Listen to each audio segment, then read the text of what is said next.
like I stated before, just all you need to do is refresh and join us here. Let's talk about this. We are going to be here for another 5, or rather another 6 hours. Uh, Again, don't worry, we are not going to get tired. For some of you think, oh, we might get tired.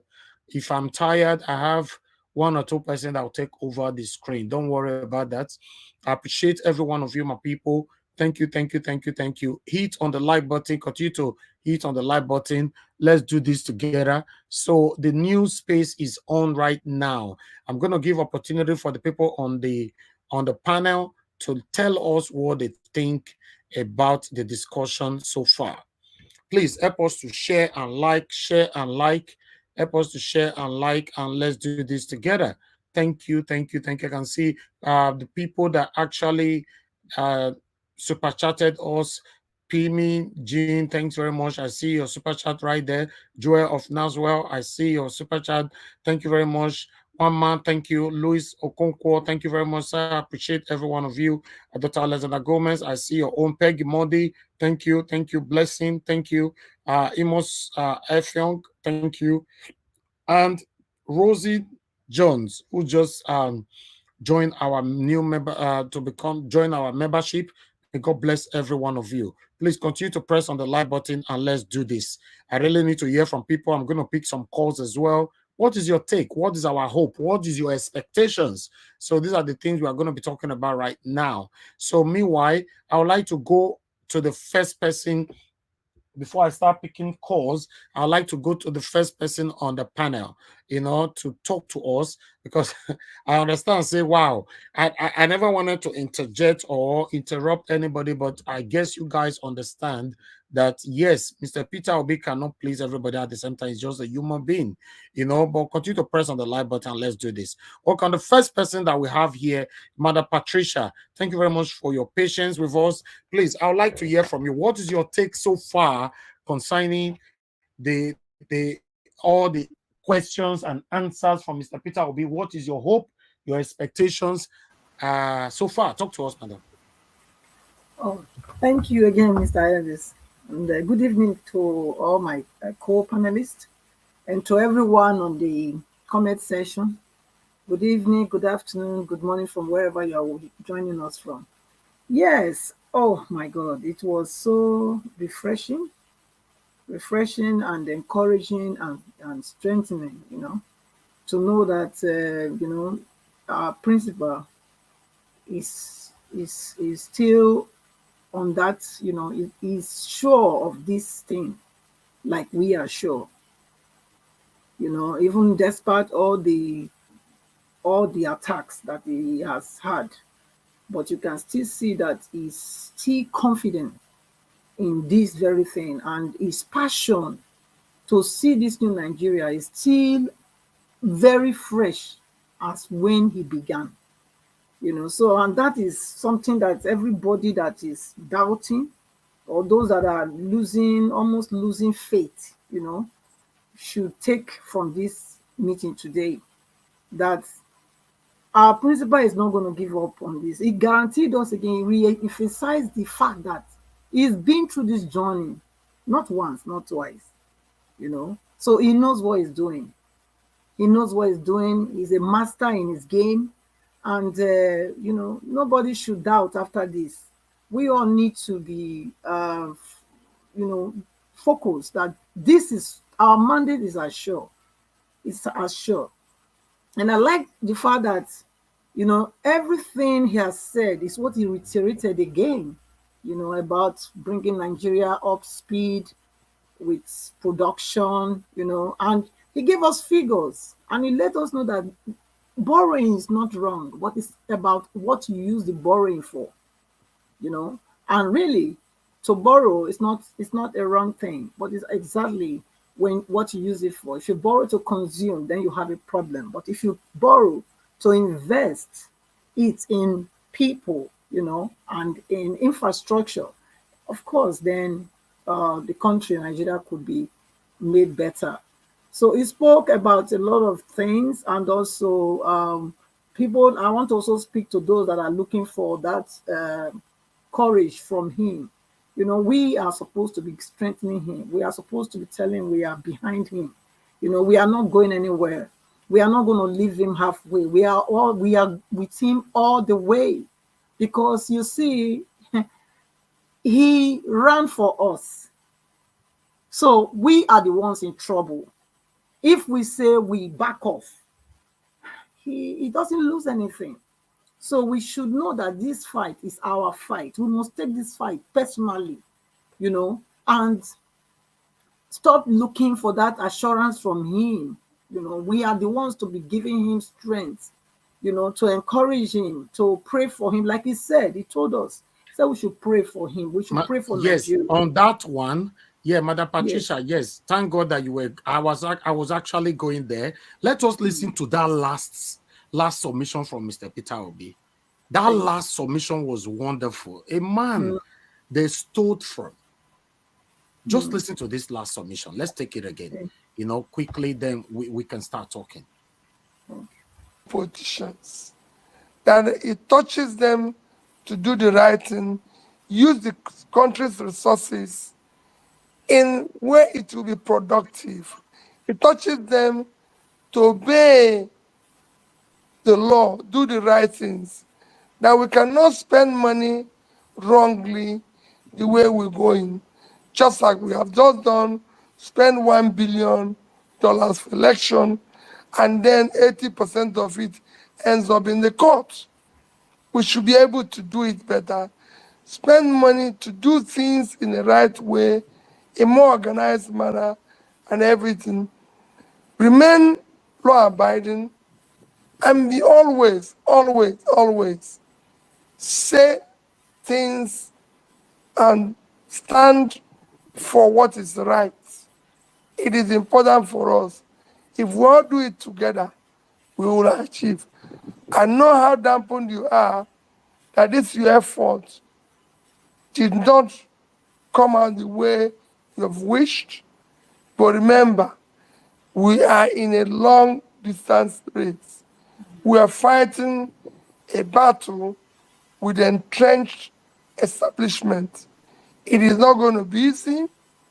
You're going to, even me, in the coming months, I'm going to be facing all sorts of problems, allegations, blackmail, everything. No problem. Don't worry about it. Like I keep telling people, people will say, oh, you're going to be detained, you're going to be do this. Whatever happens, I'll take it. All I can tell you is that I'll remain law-abiding, I'll follow the rules, I'll do the right things. I will not in any way bring my country or you or anything to ridicule or do what is wrong in the country. We must do the right things. We must speak truth to power, whether they like it or not. We must do the right things because this is the only country we have, and we must make it better for our children and for the next generation and pull people out of poverty. We must remove it from consumption to production and make it one of the great countries of the world. So I thank you people for all your sacrifice. Do not in any way feel dampened. Feel great because you've been part of this greatness. Thank you and God bless you. Thank you very much, sir. Thank you very much. It's a pleasure having you on the platform. Hopefully, in 2 months' time, we'll be back here again. You address your people. Please stay strong for us. Do not cower to them. And whenever you think you're in the tight corner they have boxed you, please speak out. The most important thing you should understand is that you have majority of Nigerians behind you. And majority of us we're going to stay with you till the very, very, very end. Thank you for choosing to do this with us on the Parallel Facts. Hopefully, we have you again in 2 months' time. Hope you keep to your words by then because we'll be disturbing you. And if you don't come, we will drag you. Thank you. And please, one more thing, do not apologize on behalf of the obedience anymore. We are big enough to handle ourselves. Take care of yourself and your family. God bless you very, very much. Please. Thank you very much. It's a pleasure. All right. Thank you very much, my people. Then we're back again. Zola, please, you're on the backstage. You are stopping others from coming in, except you turn on your mic. Turn on your mic so that I can accept you to the screen. But if you if you're not going to do that, if you refuse to do that in the next a minute, I might remove you. Zola Nashora, I guess you can hear me. Turn your mic on. I guess other people want to come in. All right. Okay. I would like us, let me move back to Mother Patricia again. Please just round up now in 1 minute so that we can hear from others.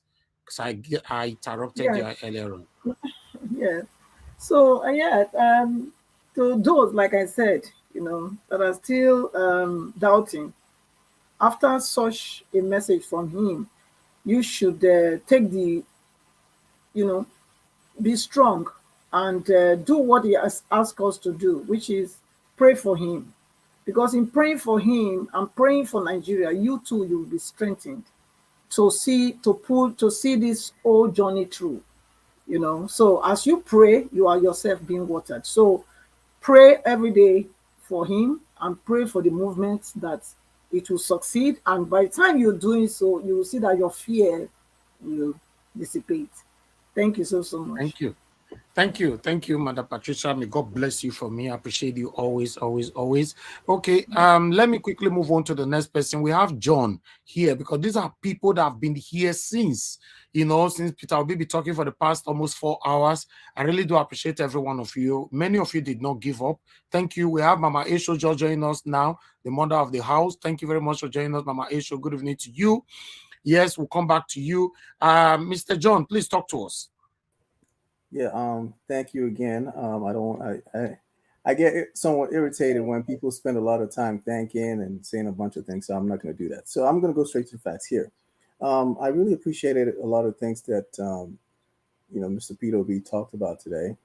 One of the concerns that I have is that a lot of times people come on and they don't really ask the questions and they keep Exactly.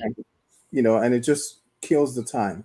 So one suggestion that I have for the bi-monthly meeting is for please, whoever is organizing it, to consider several factors. The first factor is, please have people prepare the questions beforehand, submit it to them, and then, have somebody in the team screen all the questions, accept questions that they think are useful, and also reject questions that are basically repeat of existing questions. And then if the people that ask those questions want to actually read the questions in person to Mr. Peter Obi, then when that meeting does happen, have those people that their questions were accepted come up and ask those questions. Another suggestion I'm thinking is maybe, I don't know if Parallel has a website. I think they do. I don't recall. But, maybe create a website and have a running tally of all these questions that are being asked and all the answers that are coming up. That way, we don't keep going back to the same thing and just wasting everybody's time listening to the same thing over and over again. I think one of the issues that I keep noticing, which one of the questions came up, was there are a lot of people that are quote unquote illiterate. They may have gone to school, they may have an education, but they're not really reading. They're not reading the laws. They're not understanding what's on ground. And everybody's just coming out and just speaking based on emotions or based on what they think or based on what their religious values are or personal values are. If people really listen to what Mr. Peter Obi is saying, you'll understand that he is following what the law says. When you have a situation like this, like with the elections, you have to play by the rules in the book. And what are the rules? The Constitution and the Electoral Act. And people are not reading these things. And for me, fundamentally, that's the biggest problem that Nigerians have. That is the biggest one. You can ask, I can almost guarantee you, ask over 70% of Nigerians today, who is your elected local government council chairman? And at least 70% of them would not know who it is. If you ask people how many local government councils or how many local government areas you have in Nigeria, they won't even know it's 768. These are basic questions that people should know. You should know who your local government area council is. You should know the chairman. You should know everyone, because those are the people that you, first of all, need to hold accountable. I watched a video on your channel the other day about the school in Edo State, the primary school that is in the Dilapidate State. And I heard the man continually complain and talk about governor, governor, governor. And in my head, it kept coming back in my brain like, who is your local government chairman? You don't even know who it is. No, we don't have any. But how can you not have one if the Constitution of Nigeria requires that you have one? But we don't in Edo State. We don't. How is that Yes. possible? Yes. Can I ask a question on that, my dear brother? If I can ask just 20 seconds. Yes, sir. Yes, of course. The reason why many people don't know about their local government these days, the governors, they have become rascals and demigods. They've pocketed local government in different states. Buhari cried out that many governors have stolen the local government monies that come from the federal allocation. For example, like our moderator was saying just now, that in Edo State, for the past 4 years, there has no local government elections because a dictator of a governor stopped it with the executive powers. Okay. I don't know if it is constitutional. So how do you blame people for not knowing? Yes. It is not constitutional. No. Mr. John, yes. I guess you left a comment this morning, right? On that video. Yes.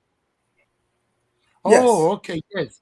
Because I read. Yes, I left a comment too. Yes. No, I believe I read Mr. John's comment asking that instead of channeling this to the governor, we should put it to the local government. And I responded. And I read your reply. Yes, we don't have any. We don't have any, and I'm responding now. The satanic governor of Edo State, have captured everywhere. We don't have any. That's the problem. Exactly. The same like many states. Thank you, Naija Watch.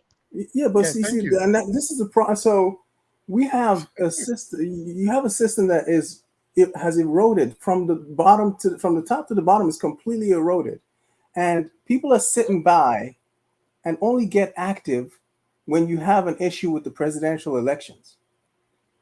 This clamoring that is happening right now with the presidential elections should be happening at the state level.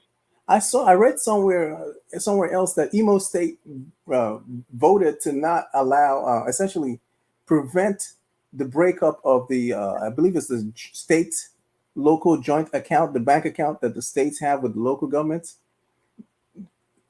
They're trying to break them up so that the local governments have their own account so that the state doesn't control it anymore.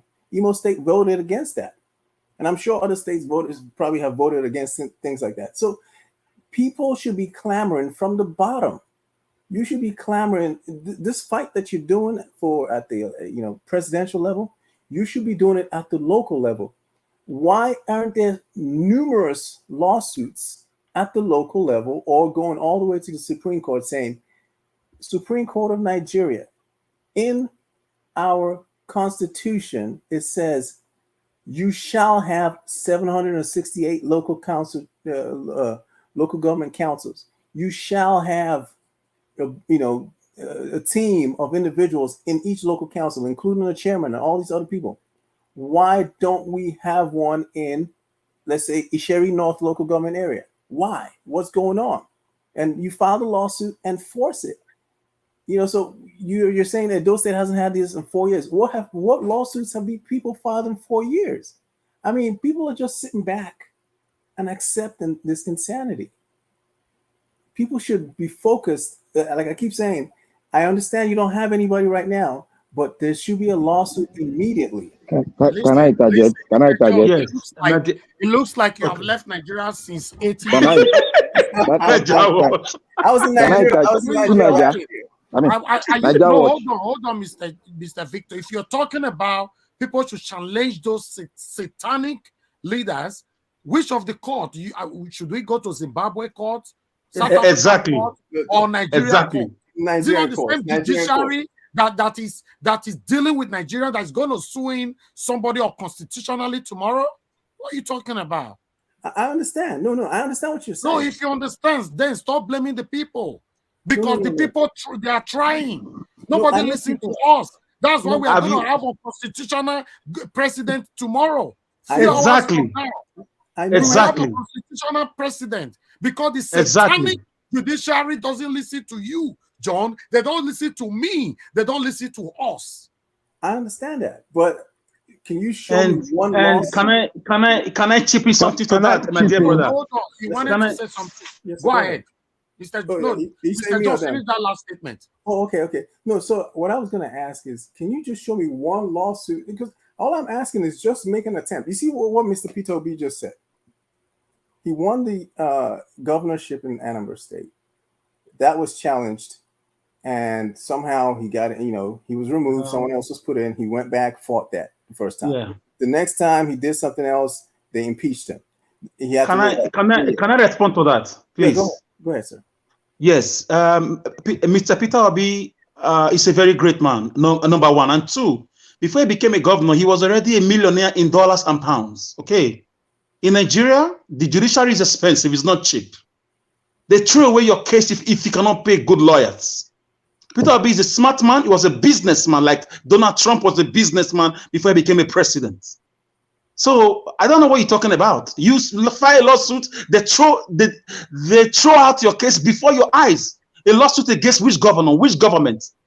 I don't get it. Inspector Alex, you are not saying the right thing. Hold on. No. Hold The on, point Mr. is Alex, this. hold on. Just hold on. Peter Obi was Just successful because allow me land. Allow me finish. You can't cut me off like that, please. Okay. You are not me. It's not your time yet, yes. Peter Obi was already blessed. Many of us are not as privileged as him to get good lawyers, sound lawyers, as a businessman that he was, and luck was on his side. He got it right. Thank you. Okay, Mr. Victor, you wanted to interject as well. Go ahead. Yes. I think Mr. Alex, you are getting the whole thing wrong. You see, to redirect my brother who just speaking now is that the local government, one thing you should know, that is why I said a lot of you should get yourself abreast with the Constitution. Remember, the Constitution it's not your time yet. Yes. Those things you are saying, local government, they are still in the exclusive list. So there's no way you can break it without not changing that Constitution. That is the impossibility we're having in the House because you don't have majority in the House. The North has the majority, so they can still dictate it. Thank you. All right. One thing I want everybody to understand is that Mr. John is 100% right. But the fortunate part of it is that he's not aware that people are trying. These things is not working. Personally, I wrote petition against the Speaker of House of Assembly in Edo State 3 times. 3 times. Tell them. I wrote the first time. I'm talking about Marcus Onubu. I will say it here. The Speaker of House of Assembly. First time, second time, the third time. Then I draw the attention of the Edo State Governor, Governor Godwin Enogagase Obaseki, into this. I sent the petition to him directly on his WhatsApp. He responded that they are into it. My people, as we are speaking right now, no land grabbers in prison. Although my effort have helped a lot of land grabbing victims. I've helped them. Now, the good thing about it that if you check around, my effort have helped a lot. We raise money because of land grabbing. Some of the money is still pending as I speak to you right now. We raise over 1.1 million something because of land grabbing. The only thing we spend from that money is t-shirts. Some of the money is still pending. In fact, majority of the money is still pending. Why? Because as we speak, we don't have land grabbing case to even fight anymore. I applaud the governor for that. But the area I have with the governor, no land grabbers go prison. As we talk today, I beg if anybody know any land grabber, where Obaseki put for prison, and tell me. But do you know why? Our petition was thrown away in terms of suing or arresting according to the rules about land grabbing. Because many of these satanic people that is stealing other people's lands are the one working for the government. If you listen to what Mr. John is saying, he's 100% right. But the unfortunate part of it, if you look at his accent, Mr. John don't come out for Nigeria more than 100 years ago. Oh my It's not bros, even I out did there. I go Nigeria last year. Oh. Forget that one. Forget the last. I did Nigeria last year. So, my people, Mr. John, please round up, and let me Okay, move on to yeah. the So next just to person. round up, I've seen a lot of things talking about financially supporting your channel. I watched several YouTube channels.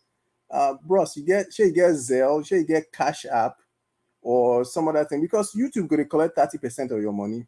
So if you get Cash App, it's easier to support you in a way that 100% or most of the funds are going directly to you. That's all I have, and I just hope that what's going on right now can um, galvanize everyone, and everyone gets together and works towards a better Nigeria.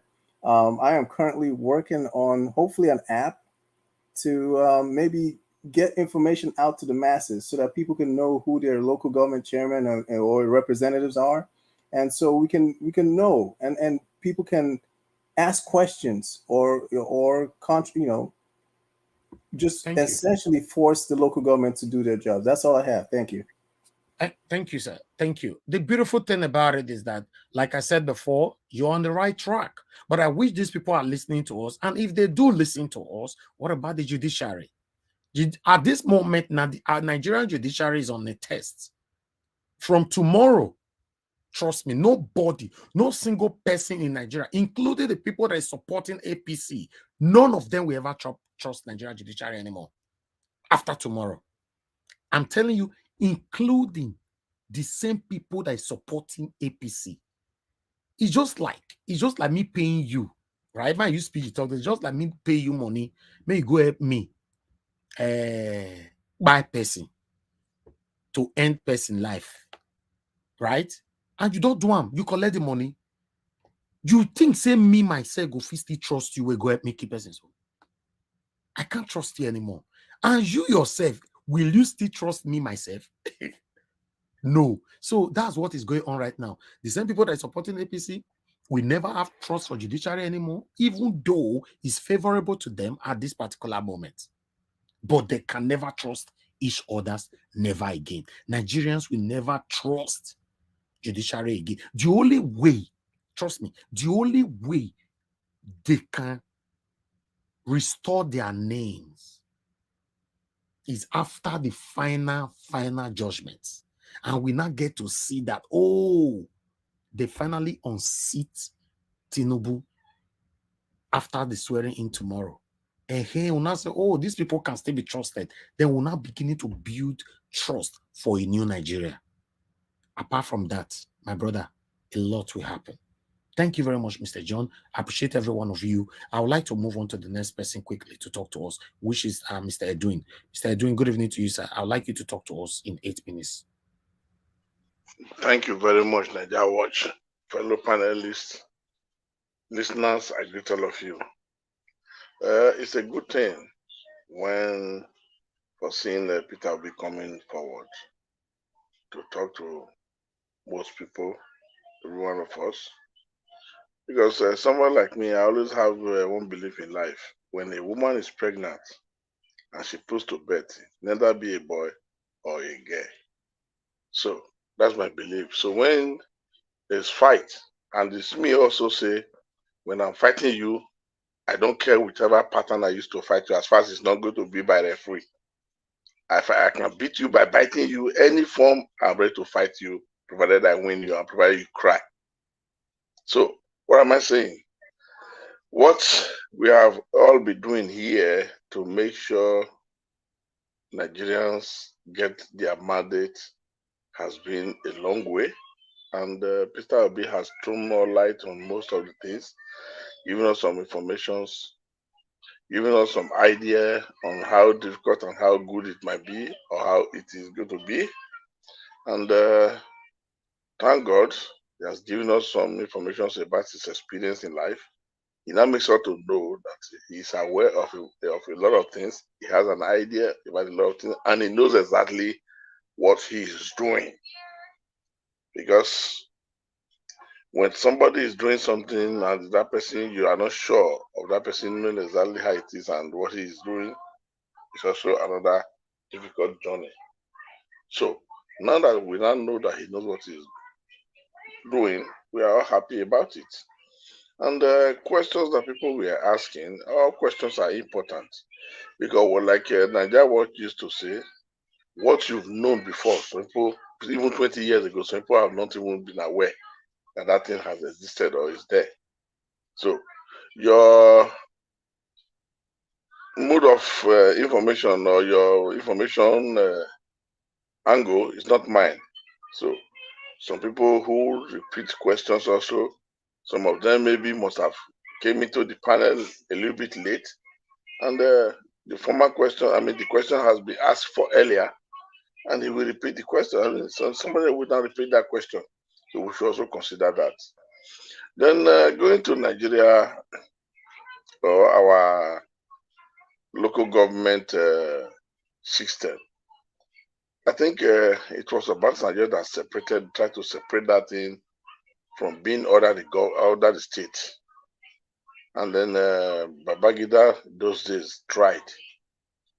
Then Obasanjo tried to separate it completely, total autonomy to the local government.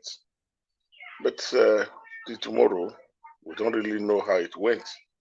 But in the other way, if even he does, and the law or the constitution was not amended, it's going to remain the same thing. After a while, most of the governors, they will come back to the same thing. Because there are different ways most of these governors, they have opportunity to money. Like their security budget every year or every month, that's a hell of money where they can always, because you don't audit security budgets. So most of them have different ways they were making money. But if after all this said done, when the governors have decided to silence the local government, it will be very painful for them to come and convince Nigerians that they are the meaningful governors whose mind are reasonable for the state. Because if you are reasonable and you are thinking for the betterment of the state, you wouldn't silence the local government, because they are supposed to work in conjunction with the people of that local government. But when you now take everything over, you disburse what you want and then silence what you don't want to give out. That is the bet of corruption by the governors. And most of these local government House of Assemblies, there's something we should also take note of, that most of them, they work in conjunction with the governors.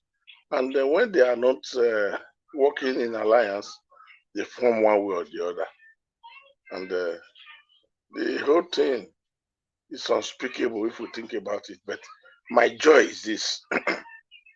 Peter Obi he came out this evening to talk to every obedience Labour Party people, well-meaningful Nigerians, give them the assurance they want, encourage them, those that are already lacking the courage, and then discuss with those who are already, being weighed down by most of the things that has been going. Because like what they did on Friday, I think this afternoon when I was reading, some set of lawyers now want to raise up the case of Hope Uzodinma, because if the Supreme Court says Hope Uzodinma can come in because somebody gave a double nomination, and now the Supreme Court said no, it doesn't matter, which means Hope Uzodinma was an illegal governor, because the person that was disqualified for him to be there had the same issue. So they will now make reference to the Supreme Court's judgment against Hope Uzodinma, so which means he has to live there. And why the former governor has to go back there and then finish his tenure. Because most of these things we do, when we are doing it, we think we want to kill our enemy. But at times it ends up coming back to haunt us at the end success that we want to achieve. So I think this thing is going to make some of them to regret politically and regret their decision. But those ones that are not conscious, that are not good, that are good for nothing for Nigeria, for the interest of Nigeria, they don't care and they don't want to understand. Provided at this point in time is serving their own personal interest, then whatever is spoils and whatever goes wrong later, they are less perturbed. They don't see it as anything to them. So those are those things. So fellow obedience, those people who already been having headache been disturbed already on which way and which direction. Like Sonny Okosu said, which way Nigeria. I hope now those of us now who wants to fight the cause of our fatherland, they are now having hope, understanding, and then we still stand with prayer, with one spirit, with one love to make sure Nigeria gets this exactly the way it's supposed to be. Thank you, so, sir. Thank you very much. I greet you, Elvis. Thank you very much. I greet everybody. I appreciate you all. Thank you very much. Thank you, Mr. Edwin, for your continuous prayer, encouragement, and support. I really appreciate you, sir. I see you as a father on this platform all the time. God bless you. All right, let me come to Mr. Alex. Mr. Alex, is your turn, and then after Mr. Alex will be to Niger. Mr. Alex, please talk to us. Good evening to you. Mr. Alex, we don't miss you. Where you did since, my brother? I don't miss you, Taya. Yeah, can you hear me, Mr. Niger? Yes, I said I don't miss you, Taya. Where you did since? Yeah, brother, I've been around. I've been on the background now. Sometimes I used to show up adventitiously, extempore and impromptu. So when you see say the tea don't hook me, I see say they come, you can't rescue me. He go fight Buhari. When we have some unscrupulous political hallelujah boys come to show themselves, so we have to come in. We have to leave everything we're doing. And that was thank you so much. Mom, Patricia is good to you. Yeah, I also miss you so much. Yes, I miss everybody. Thank you, madam. I miss you all. Sometimes I'm always behind the scene. I can't come in sometimes due to family engagement, work engagement, and so on and so forth. So I'm very happy to be back. I'm grateful, guys. I want to thank everybody. We won these elections. We took the battle to their very backyard and beat them in Lagos. We beat them in Abuja. We beat them in Rivers. We beat them in Edo State. We beat them in Plateau. We beat them in Benue. We won't beat them in Ekiti. Because Ekiti people cried out that what they declared is not their real mandate. So be proud of yourselves. Be proud. It's not a matter of if, it's just a matter of when we're going to get our mandate back. We will. It's not every time you go into war, there are game theory, calculations, the zero-sum game, the chicken game, the carrot and the stick, you wait. So they should thank their stars that they have a man like a kamikaze like Mr. Peter Obi, who chose to do it this way. Because a lot of us were not really expecting things to go like this. By now, we were waiting for the country to be ablaze with the political activism. And due to the way things have gone, I talk with objectivity, with reality, I don't talk in political utopia. I talk about the killings nationwide for the past 8 years. I talk about the borrowings that is still happening 48 hours before they leave office. The $800 million, the 22 trillion naira, the 20 billion naira hospital they said they built. Aisha Buhari shamelessly said no Nigerian leader should go abroad again. Why didn't she say it? These are the reasons we gave Obi our mandate. I'm happy the way he came. He's a complete gentleman. I've never seen this kind of man in this kind of scenario. I mean, if it was Showore, if it was Fela and Nicolas Bokute, who also ran for presidency in his days, if it was even Awolowo those days, it will not be like this. Why? Because of the situation of the country for 8 years. What has APC done to win elections? How did they arrive at their figures? Why was Beaver switched off? Why the suffering in the land? Why the rampant borrowing? Why the endless borrowings? What are the terms and conditions of these borrowings? Who are borrowing? For who? And for when? Who are going to pay back? So these are the things that gave birth to the Obidati movement. The Lekki Tollgate shooting, the killing of Deborah, the Abuja Kaduna train, which Obi also spoke something about. The Abuja Kaduna kidnap saga, when Nigerians were kidnapped in a nation. Buhari shamelessly opened his mouth today to say he's feeling bad that Leia is still in captivity. Chibok girls are still in captivity. A president, a commander-in-chief, for God's sake, Sambisa Forest, that the Chibok girls were taken to is not in Somalia, is not in Zimbabwe. is inside the same country. Who are we deceiving? These leaders are evil. They deserve to be tried, if possible, executed, to serve as a deterrent. They are just, imagine a president telling you, if you trouble me, I'm going to Niger Republic. I don't get it. That's like a felony. A man that ought to be either statesman as a president. He's not the first to be a president. We have Jonathan Goodluck, even if he was also corrupt. He still lives in Nigeria. Obasanjo still lives in Nigeria. Gowon still lives in Nigeria. For a man, it's just like Sunak of UK Prime Minister will tell you, if after my tenure is over, I will go and sit down in Italy. Really? How? It's like Silvio Berlusconi, former Italian Prime Minister, will say, I'm going to Nigeria to go and relax if Italians trouble me about my administration. He will go to jail forever for that. That man said that, and we allow him get away with it. For me, I don't. And when you talk, some gullible Nigerians who want to be politically correct will come and call you hypocrites. They will say you are setting the country ablaze. They will say you should not talk to your leaders like that. Protect your leaders. Don't kill your leaders. But your leaders are killing you with impunity, intentionally unleashing killers on you. What barbaricness can be more than that? Intentionally closing schools, intentionally borrowing money and stealing this money and stealing this money. And who borrows $800 million 48 hours before leaving office? 22 trillion naira. These are party gifts for the boys. National Assembly has become a rubber stamp. According to Michael Zuckerman, I think about National Assembly, Senate especially. Shame on them, all the senators.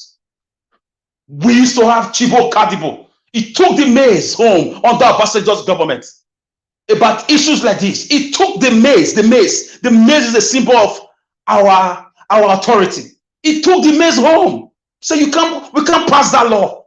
Where are the radical and the vibrant? It's not about shouting. Listen, everybody can be like Mr. Peter Obi. So Nigerian leaders need to be talked to. I love the way Obi is going about it.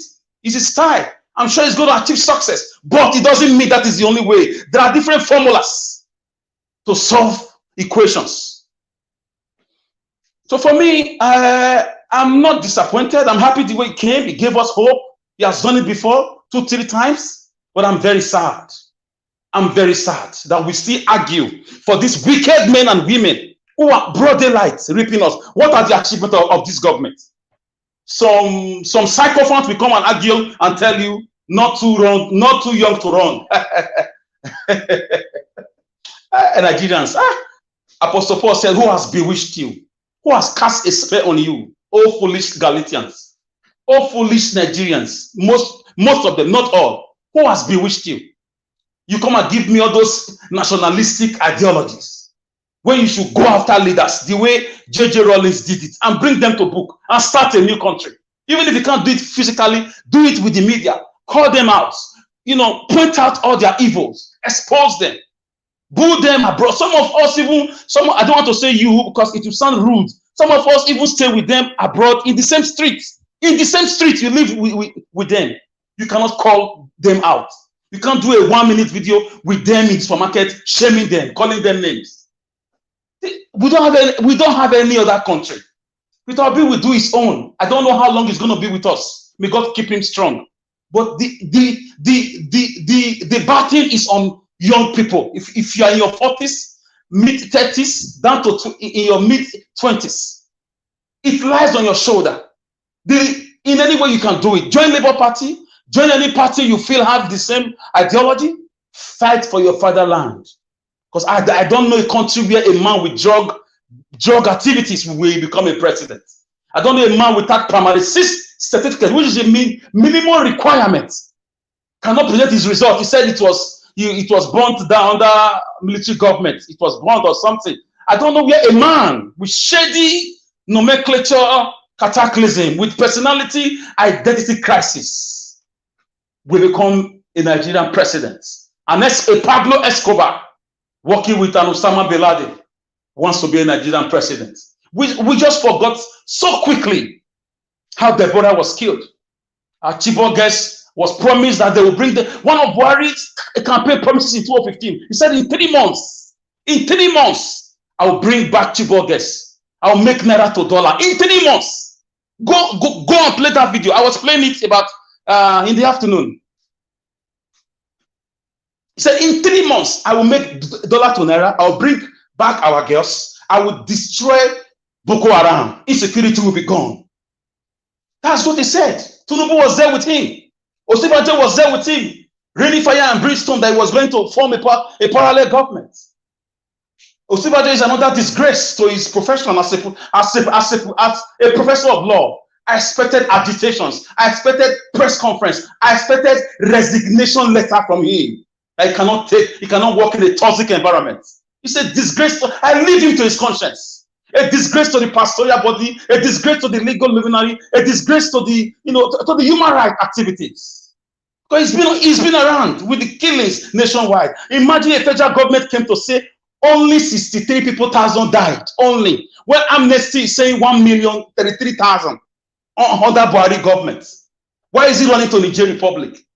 Listen, I'm not coming here to quote philosophies to you. Don't bring me any argument of books or whatever.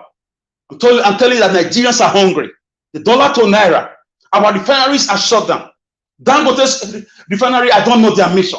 The ones we have, they destroyed it intentionally, gang up behind one man. They call him Dangote Group, and they built a private refinery. Has any of them done anything that will favor a common Nigerian? No. It's always for their benefits. Our youth have run away from the country in their millions nationwide. Bag of rice is now 70,000. ASU will soon go on strike. They are already talking. Their education is as good as dead. Infrastructure is in a state of comatose. A president is living, is still asking for $800 million. Miss and ways, or whatever they call it, to pay judgment debts. And we have a Senate, a bunch of senators and House of Rep that can't stand. Senator Matthew Roide of Edo State, you are a disgrace to yourself. I speak as an Edo son. You represent me. I'm disappointed in you, sir. If you are listening to me, I know you. You are a very good man before, but immediately you turn a senator. For me, I don't know what you and your colleagues are disgrace, because you should be raising fire and brimstone. Chibo Karibo did it. Yes, he was killed allegedly. His death was under questionable situations. It's better to die for something than live for nothing. So for me, the country is going to face an implosion. You can't rule a country like this. There's hunger, there's insecurity, there's instability, there's uncertainty. They throw away rules and regulations. The so-called leaders ought to be examples. The people who want to get this job done are denied. People are offering themselves, and I'm happy that people are queuing behind the Labour Party. I'm a card carrying member now. Peter Obi made me enter Labour Party. Next elections, I might be running. I just want to go there and serve and challenge them that there are still good people who wants to do the right thing and save their land. My grandfather, great-grandfather lived this land. They gave it to my fathers and they gave it to me, and I will give it to my children. I will not give it to some religious bigots who want to carry out Islamic cleansing. No, not in my time. The only mistake they made was to allow me read politics and to allow me read how Europe underdeveloped Africa, to allow me know about the 1940 amalgamation, to allow me know about the ancient Benin Kingdom and who really I am. With the way things are going, with the way they've treated Obi, I'm not a Nigerian. Please, I'm not a Nigerian. I'm a Benin person. I'm proud to be a Benin son. If you are coming to rape my mothers and my sisters and my daughters again, you have me to face in my community. So this is not a country. If Tinubu want to continue from the legacy of Buhari, which we all know is tears, sorrow, and blood, borrowings, medical trips abroad, unleashing of killers into farmlands, no one single arrest. We are quick to judge citizens for being quiet, citizens for not being civil, citizens for not being reasonable. But we don't know the meaning of post-traumatic stress disorder. If you live in Nigeria for 10 years, you will never be normal unless by the grace of God. Everything is abnormal. Look at judiciary that brought in Hope Uzodinma under the same situation could not disqualify Shetima. Guys, I will drop it here. There's hunger in the land, and the hungry man can do anything. A man without future is ready to die with you. I hope they are ready to eat the food they are trying to finish cooking for us. I hope. Thank you. I really hope, sir. Thank you very much. God bless you, my brother, Mr. Alex. Thanks for saying it how it is. Okay, I would like to call on to Niger. Please, guys, help us to like and share. And also help us to hit on the dollar sign, support what we do here. To Niger, please talk to us. I'm good evening to you. And greetings, Niger Watch, and greetings to everyone on the panel. Thank you. Chat and to the viewers. Yeah, I'm glad that Peter Obi came on today, and like Aisha, he did reassure a lot of people that they should be focusing on the case, that this stuff, once it's overturned, it's not going to matter that he gets sworn in, he will be removed. So that is a good this thing, and I like, you know, he has a way of coming across. He explains this in a common sense way, talking about doing all the right things, and it's not going to give them any reason, any trap to try to say that, you know, try to use something else to deny him his mandate. He's playing it very, very correctly. And it really takes discipline to behave the way he's behaving. Because we've seen in so many contests, and even in African countries, where they just start fighting, you know. But look at how he's playing it cool-headedly. And I think everybody that's supported Peter Obi, I think they have to be proud of supporting somebody like that, because it's very rare you see people that, you know, conduct themselves this way. In terms of the swearing in and including the outgoing Buhari government, these people, some of the stuff they do, this is why I keep saying, Nigerians, we have to start demanding transparency from our leaders. Because we're talking about, I'm just looking at this thing that somebody released recently, talking about Nigeria owing a company now $18 billion because Nigerians went and signed a contract that they didn't fulfill. So we owe somebody $18 billion for providing nothing for us. Nothing. You know what? No, $11 billion. Sorry, I mention 18. $11 billion to be the correct one. Do you know what $11 billion could have done? These leaders, for whatever reason that they did what they did, I think this is the thing about Nigerian corruption. Maybe that stuff would have benefited Nigeria a lot, but some idiots decided that, you know what, let's find a way to sabotage this, and we are the plaintiff who share the income. In other words, fleecing Nigeria at the end of it. Because how can you sign a contract? I don't know whether anybody has heard about this P&ID this in scandal. Yeah, I've heard it. I've read about it too. How can you sign a contract and you don't know what the terms are? You don't know what you are meant to fulfill. And then again, they go and try us in London and tell us to give them the money. What choice have we got? If you don't give them the money, they will seize all the assets you've got. Hey, guess what? The Nigerian government and their people have too many assets overseas. This is the nonsense we do. We are so vulnerable, we can't even defend our own contracts anymore. $11 billion worth of this thing. That is a lot of money. Do you know how many hospitals, how many salaries it will pay in Nigeria? Wasted, not for anything.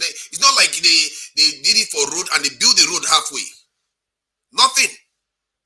And these people, nobody is held accountable. To Niger, Jonathan Goodluck challenged that judgment. Jonathan Goodluck, at the time, I think Nigeria government won. I think they went to appeal it or something. I know that Goodluck administration challenged that case, and somehow the money was almost going to vanish or something. But somehow it resurfaced again. Some people, as you said, some Nigerian leaders are sabotaging Nigerians, and it's so bad. It's really because they said one of the court cases ended in 2017, and Nigerian government tried to appeal it again. Now it looks like Buhari has been given the money in this dying minute when he's about to leave office. The Senate or House of Assembly approved the money. This one, Nigerians don't know about it. This is why I keep saying We need to have transparency. Nigerians don't know the huge level of corruption that they know they are corrupt, but the scale and the way it happens is so abusive. It's really so abusive. It's not like they are building anything. $11 billion is just completely just gone like that. I just can't even imagine what that money could have done for the country. Just gone like that. And we can't just be having this type of situation where this, when I keep saying we need to be tracking these accounts in real time. We seriously need to, and people should be backing whenever I say this, because in the end, when you keep complaining is not going to solve it.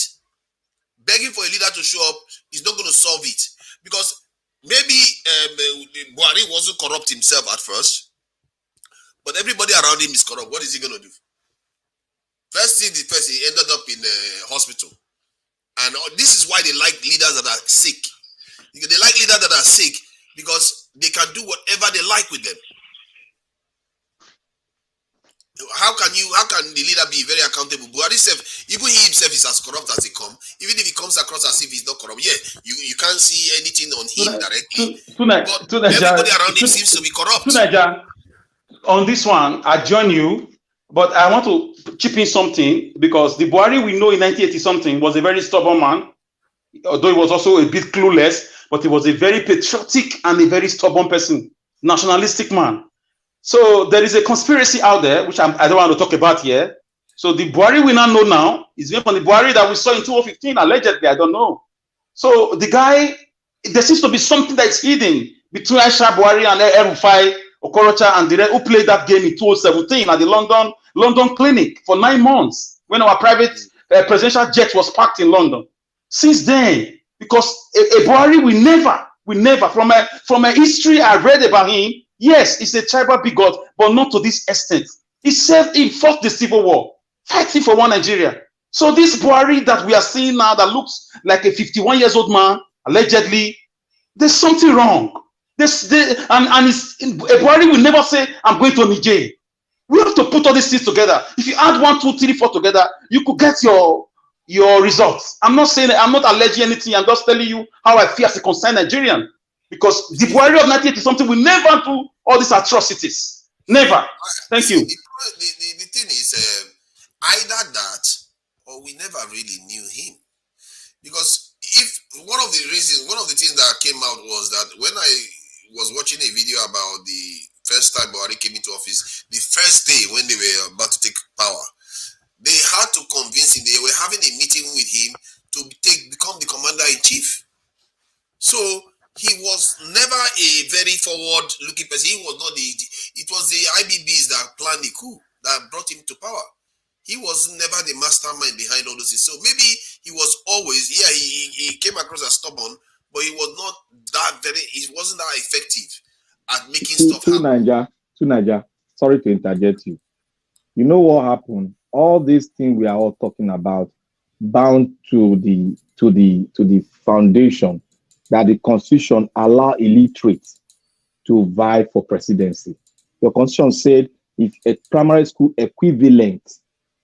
So when you have it was not qualified for Defense Academy, but the Constitution did what? Allowed him. So this is why we are all these things bound to the Constitution. Go and check it all out. It's there. Everything that is causing the problem is the Constitution. My dear brother, and why was Nnamdi Kanu quickly rounded up after he gave a certain speech? I'm not saying he was innocent or guilty. Looking at the personality in Aso Rock since 2017, 2018, and looking at what's happening right now as he has been a leader and as he's living the massive impunity and the changes in his outlook, in his physical health and everything. Oh my goodness, something went wrong. Something went wrong. I weep for my country. Aisha Buhari, El-Rufai, they know what they did. The late Abba Kyari, they know what they did. Malami knows what he did. Okorocha knows everything. These people are calling their names. They were the ones always around the sick Buhari in 2017. They were the ones at the London hospital around him. So they know. And they were also absent for over 6-7 months. Later on, we saw a new Buhari that was never sick again. Can I go? I think the level of corruption and it's just people have to demand that why do we whenever we want to deal with corruption, we say let's get the right person in. Like the right person is always in every account monitoring everybody. Yeah, it might help, but the way these Nigerian people steal, yeah, by the time it's chasing everybody, firing everybody, the 4 years has passed and they will still steal.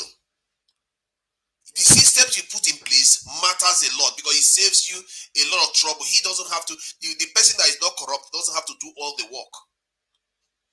You have to have a way of tracking these people. We have to start tracking their transactions, shadowing, demanding transparency in every. We want to see where our money is going.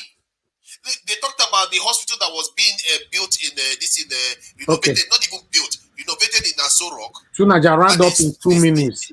They spent excessive amounts of money in that Aso Rock there. Now this government that is coming in talks about they are going to upgrade our security posture, but I've not had one word about it since they've been talking about getting into office. All of them have been talking about it. Who is going to hold them accountable? We should never forget all these things because these are the things that fixes our nation, and we have an opportunity now. You can see it already. The opportunity is there. Everybody needs Nigerians now. Nigerians are everywhere. They are asking us to come overseas. The finances are getting built. Everything is happening. This is an opportunity for us to reclaim our nation back. We have to start making heavy demands of these leaders because they are laughing at us. When I heard Buhari's wife talking about this hospital, we are putting it in place so that this president said they don't have to fly overseas. We can fly the expert in. Like they are so happy to be able to fly the expert in, and so we have to spend all this money on it. It turns out that the money they spent on this hospital could have built like massive hospitals compared to the tiny hospital that they built. It's like, why do they just like to laugh at people, spend our money as if we have so much money to spend? We have to start, we can't keep complaining and complaining and complaining. We have to have mechanisms now to start holding them accountable so that the people see the money from where they are. They need to be able to see, this is our money, this is what they are doing with this money, this is what they are doing with this money. We can't keep having these blind spots. How can we sign $6 billion worth of this in a contract and we don't even know what it's about? And for all we know, they shook hands and said $6 billion, we are going to do the country roundabout, then we pay 11 billion this in dollars out and we share it. How do you know that that's not what happened? Nobody knows because nobody's checking. We can't keep going like this. This is a recipe for disaster. A country like Nigeria that doesn't have, it's not a first world power, and the people themselves do not have the power to be the constitution. The way the constitution is written doesn't have give people access to it. We have to change it.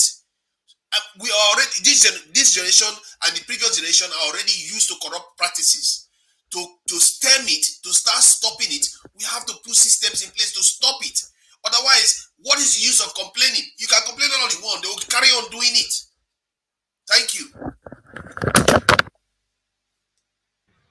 All right. Thank you very much, Tunaja. I appreciate you. Thank you. Thank you for your submission.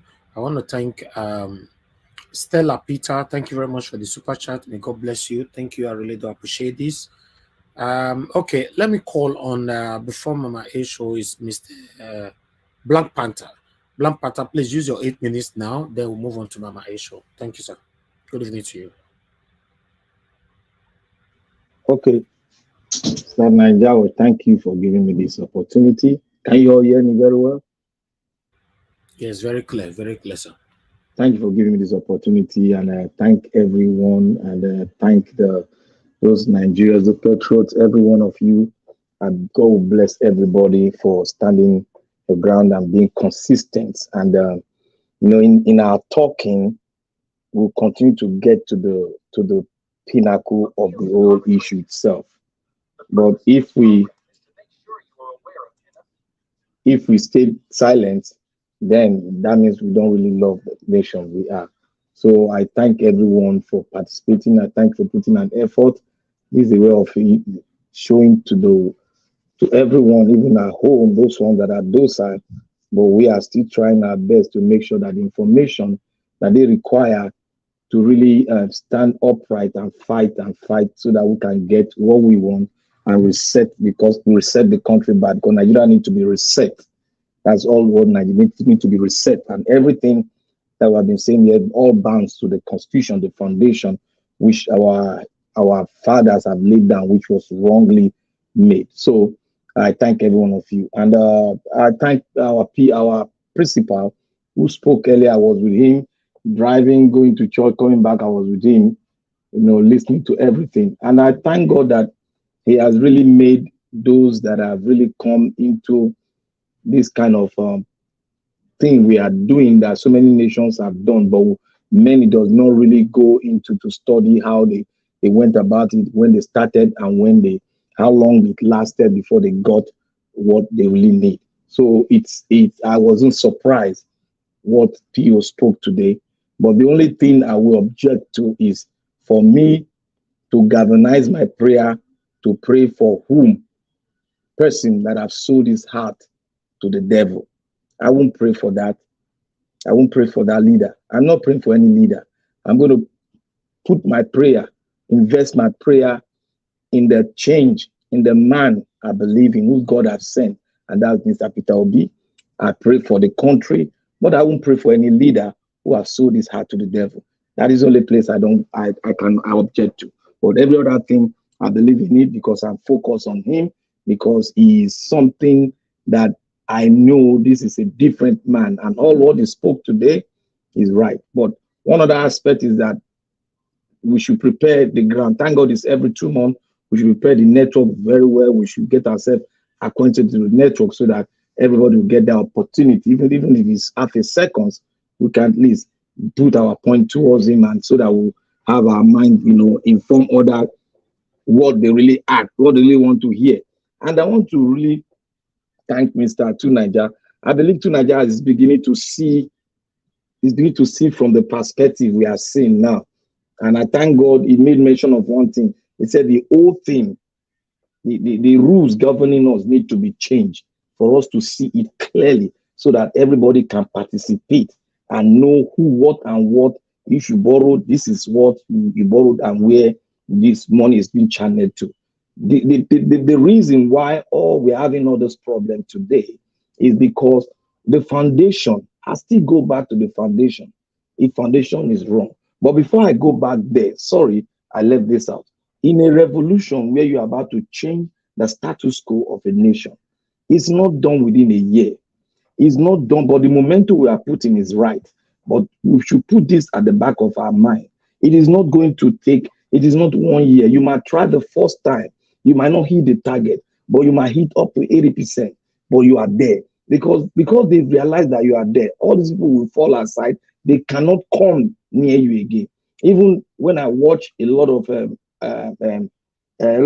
interview, some of the opposition who are very evil, some of them came out. I wouldn't mention the name. It came out and said, "Look, Obi is the tsunami that will sweep every one of us out of the system, the mess we have created." This is an opposition party chieftain that said this. He said, "Out of the mess we have created, Obi has come to sweep everything. And if Obi contests 10 times, he is going to blow every one of us out." So I have seen that we are on the right path. Even the devil is afraid of us. So this thing is something that we should be focused on, and we should make sure that we don't deviate from it and don't lose hope. Hope is one thing in the revolution. If you are fighting, you will definitely lose hope if you are not consistent. That's why I want to thank Mr. Najawa for his consistency. This is a long way. It's a long way to Zion, and we are here to follow that path, which is going to be very rough, crooked, but at the end of it all, we are going to get it. So I want to say one thing. The problem of Nigeria is basically the constitution. The way it is laid out. A man from the street, an Agbero, can vie for presidency of Nigeria. There is no limit. You are not being stopped. You don't have a standard in which you do things. They will definitely come. And the local government structure, a bill was about to pass for the independence of the local government. The senators, the House of Reps stopped it because the executive gave them money Forget what the executive is talking. If the executive want that bill to pass through, they will make it pass through because they have the majority in the house. But why is it that when the bill gets there, they squash it down? Even when Obi said, even when Bubu said, let the local government get their shares, they refuse because they have the power to refuse, because all powers, the local government is not dependent, it's under the tutors of the state government. And the state government does not want the local government to function because the money they steal is through the local government. And if you look at the constitution, the local government is supposed to be in charge of primary institution, supposed to be in charge of road, but this constitution does not allow them to do. The only power they have is to pay salary, to clean the drainage, to plant flower, and to do drainage. That is all. They don't have anything to do. It is just there. They just depend on the state. That is why you see a local government chairman can get in there. Tomorrow we build houses in Dubai and everything because it is not. You just said something. Yeah, I'm sorry, Mr. Niger, can I interject? Yeah. You just said something there that is kind of contrary to what the Constitution says. The Constitution actually gives the local governments a lot of power, and all of that is in Schedule 4, functions of the local government council in the Constitution. Who gives the local government money? No. So there's two things, right? You're talking in your statement just now. You said the local government. I'm finally talking on the local government laws. I'm not trying to bring out one issue or the other. If you try to do that, I'll go back to the Constitution again and tell you what will not make that which they've said the local government should do, what will not make them function in that status. Okay, I just don't want this information getting out there. You just said that they have no power. They have power. You're just saying they're not getting their money. If that's what you're saying, the power. When I say they don't have power, because the local government does not have financial power. Therefore, they cannot distribute they don't have financial power. Sorry if I divert to that, because that one is left for other discussion. They don't have financial power. They are dependent on the state. That is why you can see that we cannot progress, because the local government is supposed to be very strong. So because they get close to the people, very strong, and the state government is supposed to add to their own what they are doing. But here, Nigeria does not have the constitution that says so. If you bring those things into the National Assembly, because the way the constitution is break, and because of the way the Nigerian status quo is, we have more local government in the north, we have little in the south. Now, if I may digress a little bit, if you look at the local government in the north, I beg to be corrected. Out of 100% local, 100%, it is only 50% or lower that is on ground. What you have is a makeshift that is not functioning. But somebody is collecting that money, and we don't know where it is. They will show you a house and they say it's local government. It is not functioning. That is why they are avoiding so many things, so that we don't go on full federalism, because they know that they have been doing a lot of things that is wrong. And when we go full federalism, we will see the old Kankan will open, and we'll be so surprised. Massive money have been stolen from Nigeria. If you look at the amount of money the state government are stealing, that is why they will never give that power out until we all agree as a unit that we need to go ahead to make a change of our constitution, because there's no amendment that you amend that will make it right. So we have two ways. We have to, sorry, before you go ahead, sorry, before you go ahead, let me drop this. We have two ways to go about this. It's either we all agree for the constitution, or we follow what we are doing now. If PO gets in, it will open that blueprint on the convention that was made, where all tribes sat in Abuja. Then we'll now start trying a way where we can bring that and make that a new platform which we can all start, rather than doing the first one I mentioned. That is the second one. Have the right leadership and bring in that convention that GJ held, and we start from there to build a new nation. Without that, if we have to focus on this constitution, we are going nowhere, because there's a lot of dent inside, which we have not read. And I want Mr. Niger Watch to give us an opportunity one day that will bring the constitution and we'll start, dismantling it so that we all will I'm ready know. for that. We all know. Because I've contemplated about it before. We have to fix it for that. We have to fix it because we all know where our problem is coming from.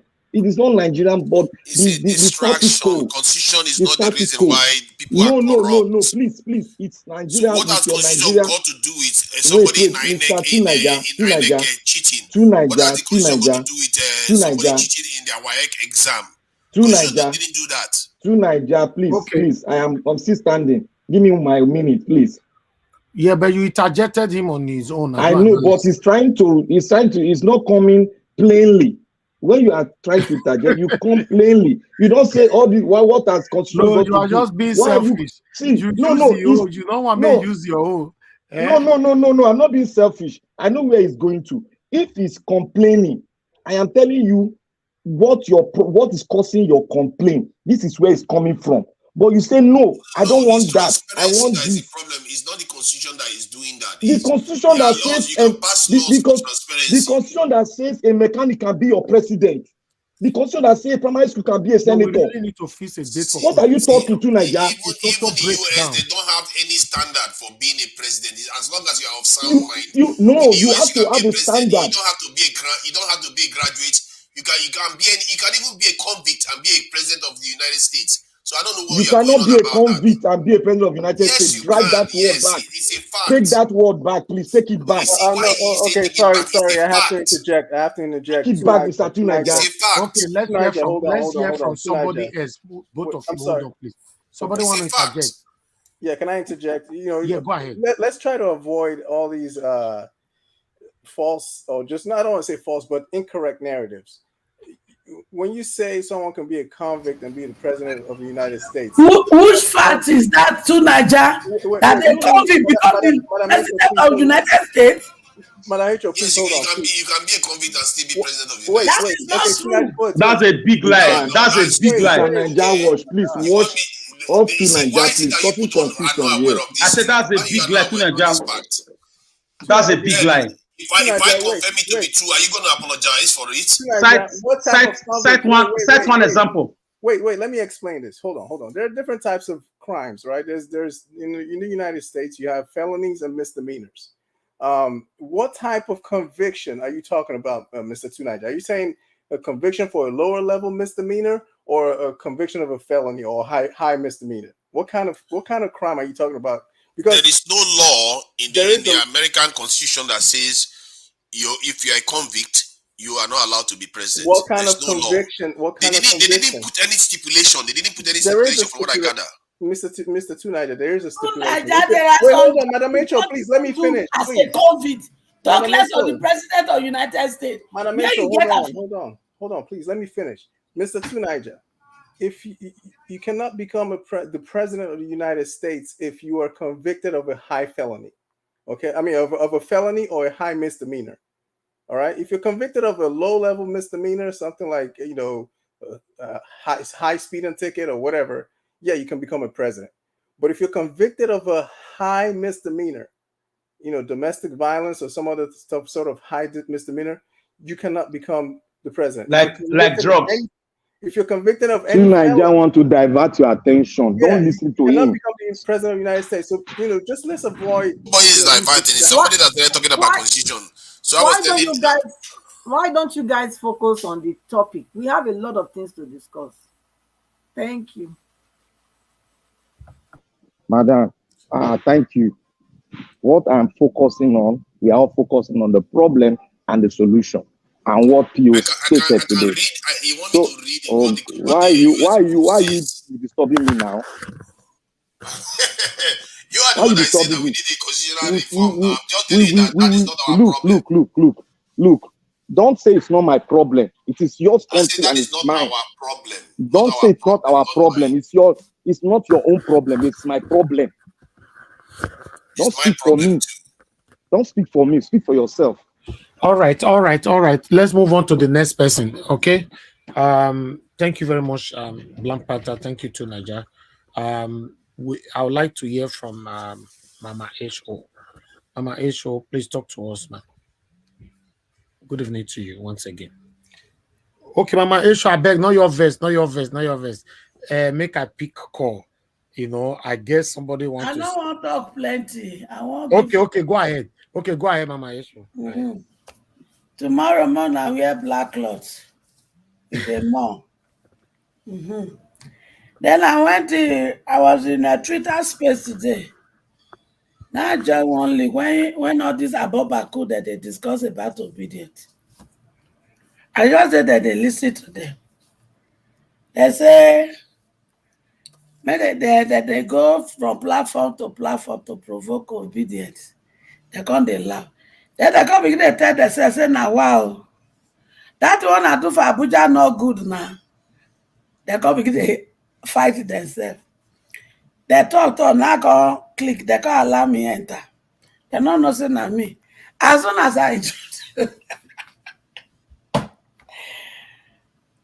I introduce myself, so now I dey here to speak for my children. I'm the voice of the voiceless. Una thief their destiny, give the hopelessness, poverty and lack. Una dey here they talk rubbish. Now they don't want to listen to me again. They remove me. And the group where gather, they're not plenty. I felt so sad for some young people that are celebrating this evil. And by the time they saw they give a ceremonial this tomorrow, you're not going to remember them.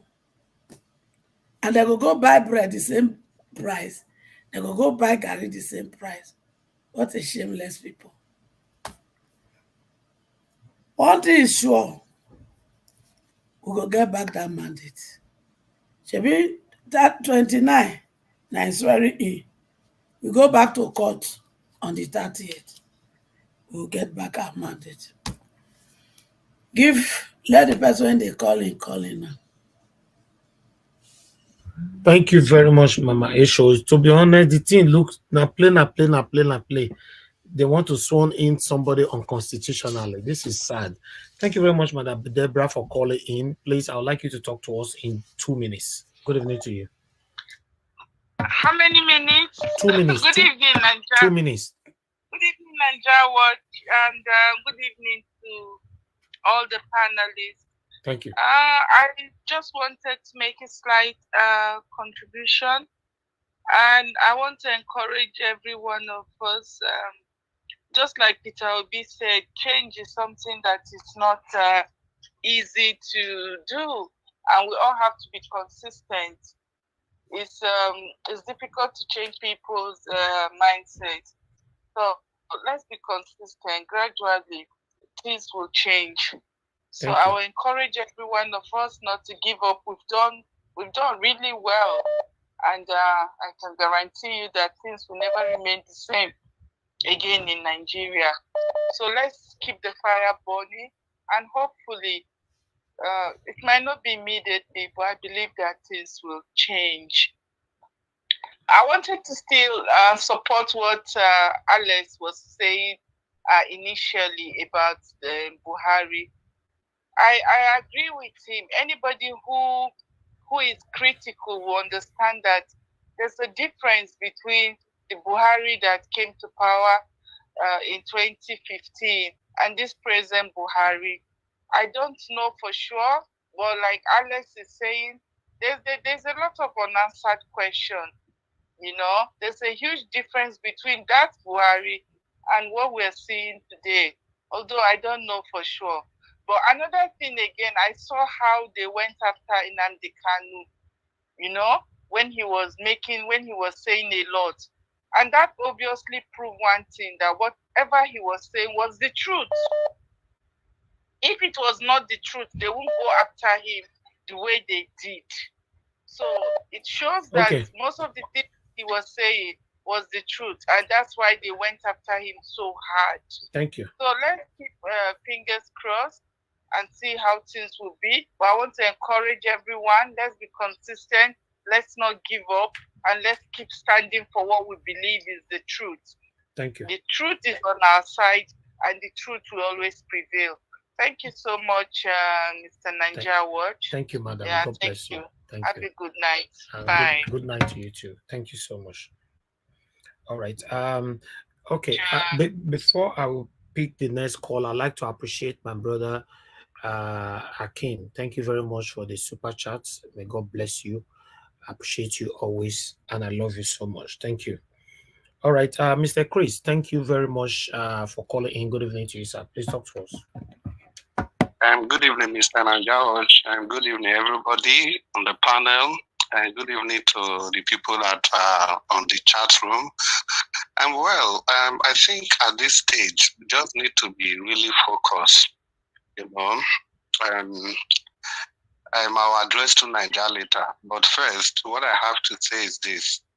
We really need to be focused because I'm just kind of worried because Tinubu is criminally minded. If he's sworn in tomorrow, he may just start doing some certain things that will even make people to start trying to forget the mandate, in the sense that, for example, he might come in now, he increases worker salary, the next thing he gives student loan, the other thing he tries to do some other things to business people. And just like Nigeria, just like you have been saying, you know, Nigerians, we have a little attention span. And before you know, people just start saying, allow him to continue, he's already doing well. So I just want to urge all of us not to be carried away, no matter what happens tomorrow. Let's not be carried away with the initial gain try to present to Nigerians, because Tinubu is very criminally minded. Then for two Nigeria, I don't really know. It's quite frustrating listening to you at times. How can you compare the situation in the US and with that of Nigeria? The Constitution is our problem. It is the Constitution that made it almost impossible for we to effect change swiftly. For example, it's the Constitution of Nigeria that gave the president the full power to determine who the INEC chairman is. And that's why the institutions in Nigeria, they cannot bring the president to question. The USA that you referred to, even while Trump was in power, he couldn't influence elections. And while he was in power, he was being investigated by the FBI. So you cannot tell me the Constitution is not the problem. And again, how come you compare the US and the situation in Nigeria when you know to Nigeria that in the US the institutions are working? So even if you make a dead man the president of the United States, the institution will ensure that the country is run smoothly, because all the institutions are independent, they function on their own. While Trump was there, he was being investigated by the FBI. Can you tell me that the EFCC can investigate a sitting president in Nigeria? The EFCC cannot even investigate a governor. The Constitution gave them immunity. And it's also a Constitution that makes it almost impossible to be able to impeach any of these people. So please, if we are talking on the public forum, we have to be circumspect in whatever we say. Thank you very much. And to conclude now, Buhari has not declared his asset declaration form. He didn't make it public before he came into power, and he's leaving tomorrow. And still nobody knows what he had before he came in and what he had. Nobody is asking those questions. Nobody will ever ask those questions. That's why we say everything is wrong. So you can't compare. In the US, the institutions are working. Let's move on, sir. All the institutions are working. Thank you, sir. Thank you very much. Okay. AJ, thanks for joining us. Please unmute yourself and talk to us in 8 minutes, sir.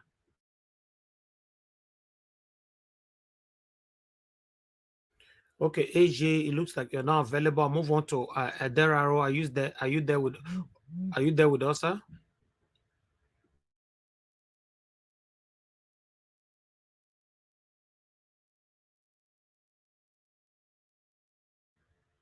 AJ, you are not talking. You are muted yourself. You are not talking. We can't hear you. And Aderaro, you are not there as well. So, Mr. Pansa, please talk to us. Good evening to you, sir. Thanks for joining the panel. Good evening, Mr. Najawaj and panelists. Thank you, sir. It's been quite a wonderful day watching this station. Mr. Pansa, we can see you are drinking the best drink right there. Tomorrow, they are going to swear in on constitutional president. Eh? He drinking a Pansa, drink of 50 welcome. million like This is Black Wike. Panther. You're welcome. Now the same drink where Wike they drink. Now Pansa they drink for there. So This eh? one 50 million naira. plus my sister made me the best rice and Miss- stew. That's what I don't know if you could see it here. Hi, see This, flexing. If I might put this one big, might put on big. When I see like I see life. Eh? Make I enjoy a little bit because No, Oga Pansa, you even aware tomorrow they are swearing in on constitutional president and you are enjoying like this. I'm aware. Look, that's a time for everything, right? We have voted and we selected Peter Obi to be the president of Nigeria. Now, strong men and the government with our president, current president, incumbent, playing games with us. Like Peter Obi said, we're not espousing violence, but Tinubu cannot be the president because he didn't win. He didn't win. So the only difference between me and what Mr. Peter Obi is saying is that whether there's, it's sacrosanct that Peter Obi won the election. We're going through the process right now. The tribunal will have to hear them out. Let's see what they're saying.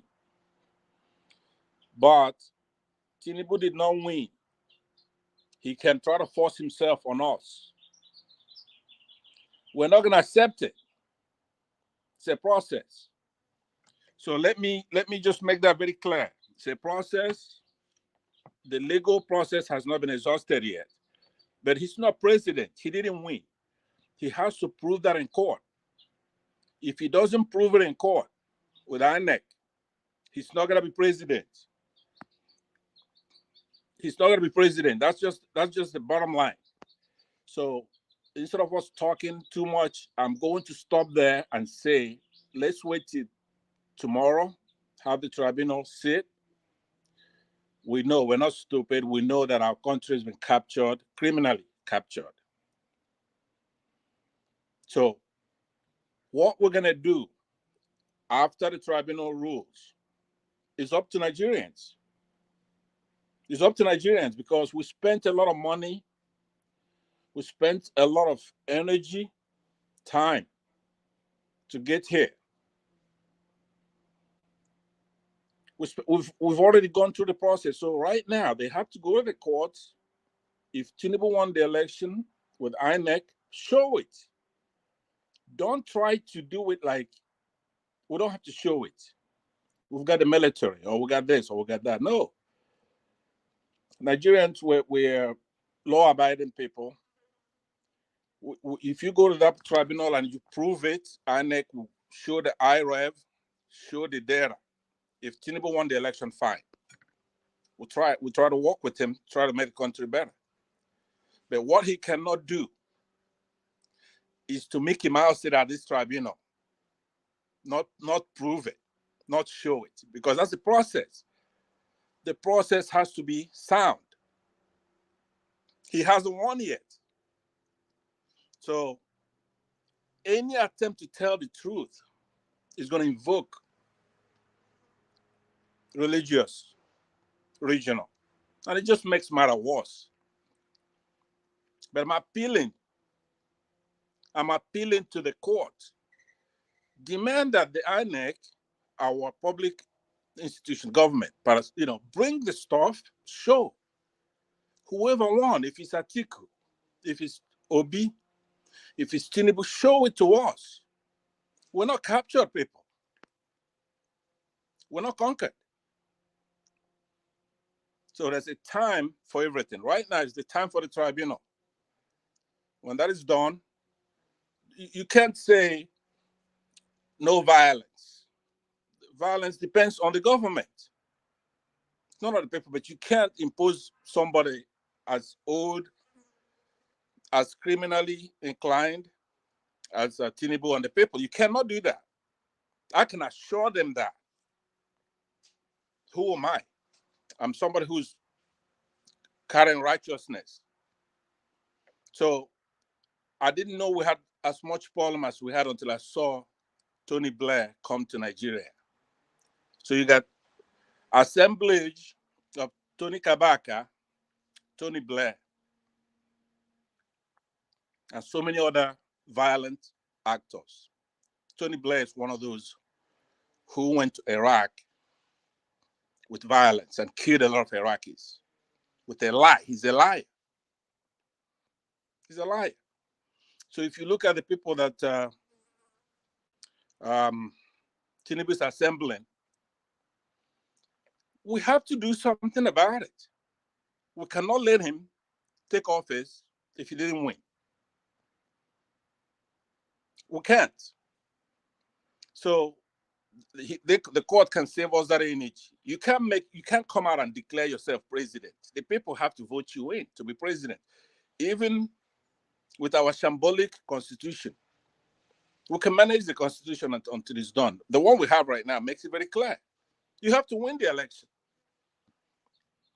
So Buhari has been a horrible person in his first coming as a military dictator. Now, I thought he signed the 2022 Electoral Act. I say, you know what? Just doing that, I'm willing to forgive him. He's an old man. All our elder statesmen have not performed very well. But if Buhari, since he signed that, I had no idea that he hasn't changed. I had no idea that he's working with Tinubu and INEC to rig the election and to disrespect Nigerians.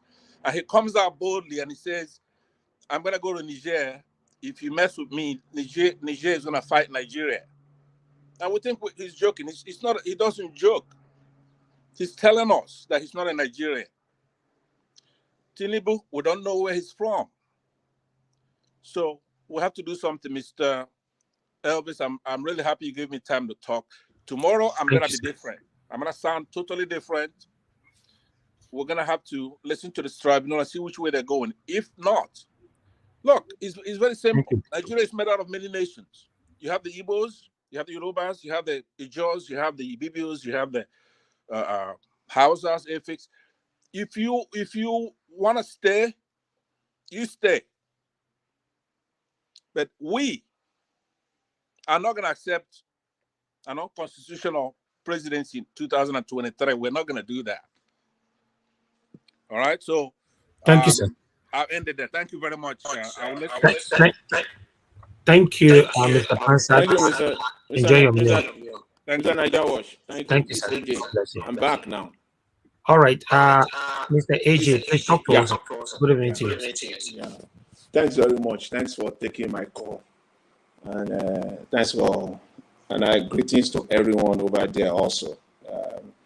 I also want to say that it's very delightful to see Mr. Peter Obi coming out today.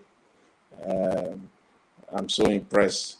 In fact, one of the first questions that was asked, I think one lady, she wanted to know how is Peter Obi doing? How is he feeling? It's one of the things that has been on my mind for so long. I mean, to know how this man is coping with everything that is going on. I really want to hear from him directly. And his response, just bring some inspiration. So I want to keep my hope alive that the Nigerian court will vindicate the millions of Nigerians that stand for this mandate, and will vindicate Mr. Peter Obi at the end of the day. And then, having said that, with respect to the inauguration, a lot of people have said that once Tinubu is inaugurated, that it is over. And I think one of Mr. Obi responded to that as well. And he said that even when Tinubu is inaugurated tomorrow, that what that will do to him is that it will strengthen him and not weaken him. He will get more strength from that. And that the people that are saying that it will be over, he says something that is very, very specific today and very, very inspirational. He said there are two categories of people. that will be saying it is over once, the inauguration take place. He said, those are the people that will take one or two promises that will come after the inauguration. And he said that the other set of people are those people that are transactional people. He said the people that will take one or two promises are those people, make no mistake about it, Tinubu will come up with so many promises tomorrow. I think somebody mentioned it earlier, some moments ago. I guarantee you, one of the things he probably will say is that it's going to increase the minimum wage to 80,000 or to 100,000, and some other, things here and there. And the gullible Nigerians will just, take it and take it that, okay, this is it. Let's just forget it. Let's just move on. I hope that card will not work, at least for obedience, for people that believe in the mandate. But that will happen. Those are the people that will take one or two promises and they will say, okay, it is all over. And there are those people that are transactional too. A lot of people are in this, those people that are supporting this satanic process. There are those that are transactional. They know that they will get one or two things. They will benefit from it, even at the detriment of the Nigerian people, even at the detriment of the poor people of Nigeria. And that is all they are after. What's in it for them? And that's the reason why they are standing and supporting this satanic process that is unfolding before our eyes. It's just so it's so disappointing, to say the least. And then I know you guys have one or two people talked about the Constitution earlier, restructuring the Constitution and all the rest of it. For me, I strongly believe that for that process of restructuring or even amending the Constitution is a long-term process. For Obi to get his mandate, that's a short-term thing. We want that to happen tomorrow. We want that to happen within the next few months. The long-term process of changing Nigerian Constitution or even restructuring is a long-term thing, and that journey has started. And the starting point are those members. I always say, we must not take our eyes off those members that are now, those Labour Party members that are now in the House of Assembly. That is where the battle is. I want to implore obedience and people, everything that we're doing right now, that we should not take our eyes off that ball, the National Assembly. Please, let's make no mistake about it. No Nigerian politician can steal 1 naira, even shishi, without connivance with the National Assembly. It is impossible. It takes two to tango, as they say. It is all this corruption we're talking about. The root cause of it is the National Assembly. If we have people in the National Assembly, in fact, can you imagine a situation right now that the Labour Party has majority in the National Assembly today? We will be rejoicing now, even much more, because there is no way they can go ahead, there won't be a rubber stamp legislation. And that is where the whole process is. And that is where we should also focus. The long-term approach for us should be to get members into the National Assembly. Because even look at it this way, even if Peter Obi gets to the presidency today, it's going to be a all right. battle. Thank you, sir. Yeah. So that's the point I'm trying to make there.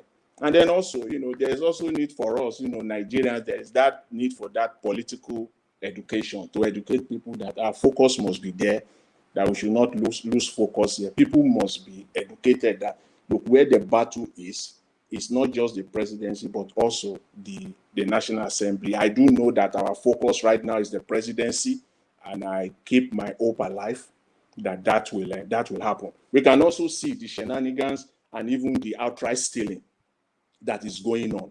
The last 3 weeks of the presidency, the amount of money that were, borrowing and distributing back left, left, right, back, and center. The most recent is even 72 hours ago in the aviation industry, All right. where they came Thanks. out, you know. So we can Okay. see all this going on, and I mean I hope that you know this mandate will be returned. Okay. And yeah, so that's what I have to say right God now. bless you. God bless you, sir. Thank you, everyone. Thanks for your wonderful submission. May God bless you, sir. Thank you. Before I call on the next person, I'd like to appreciate Aquabata Ine.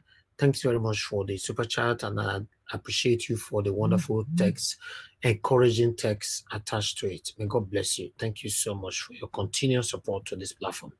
Okay. I would like us to quickly hear from the order, because I want everybody to have their take before we can have a late night continuous discussion.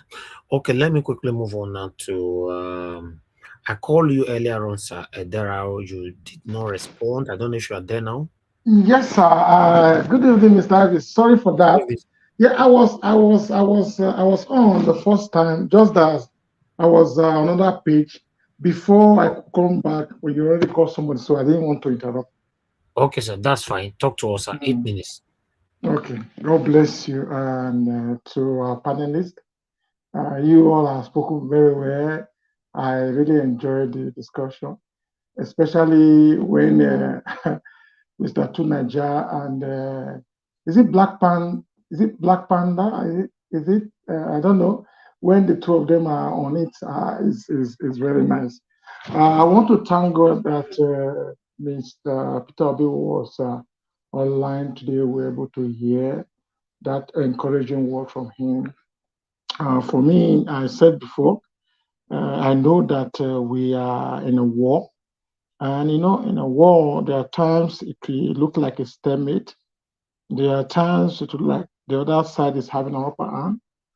But what we have to, you know, focus on and be circumspect on our way to work as wise, just as all that is said, you know, concerning the way forward in reclaiming the mandate.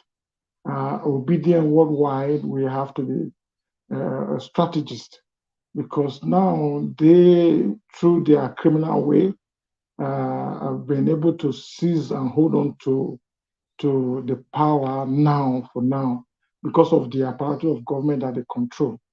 And they try to you know, blackmail those that are against them, you know, as if that they were right, but we know what happened. So now we have to really deploy intelligence as we are doing. And just like some of us today, obedient, that are now charged up to fill up the spaces, so that there will be no room for their manipulation anymore. You know, you look at these guys have been around, and they know their system is violent. And that is what they prepare. They know that no matter what, if, for example, it didn't go their way, their option was that we would crush them. But the obedient gave it to them because of the peaceful approach to what is on the ground. You know, what is the next step? And I think that we should keep it on like that. And as the process is going to start on Tuesday, you know, we're going to see the judiciary. I don't have no confidence on them, because that is their responsibility. They sworn to the Constitution, to uphold the Constitution. So if they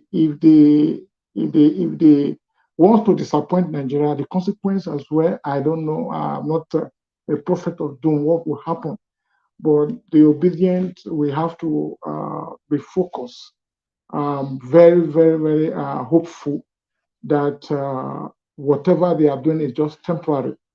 After all the shenanigans, the reality will be done to them. Now, concerning tomorrow, the swearing in and the promises that they might make to Nigerians, it's just going to also be a temporary. But because majority of Nigerians, because they feel, okay, this man is there, there's no way we can push him out, they might accept. But if deep in their heart they know who they voted for, and they are still crying for their vote to count. And that is what I want to stick with. Yes, because we will not lose our focus on that mandate, and then we all have to, support our principal. I'm very happy to see that it's in good spirit, and also all those that are spoken, they spoke very well, and my spirit is really broadened by their submission. Now, to our family here in the panelists, I want to thank God for the life of Mr. Alex. He said that he also want to contest. That is very good. So we want more of those of us that can, that have the good mind to stand for the people, because the Constitution, the way it is, if we have people who are sincere, we can make progress, just as the last caller said, the long time and the short time. And then the way it is now, the people who are benefiting from the present Constitution will not allow the proper amendment to take place.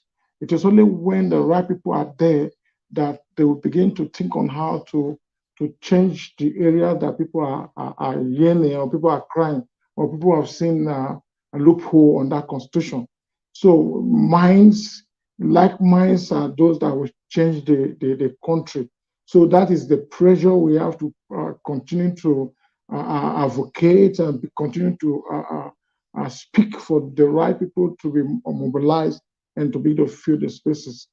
And we that are, like, for example, in diaspora, how to join the Labour Party, because the Labour Party has to be filled up so that those who can sabotage the party will be eliminated, or they will be now brought to the minimum, that they will not be able to impact. Because I know that they will be strategizing how they are going to infiltrate the obedient family. So in those areas that we have to watch out quietly on the ground, even as we are also speaking, our voices are going all over the internet. We also have to think on what they are doing, because they have a criminal mind. They have the mind, on to remain. They want the system to remain, the status quo to remain. So we are okay. No, how are we going to stop them whenever they make any move? So that is my submission, that I'm very, very happy. I want to keep my calm till what will happen tomorrow. I'm still hopeful that by the grace of God, let there be an offset to the program.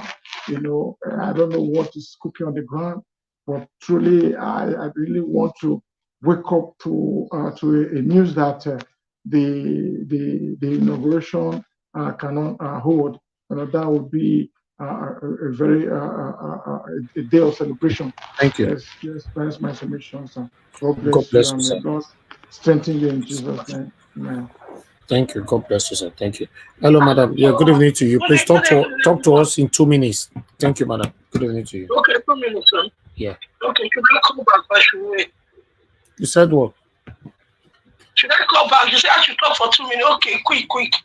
Today, I just want to say today was a wonderful time with Peter Obi. I think he gave us a lot of confidence to know that no matter what, we are still going to take our mandate back. It's really good, and you can see how calm and meek that Peter Obi is. For God to give us this kind of man is wonderful, and we just thank God, and we know that no matter what, we are going to get our mandate back. We need this mandate so that Peter Obi and Ahmed Baba, that he will start this war, because even today, where they just buy some Catholic, some Baptist people, about 49 of them, they buy them today in Plateau State. And I just saw it is really heartbroken. So we need Peter Obi to come on board so that I can help. They went to the Baptist church today and just did this wickedness. Okay. And nothing is being said. So we need Peter Obi to come on. I just want to thank you that God will give you more strength and grace to continue in this battle. One day we shall all celebrate together. Thank you, everyone. Thank you. Good night. God bless you, Good madam. night. Thank you so much. Yeah, Thank you. good night. Yes, madam. Yeah. Okay, let me pick one more call quickly. Hello. Can you hear me, sir? Oh, fortunately, I think we lost that man right there. Okay, hold on, guys. Let me quickly see if we can talk to one more caller, then we'll take it from here.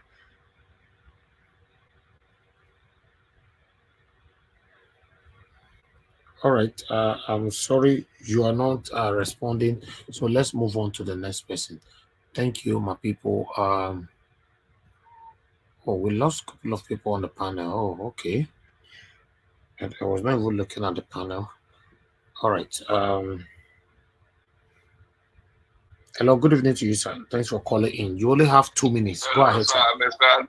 Mr. Niger Watch. Thank you, sir. Good evening to God you. will bless you. I am not going to talk much about too many of the things. It just pained me 2 that minutes. I was out of the house, through the day. So I didn't know people who was coming in today. And His Excellency came, I just caught the tail end of his conversation with you guys.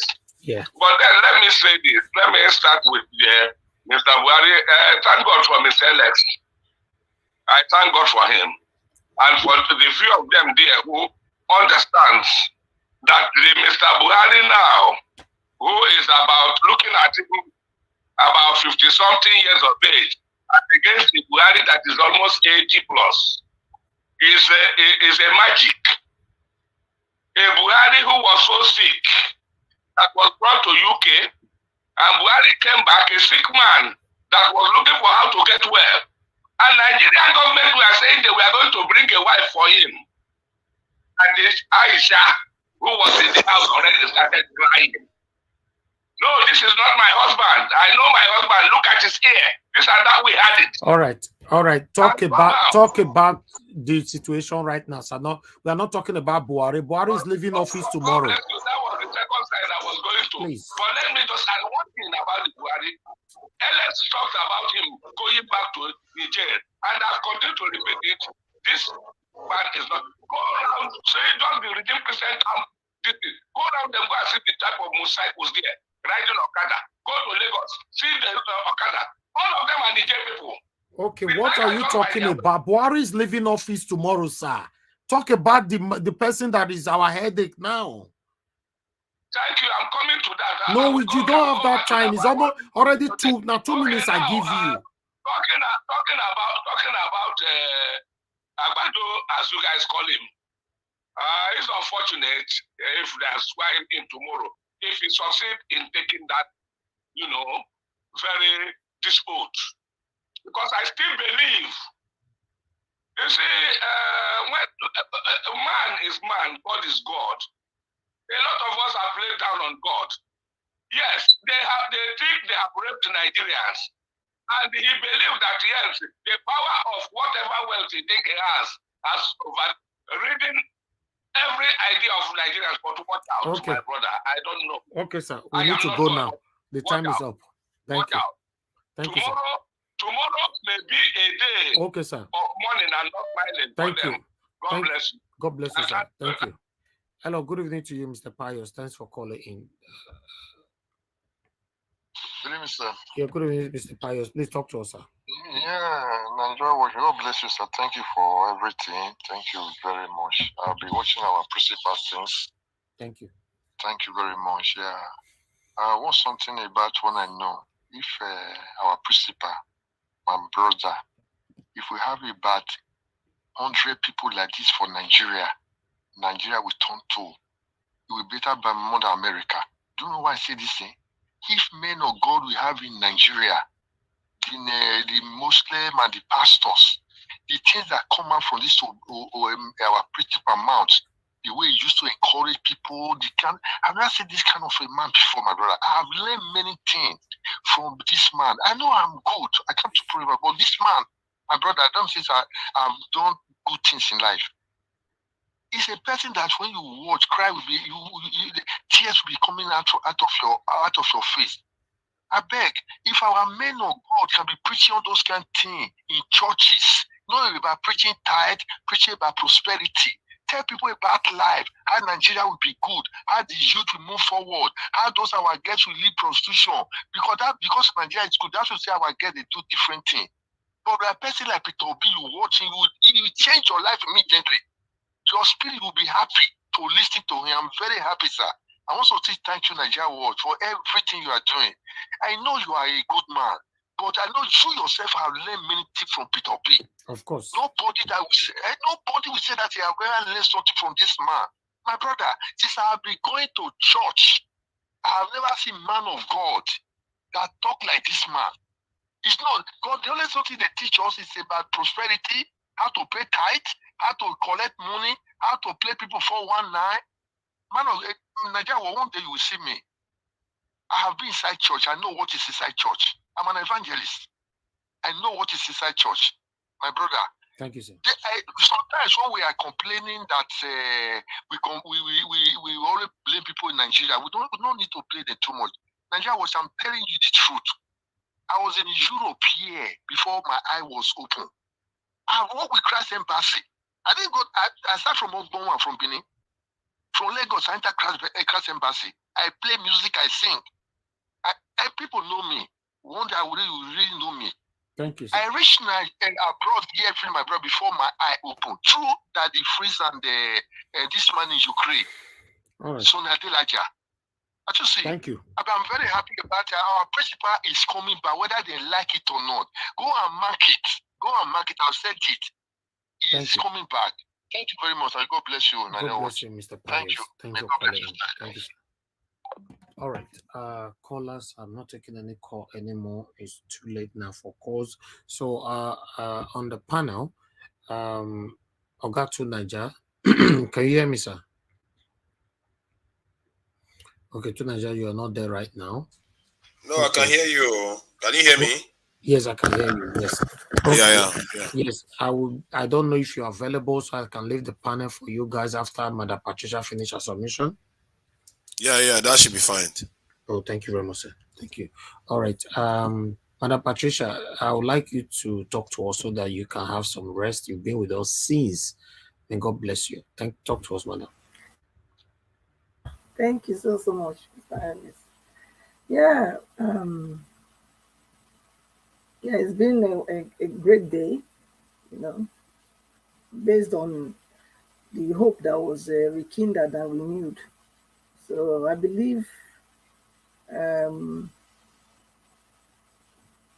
we are on the right course, All I would say to everyone is for we to continue to keep the focus, like I said before, and have faith in the mandate, have faith in it, because the person we are following is not giving up, so we don't have any reason to give up, and the mandate is ours, so we should be the one really confident in what we want, and I also want to use this forum to encourage people, charge people out tomorrow that Nigerians everywhere, they should go out wearing black and black, because actually we are mourning, This is a broad day light robbery and a rape on all of us. But nevertheless, the judiciary, they are the ones on trial now. They are the ones on trial. So they need to prove it to us whether really and really they too, they don't have any regard for the Constitution, to which they also sworn with when they were calling to bar. So the boy is on their court. But nonetheless, I still strongly believe that something miraculous, supernatural intervention will happen tomorrow. What man didn't think will happen, God will make it happen. So I rest my case for now.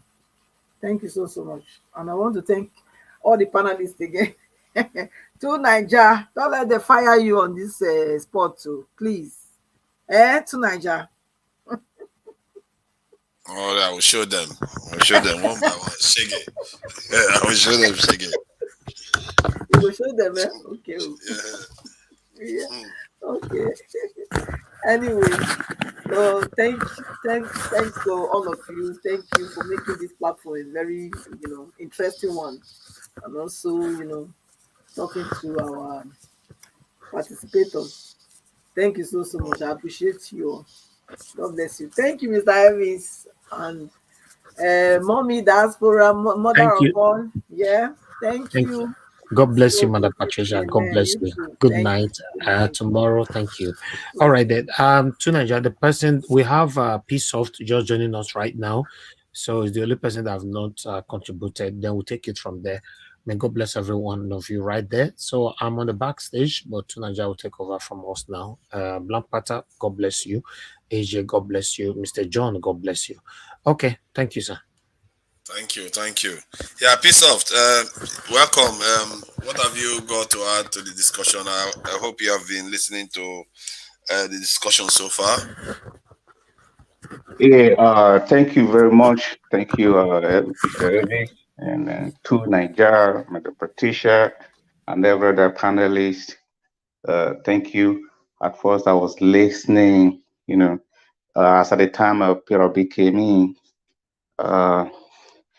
unfortunately, that was the time I was supposed to go to bed, and then I couldn't hold it, so I could join the panel, and then I went to bed. I just woke up now, and I quickly jumped in to see if you guys still on air, and I saw you guys. Okay. But so far, I think what Nigerians should understand is that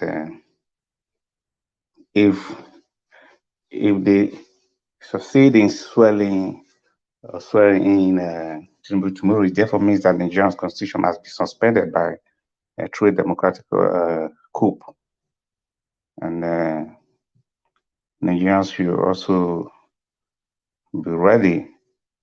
You see, I really do not want to say that much because a lot of things are in the pipeline, and then we're just going to be looking to see they actually suspend the constitution and swear in Tinubu.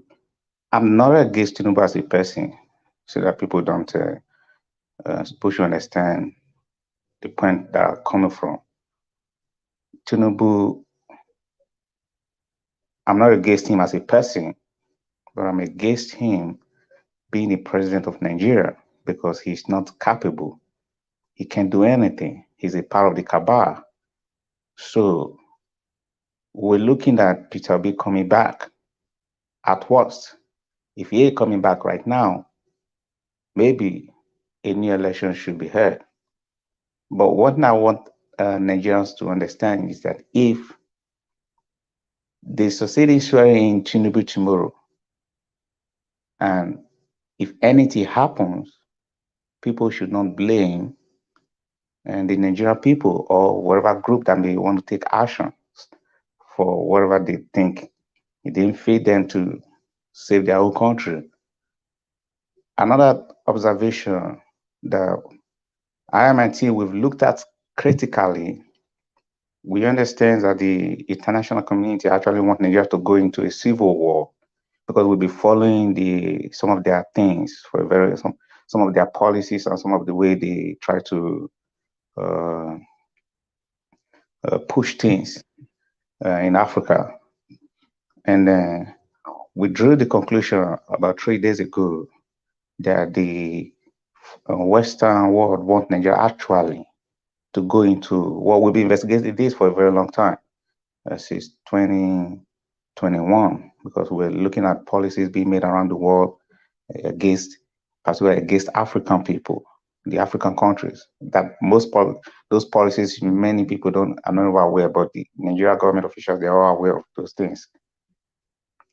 And we drew the conclusion yesterday, looking at what the Western countries, how they actually handle this situation in Nigeria. They have, let me tell you, Western world, they have very strong influence on Nigeria because Nigeria is the center of Africa, is the real focus of Africa. And if you watch, you find out that Dangote just commissioned his refinery, and that is going to affect the European country. If you look at it, and if Nigeria went into a civil war, that refinery would be their first target because there's no force that you can really remember. It's oil and gas, one small spark in one corner, everything will be blown out. If there is a war, it means the current infrastructure, some of the things that Nigerians are relying on, hoping on right now might just be taken down. We have to draw that conclusion 3 days ago to see how these things can be handled carefully, which we're still going to wait till tomorrow to really see if the Nigerian politicians will actually allow civil war to happen, just so we know exactly what to do. Believe me, this thing is already a written script. They already draw all the plans, how they want these things to happen. The largest refinery in the whole world. And now Nigeria is about to go into a civil war. Think about that. And politicians are intentionally breaking the constitution. Think about that. Don't we think that there are foreign influence around these people? And I didn't want to say all these things ever since because we don't want to speculate. But at times it's good to speculate so that people we just throw it out there so that people can reason about it. We can just reason these things out. If Nigeria went into civil war today and there's a big war in Nigeria, it means that just over $18 billion that was just spent by Dangote to put down that refinery would just be a waste because there is no war where look at Ukraine. What was Russia's target? All their energy powers. Russia started taking them down. If there is a civil war today, the international community, they might be the ones to even blow it out and say Nigerians did it. Then it will take another years, which means we're going to still be in perpetual poverty. Look at how much is gas today in Nigeria. A liter. Here in US, we buy per gallon, but in Nigeria, they buy per liter. So we really need to think very well now and be very, very strategic. We need to really, really think well because a lot of Nigerians don't think rightly. Anywhere Beleface, they're just going to go right now. Just the way people follow obedient movement. People just saw and they follow obedient movement. Believe me, any one shot from any corners of the country, it will cause a reaction across the whole Nigeria. Believe me, just one shot by mistake that somebody was shot because of this election, because of this swearing and the person died. Forget about Nigeria. You see the way obedient movement just move it. That's how Nigeria just go boom. These people that you thought they don't want to fight now, believe me, as a programmer, you have to look at the mindsets of everybody right now. You have to look at the minds of Nigeria. Yes, they are happy. They are going to party from one party to another party. They are enjoying themselves, but the pain is there. Any little spark from one corner of Nigeria right now, believe me, there'll be a big problem. That stuff just needs to start from somewhere. And the whole country just sees it. And then they just say, oh, well, if everybody wants to die, let's die. That would just be it. So I wouldn't want to take much of your time. I guess maybe you guys are about to go right now. No, we are not about to go, actually. We're just getting going. Yeah, what you said is true, and I really wish many of us are aware of the machinations of foreign entities. I've also advised that we do some research, even if it's 10 minutes a day, into what is going on around the world as it relates to Nigeria and our surrounding nations, because we need to start understanding the dynamics, the strategic movements going on around Nigeria. Then you can start understanding why your leaders are doing what they are doing and why they feel like they have to be going to the West all the time. You know, Tony Blair coming to Nigeria, in our military bases, they are everywhere. You know, and the only one we don't even know, we don't even have power for, that one gives me sleepless nights, is if they go and sign that foreign military bases should come into Nigeria. Is there any law saying that they have to consult the people? No, they can just sign us away. Are you aware that Buhari actually pushed for that? That should be like, is it 2021 or 2020? Yeah, he was asking African to come to the continent, not necessarily inside Nigeria. So, and which was a cowardly thing to do, because Nigeria was one of the major nations that was saying that African should not be on the continent. Then maybe they've beaten him to submission. Now he's asking them to come in. You see how they deter our leader. They use policies, they use deterrent policies that they use other nations to set example, to the point whereby Buhari himself is the one inviting them into the continent. These leaders, how can you invite another foreign power into your surrounding to come and help you out? How can you do that? If you do that, it just tells you that the leaders are not governing for themselves. They are not governing for their people. And we're not talking about a backwater nation here that is about 5 million in population. We're talking about, you are asking another military power to come into a region of over 1 billion people for their protection. Crazy. It's crazy. That is a very, very pitiful state of affairs, and it tells you how captured Nigeria is. That is the problem. The what I talked about earlier on, the corruption I talked about earlier on of about $11 billion that Nigeria has to pay now for nothing, no job done, nothing, just because our leader signed an agreement with the foreign this in the company, and the agreement they didn't live by whatever agreement they signed, and boom, we have to pay money for it. How can you what kind of situation is that? In other words, both of them could easily have conspired and say, let's do this business, let's screw the contract up, and when the case comes up, we have to pay you, and after we pay you, we share this in the proceeds. Yes. This is crazy. How is it you can sign a contract of 6 billion actually? Interest has gone up to 11 billion now. 6 billion, and you cannot figure out how to meet this in the terms. That is a massive contract.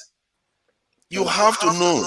Yeah, sorry for cutting you short, to Niger. What you just said now is exactly what is currently happening in the Nigerian aviation sector, where the Nigerian government signed an agreement with Ethiopian Airlines.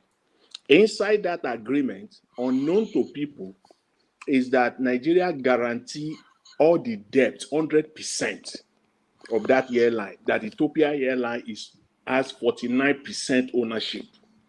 Implication is that Ethiopian Airlines can now go, borrow money anyhow, do whatever they want to do. Nigerian government will be responsible for that debt.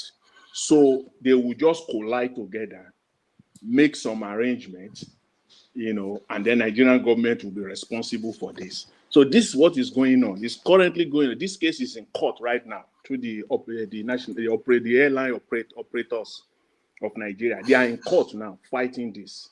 So this is one of the. Just want to buttress your point. Yeah, you see that for me. Ethiopia Airlines. Sorry for cutting you. Yeah. Sorry for cutting you. Sorry. I just want to digress into that airline agreement. Okay. You see, that airline agreement cannot see the headway. It's just that they are going to do some damages. They are going to do some damages by going into it, but when another government comes, they got to cancel it, because that one cannot hold water because they are using Nigeria as sort of a scapegoat to really get away from their own debt.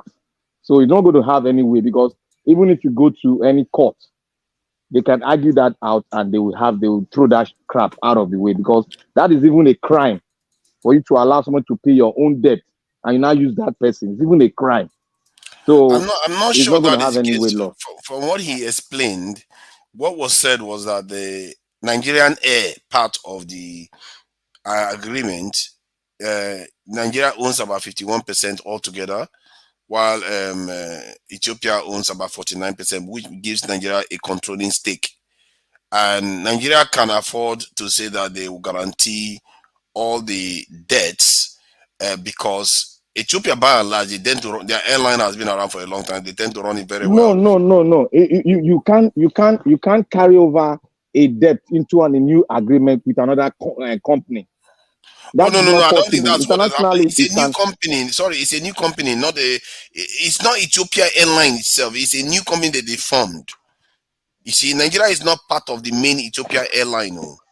This is a new company that Nigeria owns about 51%, while Ethiopia owns about 49%. Who owns the debt? The debt is owned by the company itself, but guaranteeing the debt is something different. So Nigeria is guaranteeing the debt of the company because they are the majority Then, shareholder. if you guarantee the debt, then what is right in the agreement? Is it that if you guarantee the debt, when there is a runaway by one party, the person that guarantee will pay the debt? Is that the agreement? We need to know what is in the agreement. I think the person that guaranteed it will pay the debt. You know why that it is probably the case? Because one, Ethiopia has a track record of running their airline successfully for decades. Nigeria doesn't. If anything, Ethiopia doesn't have a reputation for being corrupt and all these practices. So they are not willing to take a risk with the Nigerian doing business. Can you imagine going to a business with the Nigerian company and especially Nigerian government, knowing the way they operate? Then you run the risk of taking on their debts. You see what I mean? So you can see why the Ethiopians will say, no, I'm not going to do that. Can I get it correctly? Who is it? Is it Nigeria that holds the debt, or the company that Nigeria went in conjunction with? No, the company owns the debt, but Nigeria is guaranteeing. You know what? When they say guarantee, it's not like they are paying the debt themselves. I know. They should try and do another agreement, because that does not hold a very good. It doesn't hold ground, because if you continue like that, how can they hold that as your? It's like a leverage now that you got to pay, and you don't know the deal they did before. But if something happens, which they will do, something was surely. But they can't do anything, and they can't do anything because Nigeria will block it. Remember, Nigeria has a controlling stake in the company. If they want to go and take a debt that Nigeria doesn't approve of, Nigeria will block it. That's one. And secondly, we will have something to lose because they have history. They have history of not being corrupt. They have history of running a company successfully for decades. We don't have it. We've run our own airline to the ground, and they are there now to try to help us. So it's them. I'm sure it's them that said, you know what, I'm going to bed with you, but your record shows that you guys could. I was just talking about the $11 billion that Nigerians screwed up. So Ethiopia company will be like, no, I'm not going to go into debt with you, knowing how risky you are with this in money. So just as you have to guarantee the debt of the company. Yeah, just as the last speaker said, the agreement will not hold water. At least that's the only hope that we have right now. In that agreement, see, they gave Ethiopian Airline. Ethiopian Airline is the one that will be operating pretty much. There is no Nigerian here. It's a scam. There is nothing like this. Ethiopian here will bring. It's not fair. It's not fair to call. You don't have any proof that it's a scam. Have you ever seen Nigerians do anything that other people just come and scam us like that? Let me tell you that as it stands as of today, it is a scam. Let me explain to you. In that agreement, there is a 5-year moratorium given to Ethiopian Airline tax-free, which means that they will be operating in Nigeria. They will pay no tax. All the operators in Nigerian airline industry will be paying tax. 1, 2, they gave them another 5 to 10 years of price advantage. Ethiopia Airline will come to Nigeria and they will now be operating Lagos Abuja for 15,000 naira. Oh, my brother, that's a scam. That's a scam. How do That's a you scam. want the other airlines to operate? I don't think that is true. No. The Nigerian government will not disadvantage their local businesses for that purpose. Exactly that. You know why? That is exactly what is. If not, go. In fact, anyway, the easiest. I don't even have to look at the document. I doubt that is accurate. Let me explain to you. Listen to the Arise News Let interview. me explain something to you guys. Let me explain the corruption to you guys. Yeah. You see, this is what I'm saying because I've seen it happen before in some Nigerians businesses. You see, somebody in there, there's a group, there's a cabal. They will make an agreement in sustaining Nigeria, putting Nigeria forth to cover, they make Nigeria as a shield, then they will collect the profit, corrupt profit in the business and move around and use Nigeria as a leverage, a wall of defense for their own selfish intention.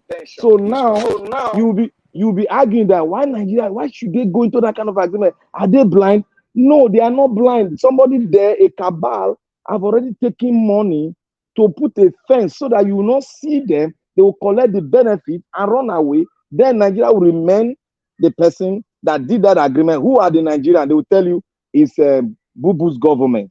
This has been their pattern of signing agreement every time they go out. They put Nigeria there to stand as like a wall. Put them there. Then they'll go back. After signing an agreement that will favor them, they will collect all the money. Then Nigeria as a country will now be the one to pay for their own stupidity. If you ask them, no, you are now saying that they are collecting money. I just told you Nigeria has a controlling stake. In quote, Nigeria has a controlling stake. What I'm telling you is that there are some cabal there that uses the name. They use Nigeria as a name to go there, sign a contract, and there is a backflow of corrupt money that goes to that group. They don't care what you do. That is exactly what Amechi did. When Amechi signed a contract to collect loan from the Chinese, they didn't look at what they were signing, but what they were looking is that what is going to bring the profit of this cabal, because he has to give a kickback going to the presidency. He has to give a kickback. This is the corruption we are saying. When things are not done with protocol, when systems that are laid down cannot guide against this thing, that is why we are saying what we are saying every day. When you don't have a system, what forms a system? It is what the foundation that formed the system to make the system work. If the system works, that means your foundation, you've laid it very well. But if you don't have a good foundation, like what we've been saying, the system, there's no amount of padding, arranging, rearranging, it will not work. If you want it, then let us leave it for another 3-4 years. Let us leave this very type system we are doing now, the constitution you have now, let us leave it for another 8 years. We will come back again and we'll see the same stories. And some of us who knows the new system we also adopt, we'll be talking like Amadou Bello and Abat Macaulay. We need to stop thinking like that. I don't think so. We can't just. We have to be. We need to stop thinking like that. We need to be dynamic. We need to be dynamic in our reasoning. Hold on. I think we have. Hold on. Let me just say something quickly. Okay. On this, we have to be quite precise. We can't just say everything should be thrown out. If we say everything should be thrown out, it's like saying, no, Dangote refinery, throw out. The second Nigeria bridge, throw out. Everything, throw out. No, Junaja, don't look at it that way. Don't look at it that way. I didn't say you should throw out anything. There's already a precedent, something that have been laid down by GEJ. We cannot afford to use another money to do another one. There's a copy, there's a document on ground now. Let us look into it if we can be able to adopt it. Even if it takes us 2 years, let us continuously look at it so that we'll make, if there's any amendment on that new one, that more than 800 billion was spent on it, we should look at that one rather than going for a new one. That is my explanation. The foundation got to be done right. We can't continue with this one that was written for you and I. Okay, Yeah, let me quickly say something. I think that even the people in the industry, their criticism didn't have much to do with that. Some of them are saying, "Oh, Nigeria should have even gone overseas, further overseas." Those ones are even worse because they're like, "Oh, Ethiopia Airline is an African airline, which means one of the strongest countries in Africa is partnering with one of the country that was hardly colonized in Africa. It's a major nation. That's in East Africa. Ethiopia is a major nation, and if Nigeria, Ethiopia, and I know that this in Ethiopia and South Africa are also collaborating very well. If they start working together with Kenya, you can see the formation of an African power bloc, not just an African power bloc, a black power bloc that is going to mean a very, very different future for the African people. So sometimes it's not only about the details of the agreements. It's also about the relationship that is being built within the continent. Mr. Tunaja, we can't go on that agreement with any African country until we have the right things in place. Now is based, we are under a very big threat, and there is a state about to be state captured. You and I know it. Let us arrange our house first before we go into anything, because if we go into the disadvantage, everything wait. Everything. You say we should go for constitution. No. We have to rearrange everything first. See. We have to go this second round that we are doing now, getting a new person there that think like us, that we advocate our point, that recognize that we have the power, the sovereignty. We'll move on from there. I think that's a good path to follow. Then that path we follow will now gradually introduce that blueprint of GEJ as it does. You can do it symmetric. You can do it simultaneously. As this government is running, you can be doing the other one. So it's not a hurry matter. It can take 5 years. It's not a hurry matter. What do you mean it can take 5 years? You know, 5 years is a very long time in other people's life. I'm talking about the constitution, not the government now. Okay, good. You understand me? Regarding this agreement, I really think that we, in our own case, there has to be a sense of urgency. I've said this before. This window is not going to last forever. That you are seeing right now, everything seems to be going well in Nigeria. You heard what Peaceoff said. These will have intentions for us. They see potential in our countries right now. They open their countries for our people to flee over there. Most of the brains in Nigeria right now are fleeing the country. Can you imagine in this in America, all those people that put those build their first nuclear weapons and aircrafts and everything were not in America. Somebody pulled them to Germany. Do you think America would have built that? That is what is happening to us right now. Our nation is not developing. We have to have a sense of any opportunity we have to take it. I think it has happened to Israel before. Israel, it happens to them. What happened to Israel? Hello, Mr. Tunaja. See, go ahead. The way you are looking at Nigeria in the 21st century, 2023, you are still looking at Nigeria as a country where it's being run by people that are sensible, that is being run by normal people. That is not the case in Nigeria. Everything you are saying is okay even in a mediocre country, in an average country. Nigeria is below par. Is a country where they will put a teacher, someone who is trained as a teacher, to go and be the pilot. That is Nigeria for you. Education minister I get that Nigeria is not functioning very well. It's not functioning very well. Hold on. Let me make the point. Okay, then try to get to the end. Then, with respect to that agreement that you're talking about, see, that agreement is a typical Nigerian way of doing business. You cannot do anything in Nigeria without the people. I mean, when I say the people, I'm talking about the cabal there, without them getting their payoff. You can't. I'll give you an example. If you go to Nigeria today with, like, say, $20 million and say you want to build a 20-story, mall. You want to build a 20-story mall. You are going there with your investors, with your money. You cannot do that in Nigeria without parting away at least 20 to 25% of that to some people. How do you want to make money? That is Nigeria for you. So this agreement we're talking about, that I understand. See, we can't make the perfect the enemy of the good. What I mean by that is that we know Nigeria doesn't function very well, but there is still a threshold that it hasn't sunk beyond. Nigeria has just been able to fund someone to be able to build one of the largest refineries in the world, if it's not the largest one in the world. So Nigeria has been able to put together a second Nigeria bridge, rail tracks, and all the rest of it. So it's not totally zero, like it's zero functional or even negative functional. So when it comes to agreements like this, based on the partnership that we are talking about, you can reasonably say this is not such a bad agreement to have. That Nigeria needs its airline back. If you left it for only Nigerians to handle, we know what Nigerians would do. So now you have a foreign airline that is used to doing this, and you just need reassurances so that they can help the Nigerian airline get its foot and stay resilient, because that airline is quite strong, Ethiopian airline. So it will keep the Nigerian side resilient. As long as Nigeria keeps its own, it doesn't try to sink the Ethiopian company, which is why they said they have to guarantee the debt, the Nigerian airline will be sustainable.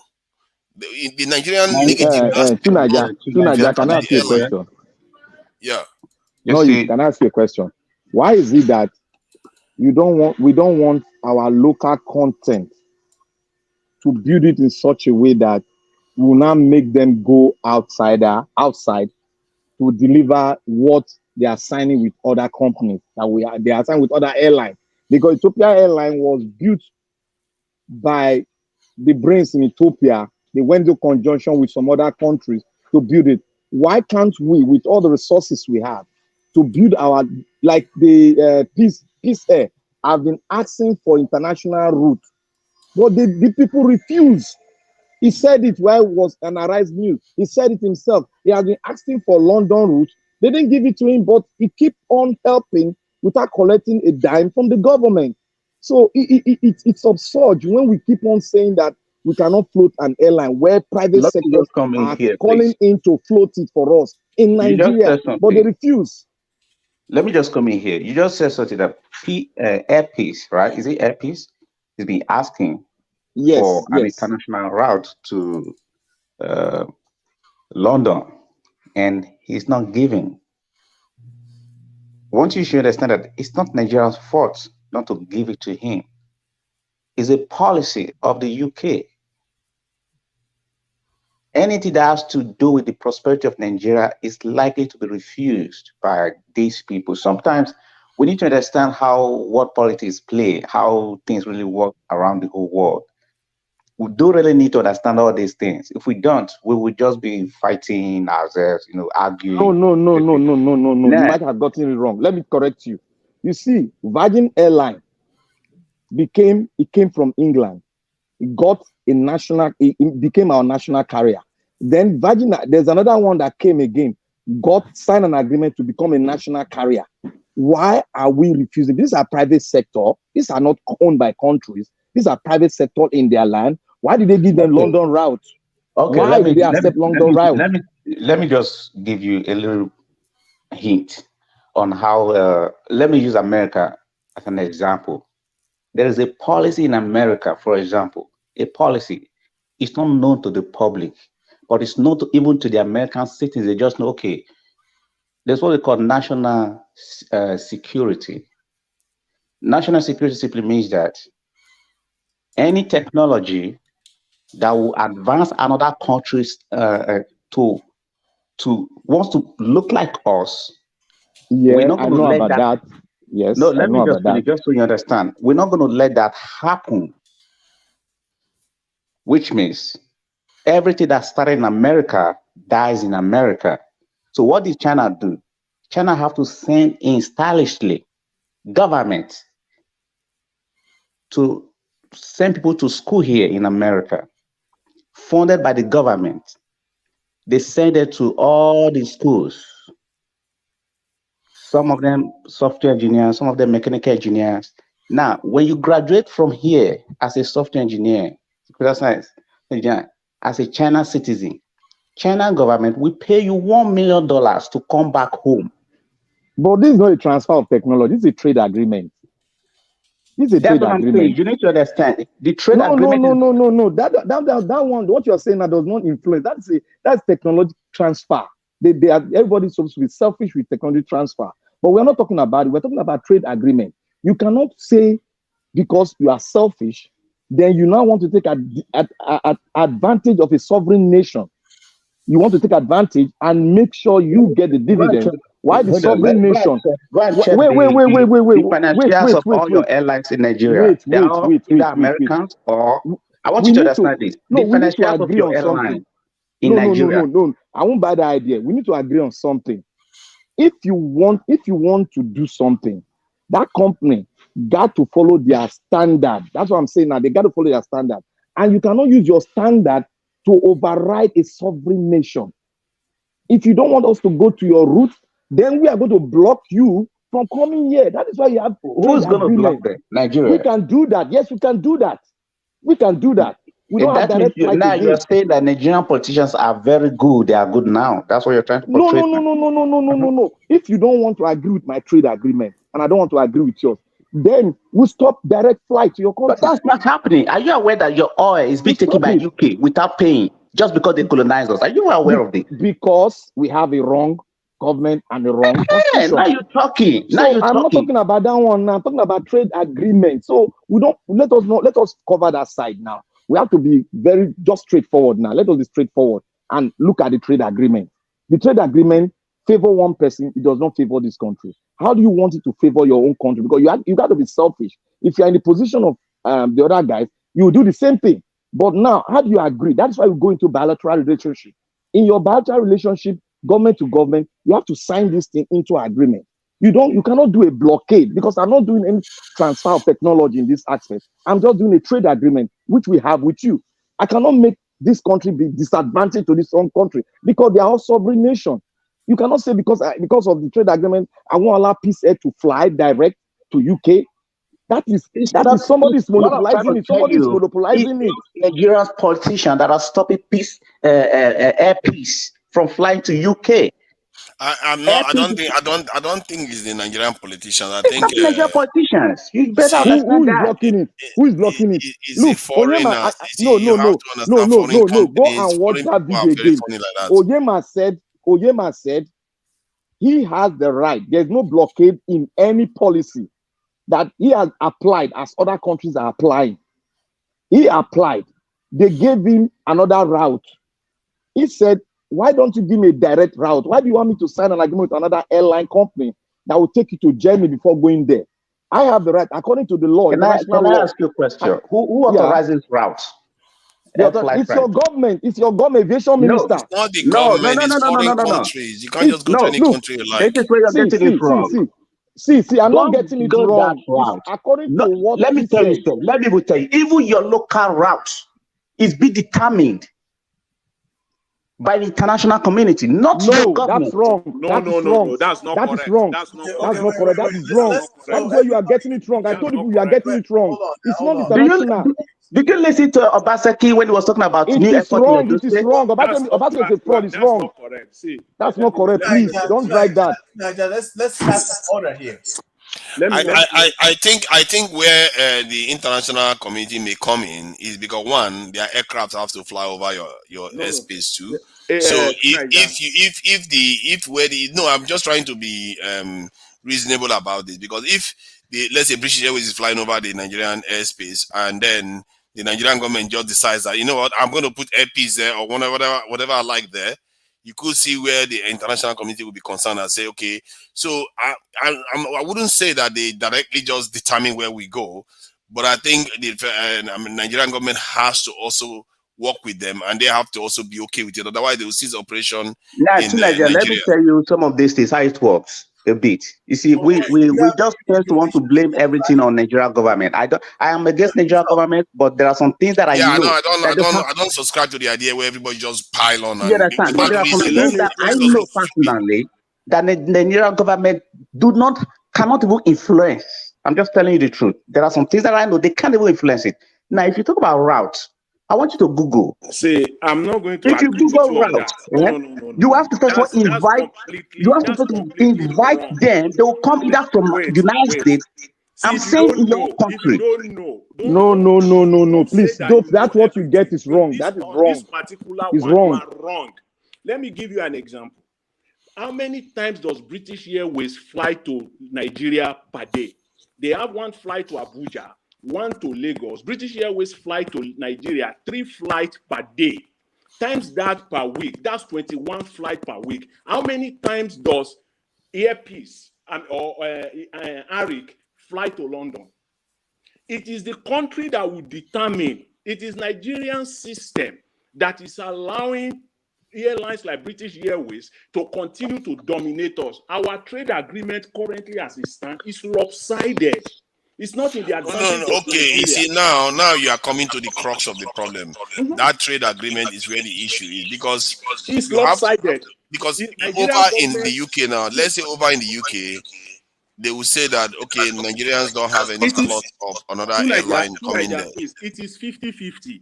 British Airways come to Nigeria 5 times a week, 1 per day. Airpeace or Arik also fly to Heathrow, not Gatwick, Heathrow 5 times per week also. That's how it is done.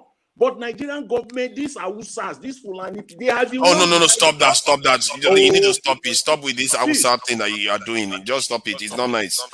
It's what is Nigerian it that is government. not Don't nice? stop Yeah, with their Tunaja, government. hold on. You Tunaja, are let being me correct him. tribalistic. It's not. Let me correct him. Let me correct him. Okay, No, take that okay, out. hold on. Let No, you need interject. to Let me remove interject. anyone who's being tribalistic. You need to remove them from the panel. That's I'm interjecting. Okay, I'm fine. interjecting. The Let me issue is that interject. the Let me fact interject. is that And correct fine, you. go ahead. Let me correct you in this way. The word what you use is you don't pronounce it. Let it be logical so that because it's like this.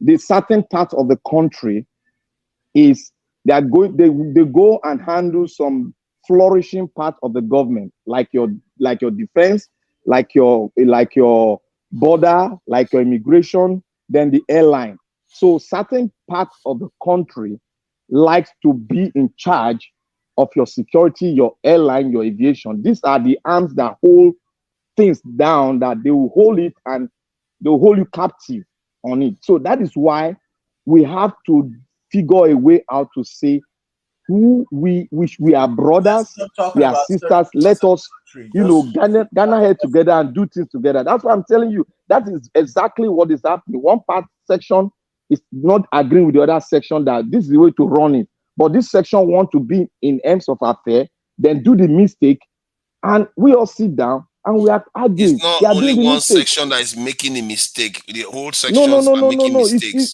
Starting Don't with say calling that. it the problem Don't of say one that. section. Don't say That's where the that. Don't mistake say that. starts in the We are first being place. realistic. We are being realistic, and we must face our problem, ourselves, and our way. I'm on ground. What nation do you live in that you don't have a section generally controlling certain areas of that country? Tell me what nation. Here in the UK, elites control specific areas. That's nobody else. Okay, hold on.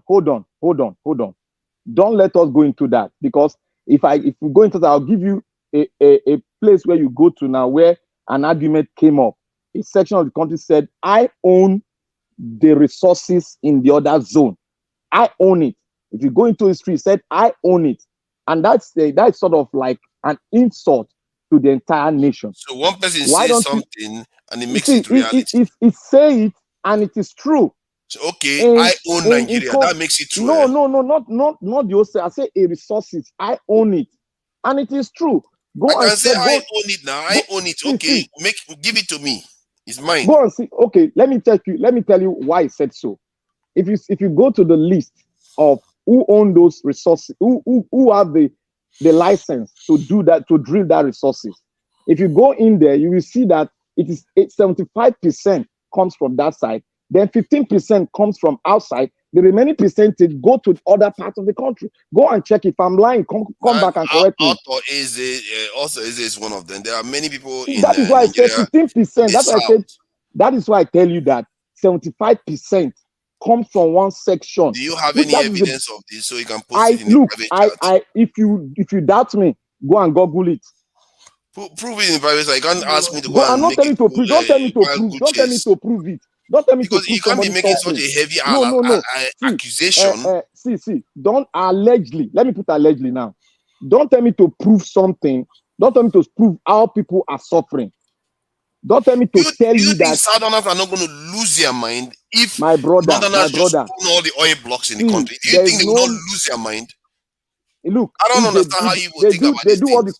what they call divide and rule. Have you read something about divide and rule? Yeah, I know how it works. So But I'm that telling you is that in the how it context of works. Nigeria, that is inaccurate. You know, It's see, not Nigerians will lose inaccurate. it. Okay. If you say it's inaccurate now, tell me now. Go and look at the rank and file in the military. Then look at the top generals in the military. Go and look it. Then give me a percent. Give me your statistics. How about the Do it defense minister tomorrow. right now? No. I don't want. Defense ministers? I'm giving you a something to do now. Your research. Go and look at it. Then grade it. See, Give why me the should you give me statistical a research? percentage. When I wanted to discuss stuff, I will provide the evidence for you. You provide me your evidence. You can't just make assertions and send me to go and start researching it for you. Okay, now I want to ask you a question. I ask you, have you been on ground to run for a revolutionary situation, a micro one in any state in Nigeria? Have you been involved with it? Have you been involved? Do I have to be involved to know that the defense minister is from the South? See, you have to be involved in something for you to come out with the conviction to tell people this is how it is. You might not hit the nail because you don't want any division like that per se, but you will give them a chip of the iceberg for them to have a small little view of what you are fighting for.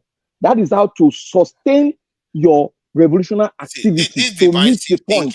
This divisive thinking let me tell you one thing. Is part of the problem. You see what Pisov said earlier on. This divisive thinking is part of the conditioning of our people to fight each other. No. Why are you saying? Why do you have agitation? Because people are frustrated. That's why you have agitation. See. Why are you talking like this? I know why. I've seen. You are not. Nobody is trying to divide anybody here. Yeah, when you're nobody's trying to divide anybody. You are doing? When a country is facing problem, if you go through the situation some countries have gone through, what solved the problem is all of them came together and said the truth. Because if you keep on dodging the truth and think if you say the truth, one side will be angry, the problem will still be lingering on and will pass it to the next generation. We don't want to face the fact. Some of us don't want to face the fact. We cannot be scared. I don't know why Rita comes here and just accuse people. Hold on. Nobody's accusing you. Nobody's accusing you. Let us talk. Forget about people accusing you. Forget about people accusing you. Rita comes here all the time and talking about goes to the private chat and telling people that don't look at the private chat. If somebody is not talking to you, ignore some things. You got me? You might not be true. All of us cannot be right. It's an argument. It's not. I'm not trying to pose my stuff to you. We are trying to say the truth here and align ourselves to each other. Look, when you refuse to, it's just like a family now. Me and you we are from the same mother. We're having problem. If we don't say the truth, how can I forgive you? How can I know where the problem comes so that it won't repeat itself again? Yeah, but the truth that now, is you what have I'm to be saying. factual now. If you want to call No. ownership, you need to name. You know why? You need to name the people. Don't just You know say it's why? one No. section of the country. You know why I'm not saying that? Because I am guiding against. We have just started the process of a change. You don't start it by be very, very, too much vocal, because it can create a mindset of enmity within the sections, the group in the country. So you have to be logical in your approach towards it. You don't have to be face to face. It's not face to face. We are trying to support. If we go into a conference whereby we have agreed to go into a conference to iron our differences out, then we can say the truth to ourselves. Now the public is not there, but it's a conference of ethnic group, the people that owns a stake in the country. Then we cannot say the truth among ourselves. Then we cannot agree and find a way out of our problem.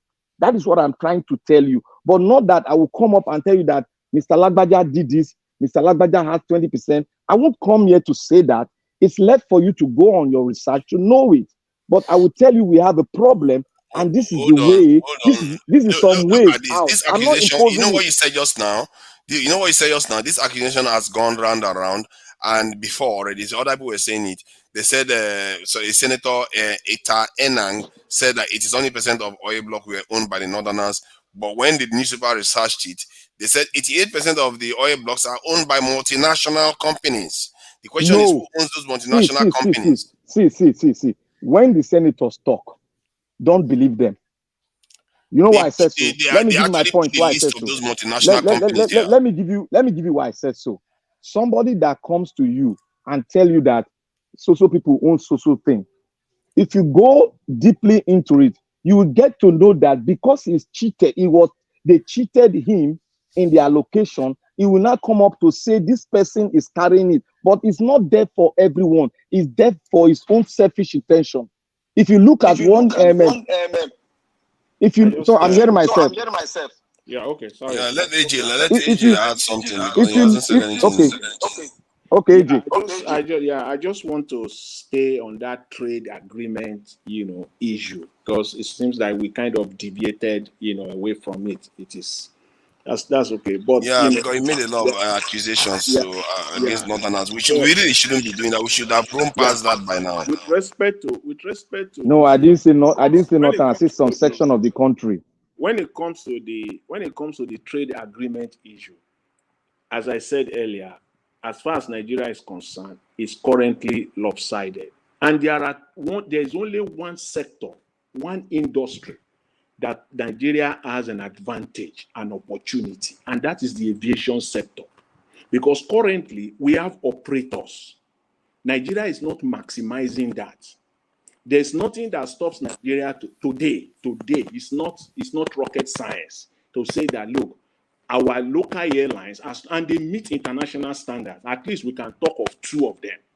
That if you are flying to Nigeria, our local airlines also will be flying to your own destination, 50-50. That is the only thing that can bring development. Simple. And it cut across all sectors. Take the auto industry, the car making industry in Nigeria, for example. All the agreement there is also lopsided. And we also have an advantage in that sector as well. We have one or two companies in Nigeria that are auto making companies in Nigeria. Nigeria has the opportunity again today to insist. If you are going to be selling Toyota in Nigeria, your plant must be in Nigeria. If not, go away. If you are going to be selling Honda in Nigeria, you must have Honda plant in Nigeria that will employ Nigerian workers. We cannot be doing, if we don't do that, that's why Peter Obi, that's one of the reasons why I supported him, talking about production. It is only when we have this, then we can, I think that will take us to that level where we can start entering into this normal trade agreement. But at least for now, we have one sector that is ready to go today, aviation sector. Why would they be signing an agreement at the detriment of Nigerian workers in the aviation sector? It should be 50-50. Now, it should not even be 49-51. It should be 50-50.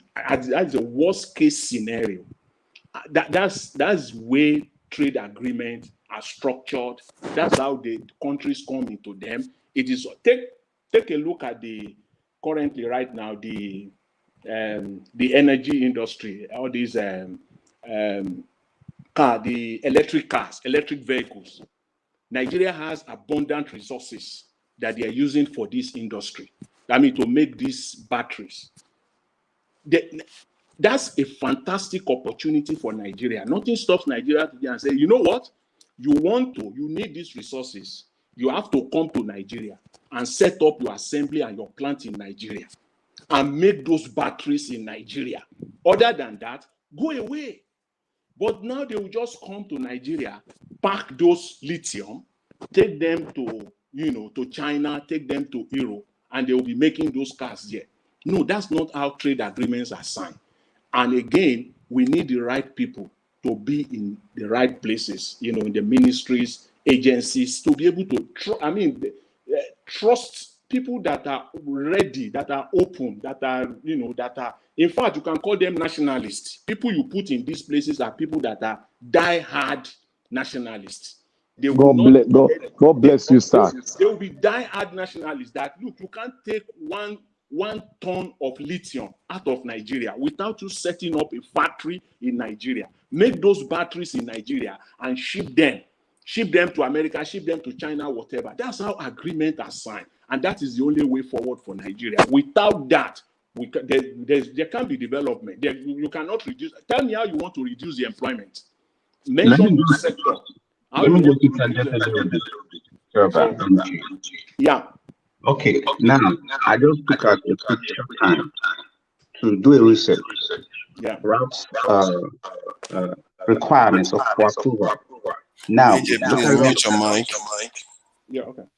Now, take a look at it. Now, airline marketing decides to introduce new routes, which means the owner of the airline will say, okay, this is the route I want to take. 2, both government, which is Nigeria government or the country which that route is being, that marketing company is, will have to approve that route. So if it is international route, both governments must approve that route. Now that's 2. The third one, the overflying countries must approve or permit that route, which means, for example, if you're flying from Nigeria to Israel, there are several countries that you are going to pass through their airspace. Those countries must approve that route. If they don't approve that route, you cannot fly. This is how it works. Yeah, and from what I gather, Nigeria, the airpiece let me just finish. Airpeace can actually do international flights. It does to China, India, and a few other countries, and many other countries. If you can do to India, basically it's doing every country. So any country it wants to do. So Nigerian government is technically not blocking Airpeace. I don't know why. No, let me interject. You people are getting it wrongly.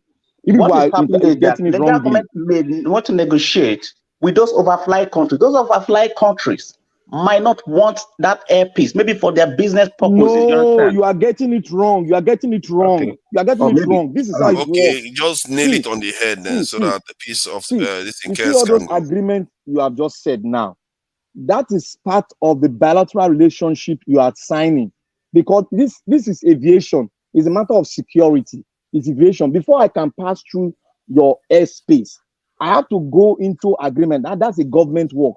After the government have signed an agreement with both governments, then the allocation now depends on your own government to allocate routes set on international standard, and the aircraft must be of the standard, not your own standard, not the standard of IAT. I've forgotten their name. It must be that standard. Then you not fly there. There's nothing like there's nothing like wait. Government will decide. The airline company will have to first of all identify the route they want to take. That's what is right here. Yes, when they identify that route, let me finish. It's right here. It's right in front of me now. When they identify that route, they will now present it to the government, which is Nigerian government. Let him just okay, peace of, go ahead. Now, what is right here is that the airline companies will identify the route they want to take. They are the ones to decide, oh, we want to be applying, we want to go through London, want to go to other countries. You understand? They will decide. Makes sense. You understand what I'm saying? When they decide, they will now bring it down to the Nigerian government that we have decided to take this route. Can we get an approval? Nigerian government may approve it. If they approve it, Nigerian government will have to negotiate with the receiving country to approve for this airline. It depends now. If the Nigerian government succeed in getting approval from that country for the airline, then the airline can go. But if the Nigerian government did not succeed in getting approval for that airline to pass through the overfly countries, they cannot fly through those routes. That's why I'm saying you are in agreement with us now. You are in agreement with us now. Please, 1 second. Let me just quickly buttress your point. I agree with you. That's a piece of. I agree with you. But you said Nigerian government. You're talking about it as if it's the president. It's the agency. I know the agency is part of the government, but be specific. It is the agency. In UK, they have the aviation agency, the agency that is responsible. They go through the agency. In Nigeria, it is also the agency that are in charge of this. You know, I mean, I know the agency is part of the government, but let's just narrow it down and be specific. It's the agency. It's not like saying it's the Nigerian foreign minister or it's the presidency that will do this. There's a specific agency that's set up. I know Nigeria has, of course, the Nigerian Airspace Agency or something like that. They have it. And the same thing in UK now, to be specific, they also have it. So these are the two agencies that interface with each other as far as this agreement is concerned. But again, national interests play a role. They have to protect their economy. I know they will still go back to get approvals here and there. In UK, they ensure that, see, British Airways, their own airline, always have advantage over Nigerian airlines. Don't take that away. That is a fact as we speak. They will always try to do that now. They try to do that with the Chinese and the Emirates and all, but in the end, those people too have to fight back. And that's what Nigeria has to learn to do, to compete like everyone else. We are not babies in this world that we have to worry about them. That is what the best not doing, not fighting back. That is what Tunaja, that is what I've been saying now. Yeah, that you have to develop your local content to meet up with international standard. Everything has to be followed. There's a road path which you have to follow to get there, but not international, not another country telling you, dictating to a sovereign state. You people don't understand what's meant by sovereign state. Oh You my have to go goodness. into bilateral. That is not it. That's not it. Let's let Kez. Kez hasn't said one thing since he came. Kez, what do you think about what you've had so far? Well, you have to Welcome. make me land. You have to make me land before you bring somebody in. Because you have been landing for a long time. Kez hasn't. But they are not. We are not agreeing on something. Some of us are just getting it wrong. Don't worry. You can get your point across after Kez just says something. It's not like we are running anywhere anytime soon. So Kez, please. Yeah, because I think everyone has made a very, very valid point. But I think you guys I don't know if you guys remember when Arik was coming to London, was running the UK route, and then Arik was run down, and then we had another airline, I think it was called Beavers or something like that was coming to the UK as well. These are supposed to be Nigeria, quote unquote, kind of airlines, and then that one packed up as well. And the reason why the British government is having leverage over Nigeria because it's just down to leadership. Because like what I think it was Peacesoft was saying, is done by allocation. If British Airlines and Virgin Airlines coming to Nigeria, say 10 times a week, then Nigeria Airline has the same agreement to come to the UK 10 times a week. So when the Airpeace guy was saying that the Nigerian government is not allowing him, it's correct because there's an agency that is meant to interface with the British government. I said to them that, listen, your 10 of your flight is coming into Nigeria, so 10 of Nigeria flight will be coming into the UK, right? The reason they are scared of that Airpeace guy because that guy is very grounded. If he comes into that route, it's going to cut down that price will drop. Trust Airpeace to do that. I will be shocked. Have you realized that Igbo will reduce the price to £200 to London? Yes, but again, have you realized that? Look at the distance between UK and America. Look at how much they pay for the flight from UK to America, and how much you pay for the flight from UK to Nigeria. But even the American distance, you're traveling further, right? So the Nigerian route is such a big route to this international market. Do you know how much Nigeria is losing for not having that a national carrier? The jobs we're losing is billions of dollars a year as in direct and indirect job to the economy, right? Yeah, it helps tourism too and people coming into the country because, go ahead. Yeah, and as well, remember there was a time the Nigerian government actually banned British Airways for coming into Nigeria. I can't remember the year now. And they had a dispute, and initially the British Airways people were flexing. When they stopped them from flying into Nigeria, they had to run to that government here in the UK and tell them to go and beg the Nigerian government to open that route back from them. Literally, they were begging because Trust Nigerians. Do you know how many Nigerians go on first class?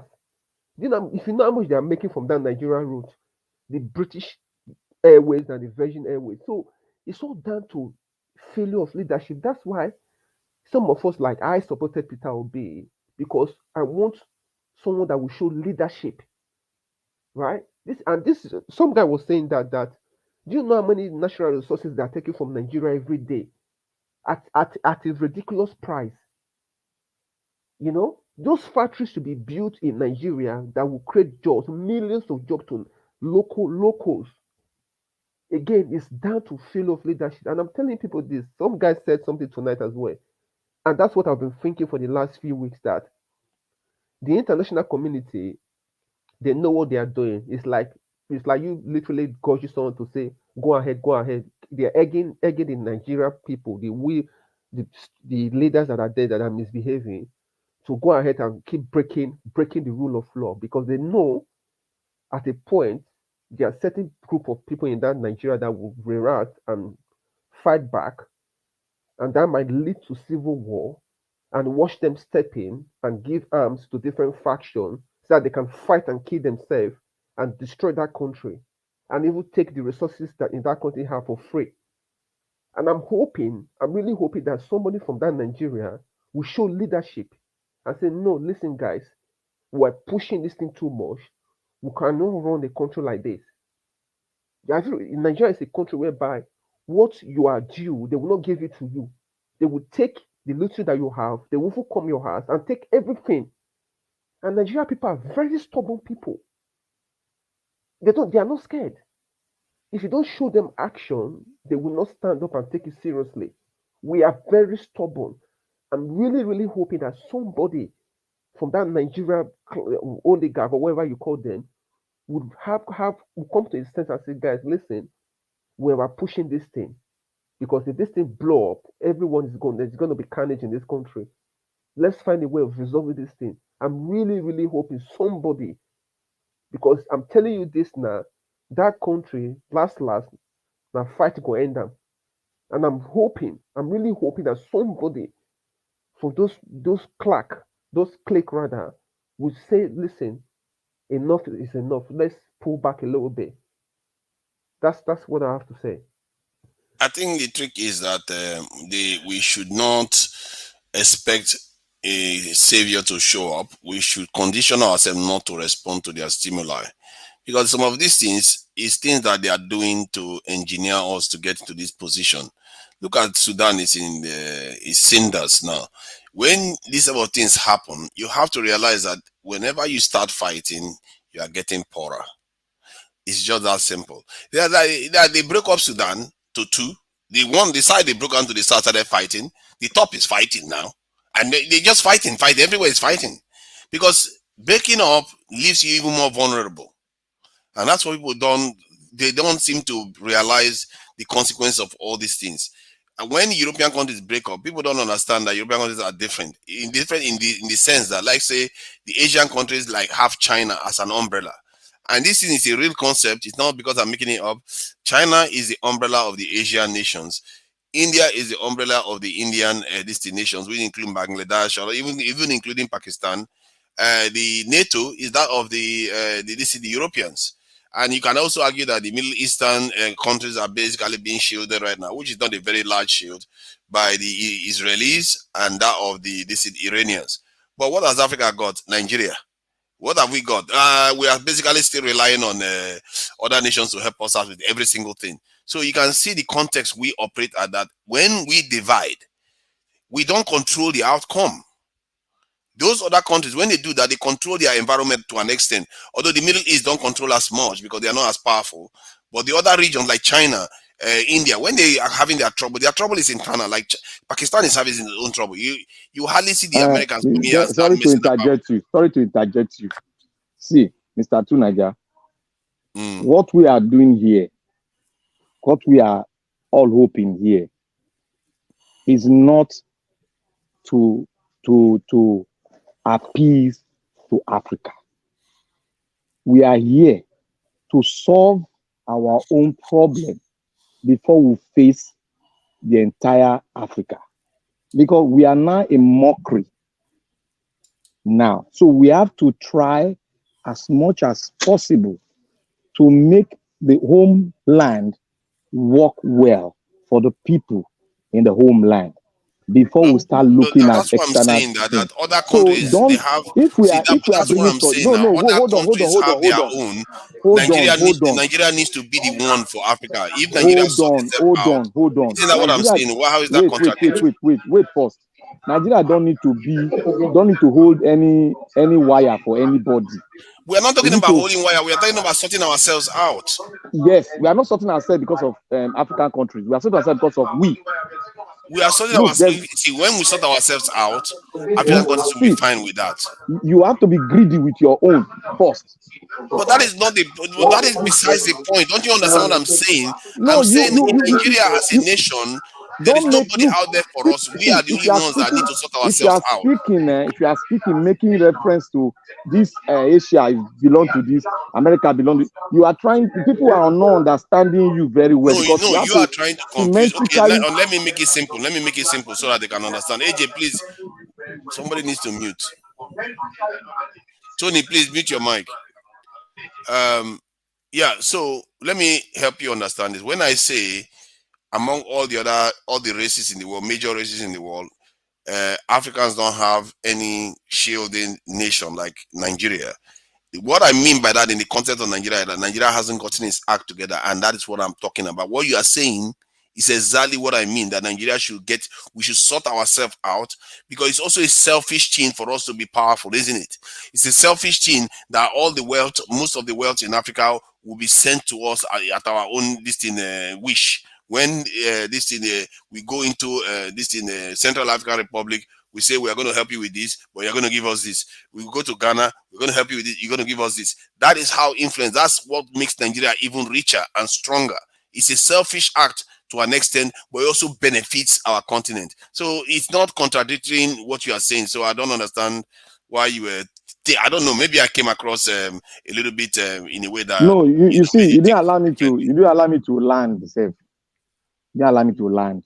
But you were saying that I forgot something that I wanted to say. Catering for Africa first. I was referring it from the point of view that we ourselves, because he was saying that somebody needs to come and ensure that Nigeria doesn't break up. We have to realize that when things happen in the country, we should refuse to do what they want us to do. In other words, tear each other up. Okay, hold on. You see, if you go into the history of Africa as a whole, we were borderless before the whole thing started, the creation of different states. We had borders. We were borderless before. Yeah. Go and cross into then according to no. Let's just be factual. Before the creation of borders around the whole Africa.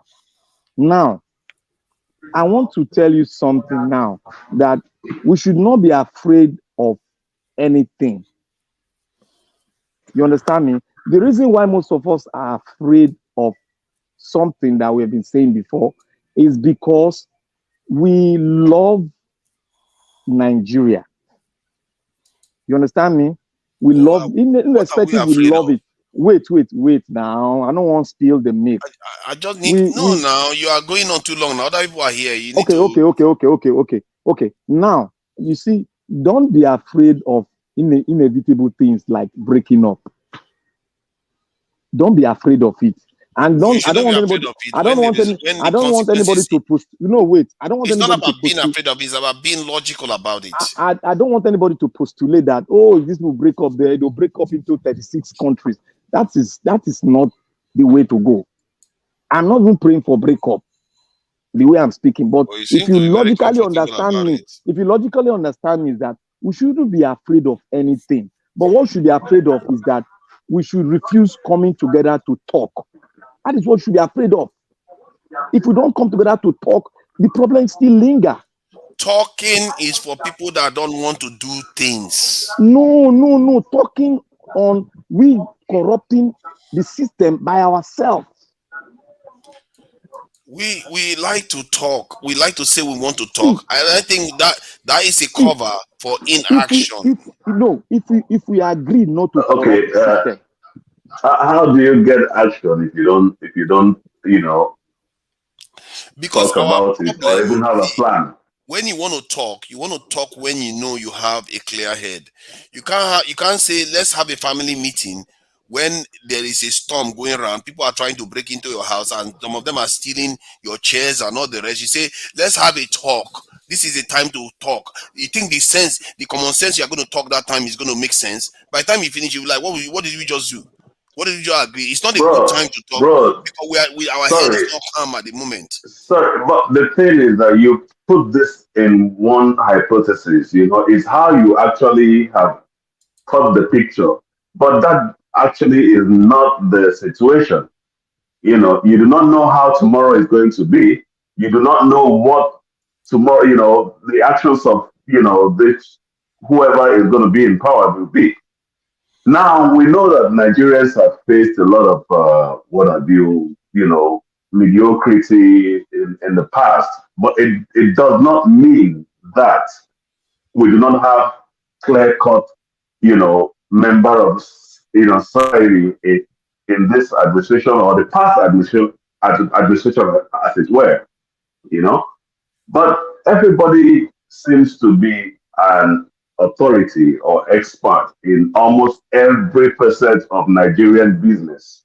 And that's why, my own interest in this joining here was as regards Nigerian Air. I just wanted to, shed a bit more light on how it works.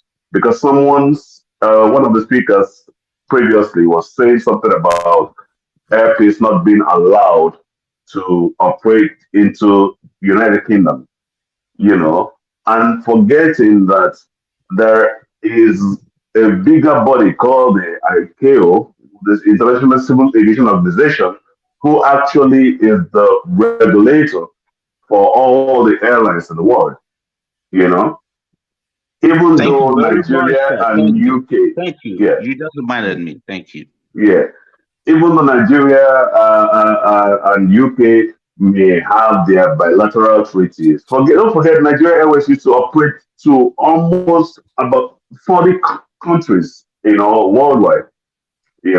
It's part of the ambassador treaty that I took up at the time and could not even meet up. Bellevue did it. They couldn't meet up as well. They changed their name to First Nation and died the national debt. Some time ago, Virgin Nigeria, as you know, Virgin Atlantic is a franchise. Someone was thinking that Nigeria government had a hand. No, Virgin Nigeria, a businessman proposed that deal to bring in Virgin Nigeria. It's a franchise. It's not as if Nigerian government what they're trying to do right now as regards Nigeria Air is, to be honest with you, most operators in Nigeria are actually operating for show, not really for the profit. Because if they were for the profit, the truth is Nigeria as a country, the aircraft deployed will never allow them to make profits. Okay? Now, for instance, you had Aero Contractor. When they veered into commercial operations, they started hitting all manner of problems. But when they were servicing as third party to the oil exploration blocks, and they were using their small aircraft, the Twin Otters and the Dash 8s, they were doing very fine, right? Now, if you go into the business of aviation, now, here in America, you have the major airlines. You have the feeder airlines. Nigeria as a country do not even need in their arsenal as operating aircraft all these Boeings that they're using. They need a regional operating carrier like the Dash 8s and the Embraers. So at least break even. The longest sector in Nigeria is about an hour 40 minutes, which is Lagos to Maiduguri. Okay. Now, most of the time, you have to wait, cancel flights to lump all the passengers in one flight to be able to afford fuel to make a trip. As regards our airpiece, that is one of the biggest, what they're known for, cancellation of flights. Yes, because they're not the seats are not going to be filled for using an Airbus A320 for a 40-minute sector. Who does that at the rate of the fuel today? Now I'm hearing that the Air Operators Association in Nigeria, they are kicking against Nigeria Air because they plan to do predatory pricing, slashing the airfare and what have you. But in my opinion, if they do that, it causes for these current operators to look inwards, realize that most times in Nigeria, you need a formidable technical partner to partner with you, at least to leverage, make sure that you do not fall short of standards. If a client is sold to your airline, regardless of how much cheaper the Nigerian air is, if they're used to your services, they will not shift. That's the truth. Okay. So Can I respond to Tony, please? Okay, go ahead. Let me respond to him. You see, one thing about us, Nigeria, is that even the Nigerian government, not to you now, in the Nigerian public sector, even the Nigerian professional sector, whenever they want to, they always say that Nigerian. Tony, there's a bit of static in your audio. Okay. And maybe you want to enable noise cancellation on the StreamYard settings, audio settings. If you go to the audio settings and you enable noise you are echoing, Naija. You are echoing. Yeah, that's coming from this in AJ. Go to noise cancellation and enable it on your settings.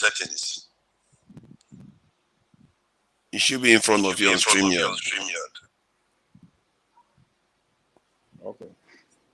Okay, when you have done it, you should stop echoing.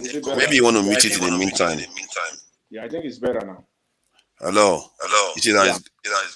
Oh, it's still there. Yeah, I'm here. Can you hear me? No, I mean the echo is still there.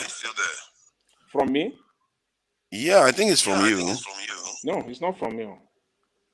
The echo is coming from AJ whenever Naija talks. Okay, yeah, it's coming from AJ.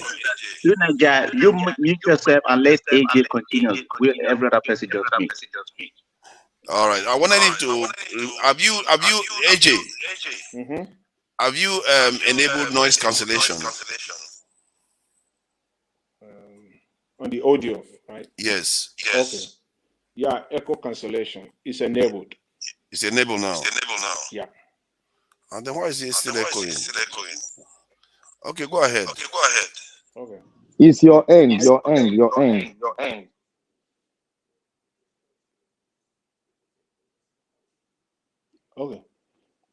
Yeah, go ahead. Okay, all right. Yeah. I was saying that you see, one thing we do best in Nigeria is saying that everybody claims to know, everything about everything. Of course, that is how it should be. The lawyers will be telling us in Nigeria now today that it's about the Constitution, as if the Constitution is not written in English. And the main objective of the Constitution is for a primary 6 to be able to read and comprehend. So it is not a rocket science. When it comes to the aviation sector as well, I'm not an aviation expert, but I can read agreement and I follow the industry and I know to a very large extent what is obtainable in that industry.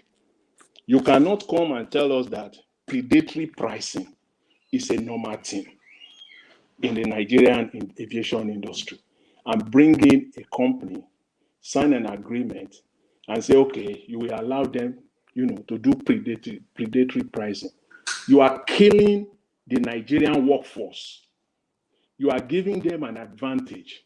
When you even talk of predatory pricing, why would Nigerian government do that? Why will you be killing your own people? It's not it is for the advantage of Ethiopian Airlines. It's not to the advantage. Nigerian government will not go ahead and say, okay, Nigerian government is giving itself tax holiday. It's not the Nigerian government that is getting the tax holiday. It is Ethiopian Airlines that is getting the tax holiday. Predatory pricing is to the advantage of Ethiopian Airlines. It's not to the advantage of Nigerian government. Nigerian government will not shoot itself in the foot, kill Nigerian workers, kill Nigerian industry.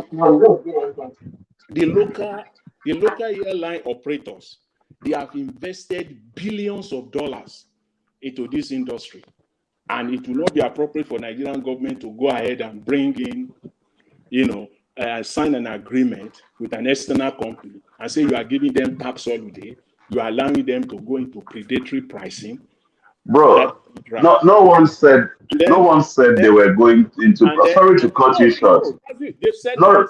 No. This is assumption of the AON. This is the assumption of the AON. Okay, all right, okay.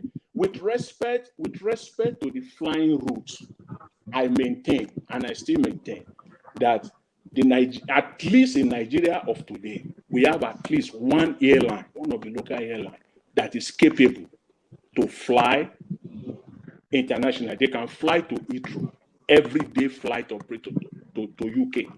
But that is not happening. It is both. You see, you always forget something. Sorry to cut you. Let me remind you again that before this airline you have in mind started it, you had two airlines in the past that were doing it. Bellevue did it for a long time too. See, but because they abuse a lot of things. This airline operators, they abuse even the clientele in terms of service.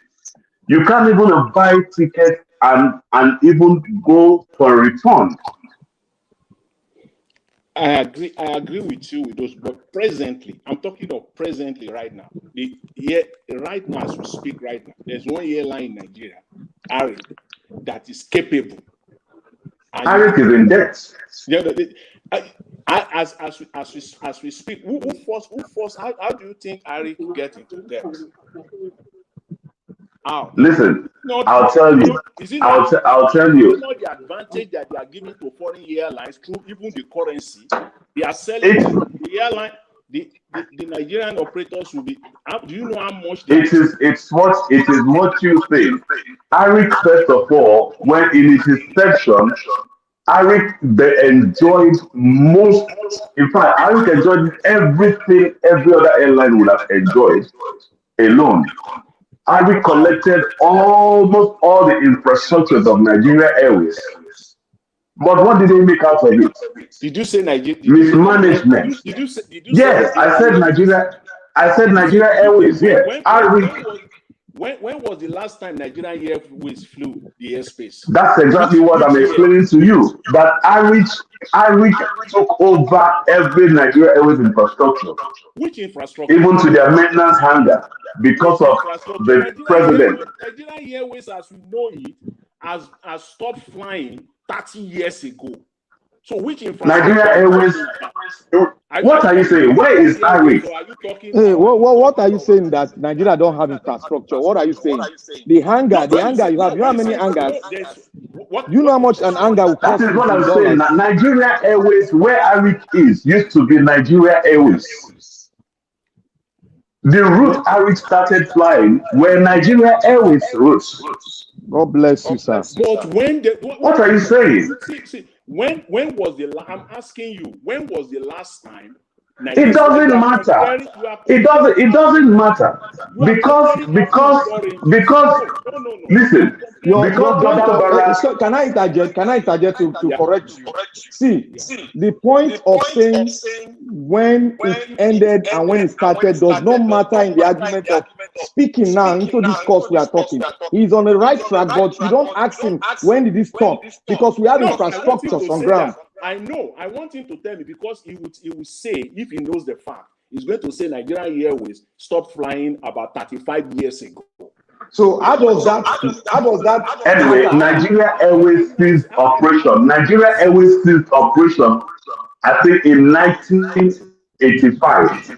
1985. Yeah, the ceased operation in 1985 does not mean that there haven't been pockets of skeletal operations after then. What skeletal operation are you talking about?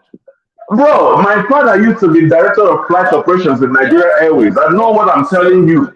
If you go to Nigerian Airport today, the Muritala International Airport today, as at the time Nigerian Airways was flying, how many local airports did we have in Nigeria as at that time? Nigeria Airways operated almost every airport in Nigeria. I said, as at that time, how many? It doesn't matter. Now, Cabo, Okada, all these other military, they came, they couldn't take it up. Mr. Tony, Nigeria Airways kind of like they transfer the right to Arik Air, right? It's not even that they transferred the rights. The president actually willed the right to Arik Air because of interest. Just imagine. Which year was that? When did Arik? I'm asking you. I know the fact, but I'm asking you. You can't just say that. Bro, if you say you know the facts, then you know that what I'm telling you here is the truth. You are just throwing it out. You will say, okay. I'm throwing it out because I'm an authority in this thing. You will say in 1999, Arik assumed all the assets of Nigerian Airways. In 1990, bro, I'm not even going to start giving you data and timelines. If what I'm saying is the factual thing, you tell me. I'm telling you that even with the amount of money used to resuscitate those assets we are talking about, do you know the amount of money it took to resuscitate, to bring them back to operational level? Do you know the same amount of money they used? They use that same arrow to siphon out locations that are already rusted, that are not. In fact, see, Nigerian Airways was long dead and gone by the time Arik came in, and it was just if you know what, at least you can talk a little bit about acquisition, merger and acquisition. You can buy something that is outdated or something that it doesn't have value. You can acquire it. But at the end of the day, you will have to spend money to resuscitate it back. The only thing you can talk about. Can you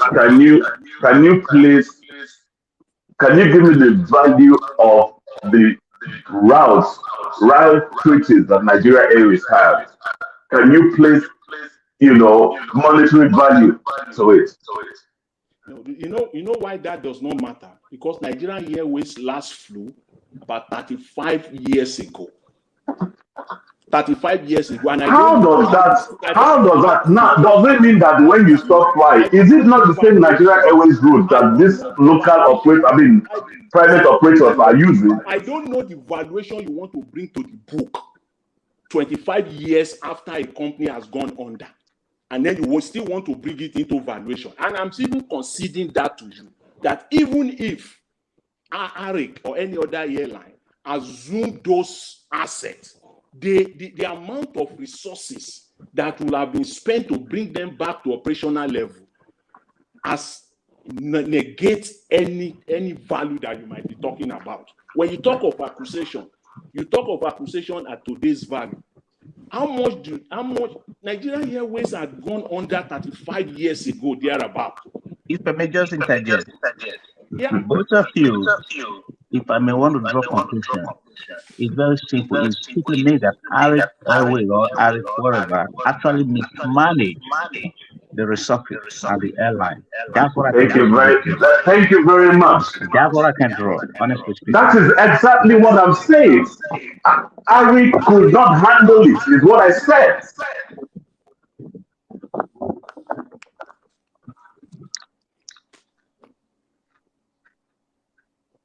I'm not sure the issue of Anyway, I don't want opening to, up the Nigerian airspace to I don't want to Ethiopian dwell- airline I don't is want the to- issue. Yeah. I'm not sure opening the Nigerian airspace to the Ethiopian airline is the issue. Because for one, I don't see why the Nigerian airlines cannot compete with Ethiopian airlines. And if Nigerian government is giving the Ethiopian airline any favorable conditions, that is something they should contend with. No, they can't do. No, that is not done like that. It is not done like that in any industry. You have to give them a level paying. Yeah, that's what I'm saying. That's what I'm saying. But I don't think that I don't think the Nigerian government is giving the Ethiopian airline a favorable this thing, like they don't pay tax or anything while Nigerian airlines pay tax. I don't think the federal government would do something that crazy. Wait. No, Mr. Naija, watch it. Let me Bro, say hold this. on. Okay, go ahead. Sorry. Like I told you, the Nigerian government is not per se. There are some group of people that go into agreement standing in for Nigeria, but they are not looking at what the benefit of Nigeria, but they are looking at their own benefit with their own cabal. That is why you see some agreements in business that they go into. You will say, are they thinking right? So that is it. You are not thinking about your country, but you're thinking about your pocket. That's where the corruption has gotten us into. We don't do something for the country anymore. So that is what we are trying to say, so that we can fix it. If we have a good government, a good leader, we'll be able to fix all these problems. But not all, but gradually to start from there. The trick will be, I think there's a lot of murky areas in Nigeria when Nigeria does its business with anybody. And this is why when I made a comment about transparency, no Nigerian took it forward. And this is the kind of consciousness that concerns me with our people. If I mention transparency, that we need to make our government accounts so that we can Can be you able to please track mute your mic? Yeah, AJ, please mute your mic. So if I say that we should be able to track our government transactions so that we can know what they are doing with our money, we should be able to track openly what they are doing with our money when it comes to contracts and all that, so that everything is transparent in the context of Nigeria. People in their head, when I'm saying it, they'll say, yeah, that's a good idea, but they never talk about it again. But the moment you mention constitution, yes, let's talk about constitution. Yeah. When you talk about this is tribalism, yeah, there are those people, they have been doing it to us. Yeah, they've been doing it. You see that rail track he built to this is Niger Republic. That is what they don't tell you, that there are 4 million Nigerians or 5 million Nigerians in Benin Republic and 3 million Nigerians in Cameroon. But no, it's the one, the smaller number that is in Niger Republic. That's what they tell you about. What this conditioning, I think, is that taking decades to put in place, so that we are not focused on what really works. Look at the problem we just described just now. What is at the core of the problem? Transparency. The $11 billion that we just lost in Nigeria right now to PID, this thing with oil deal, because of transparency too. Naija, hold on. Everything else. Can I interject you? Go ahead. Can I interject you? You are not. I don't know whether you are doing this purposely. You see, I've explained this thing to you more than 3 times, but you keep on referring us back all over again. That when you build a house, if you don't arrange it well, or now we are going to go and sign contract and this, and somebody else go there to sign contract on behalf of you and made a mess of it. How do you do it?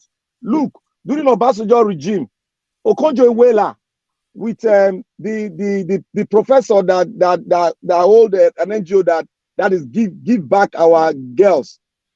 They set up a standard to follow how you can go out to make an agreement, how you can get your contract signed, the lead way, appropriately, where they can vet it, so that we will guide against corruption Who vets and it? contract vetting. They have a committee that was set up that you can go through it.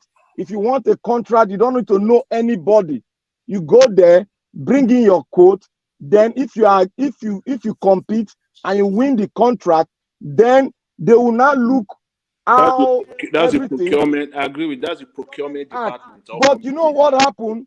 They said some of the people in Obasanjo camp, they said they are not allowing the dividends of democracy to flow. That they are holding back. What are we going to do? Even if you did that, Wait. You got to know this thing very well, so that you know the that things you are talking about is completely you just completely relay the point. You are stunting the conversation, mister. What you are doing here, I'm finding you very, very interesting. The way you behave is very, very interesting, Black Panther. I talked about transparency. No. You start talking about the committee that they put together. That committee too can be corrupted, just like judges are corrupted. I am in line with you. How are you? I am telling you that this thing you are saying now, we have talked about it, and we all have known the problem, where the problem comes from. But they can be corrupted too. We just saw military officers saying that they cannot recognize a child. We just saw police officers standing there when people are committing crimes in Nigeria. We saw Luomo did what he did. That is what we all are saying here, but we don't need to accuse this person that when you are saying this, you keep on, because solution to problem come from different dimensions. So yeah, we but they have are not to focusing. The solution they like to talk about is the one that doesn't lead to solution. Because every pathway, even if you write that constitution today, hold on now. Even if you write that constitution today, if you rewrite that constitution today to the perfect way you like it, there's no perfect constitution. Hold on now. You don't put that clause in. That clause is not there. Let me finish now. If you write a perfect constitution that you like today, you will be shocked to find that maybe a bigger section of the country will be against it than it is today. Let me tell you one thing. Just a quick one, just a very quick one. Let me tell you something. Even the constitution that we have, if we truly practice this constitution, you wouldn't even need to change the constitution. It's because we're not even practicing what we already have.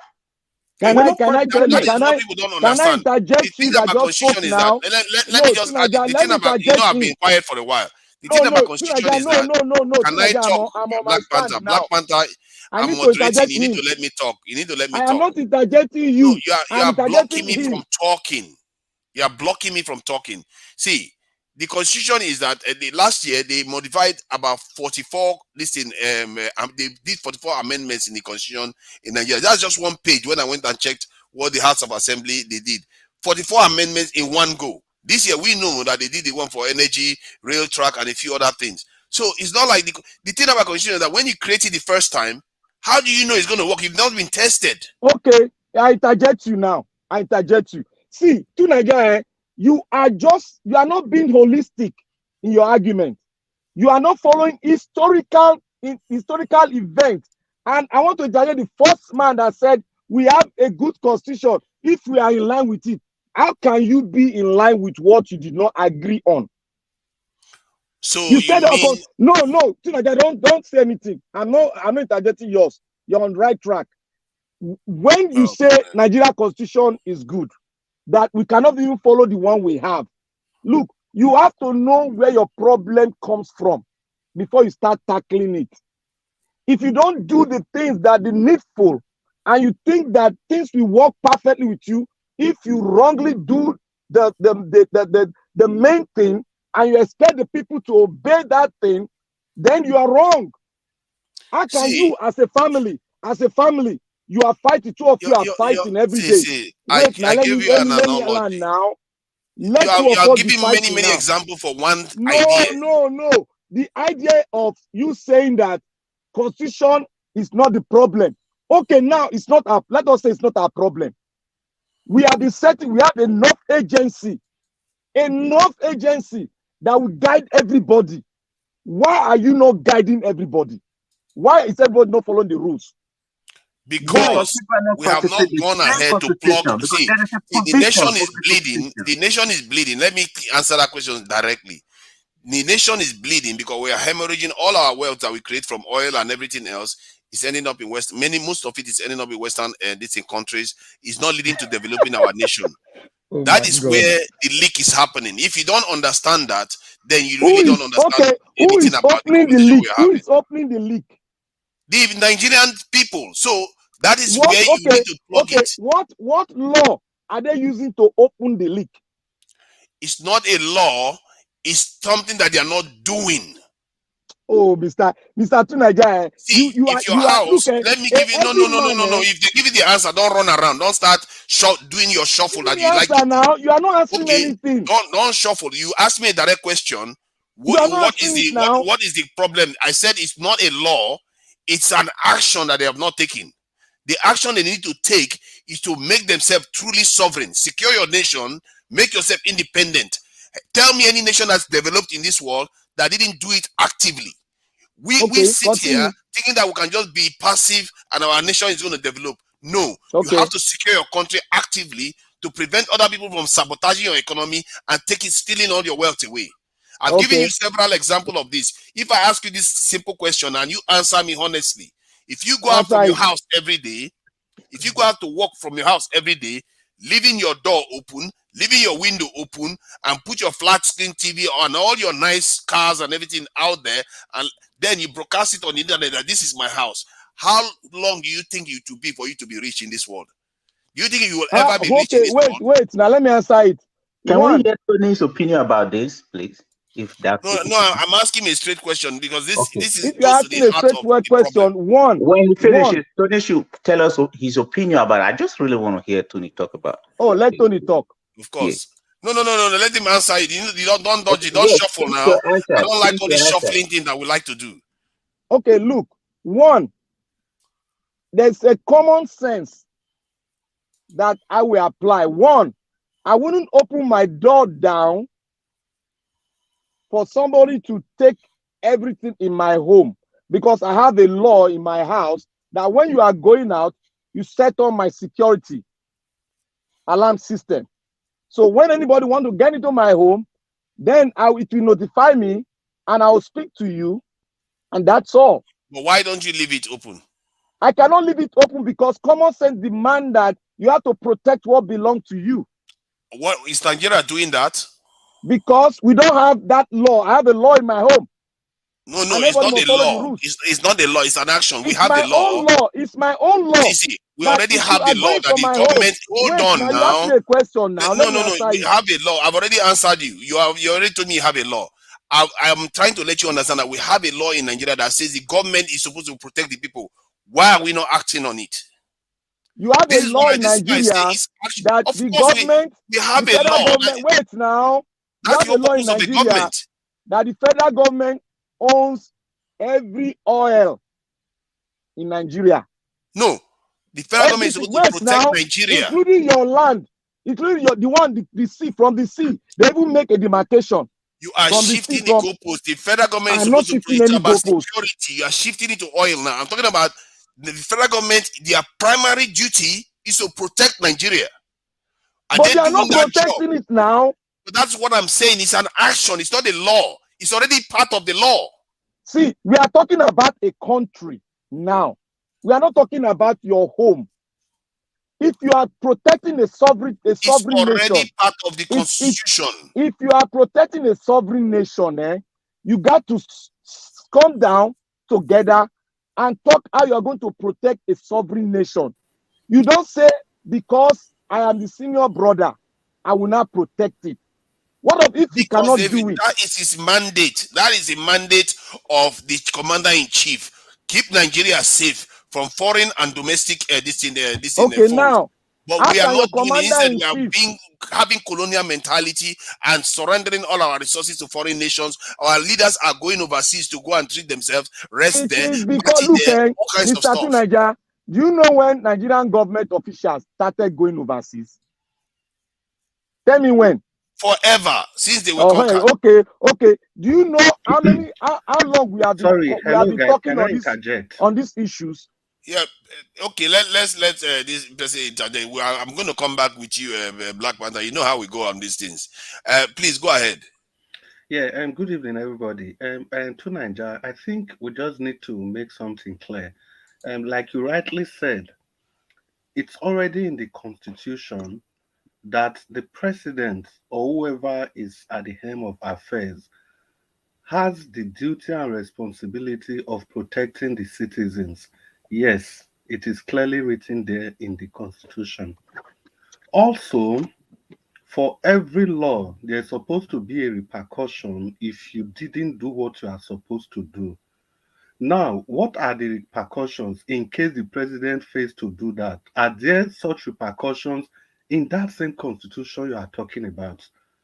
Because you just made it, yeah, you just made it clear that it's there in the constitution that the government or the president is supposed to protect the citizens. Fine, it is there. But what about if he doesn't do it? That's what makes it a democracy. No, wait, they're supposed to be I'm voted coming. out. Wait, I'm coming. So that we just need to clear this, that there's a huge problem with the constitution.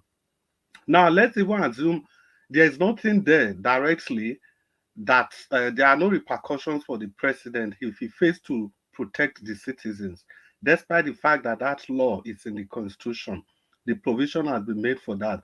Also, the other thing that can be done is that people can try, the parliament, they can try to impeach the president, but we know the process of impeaching the president, the labyrinth, the way it is a very, very sticky slope in the constitution.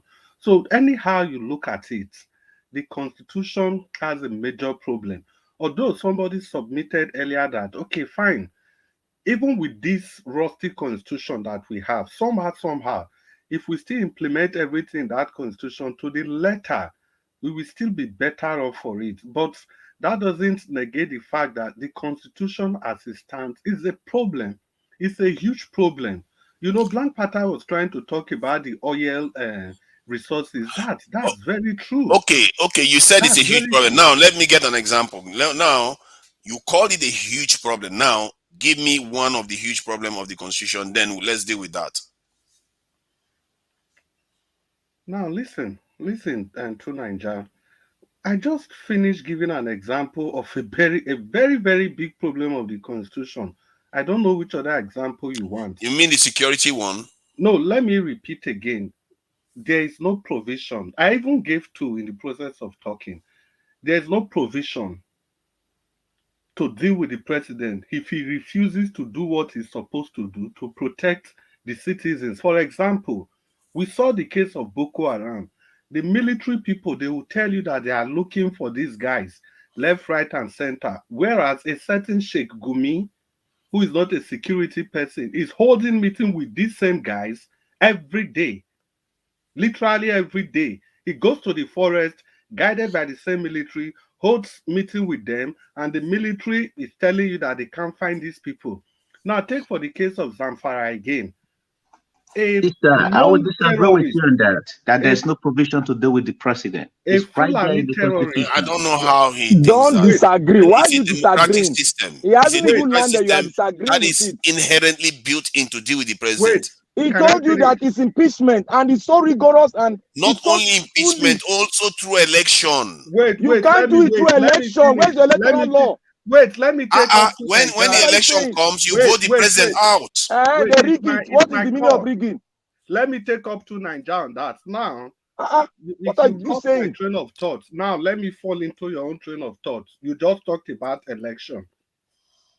Now, what is the process of appointing the chief presiding officer of the presidential election? I'm talking about the chairman of INEC, or whatever you choose to call it. From what I can now, listen.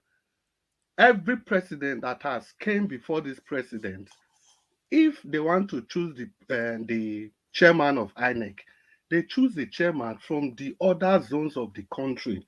But this president came in and he used his power to choose INEC chairman from the same zone, not just only the same zone, a full animal like him.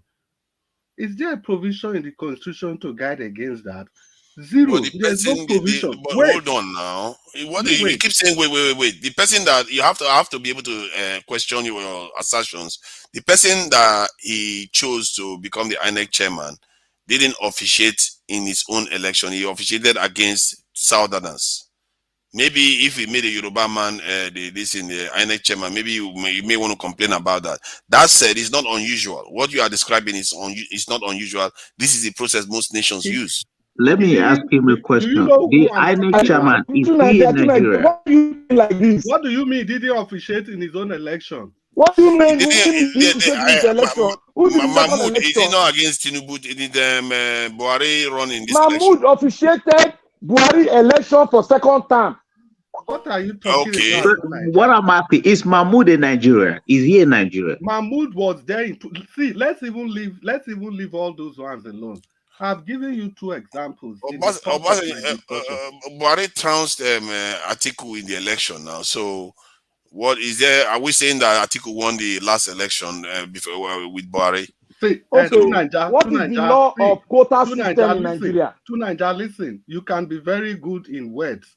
I don't dilly-dally if I'm making. It's not words. It's about logic. Listen. We are not. Are we talking about who won the election? Is that what we are talking about? No, you are talking about the selection that he used it somehow to favor himself. Because now I'm trying to tell you there's a defect in the constitution. You are saying there is no defect. Okay, tell me. Example. See, that is not a defect. It's not a defect. You are the one seeing that a defect because you are looking from a tribalist lens. The constitution didn't stipulate that you have to select somebody from another region when you are selecting an INEC chairman. So he's just selected who he likes. Wait. If you want us to be petty, we can be very petty, okay?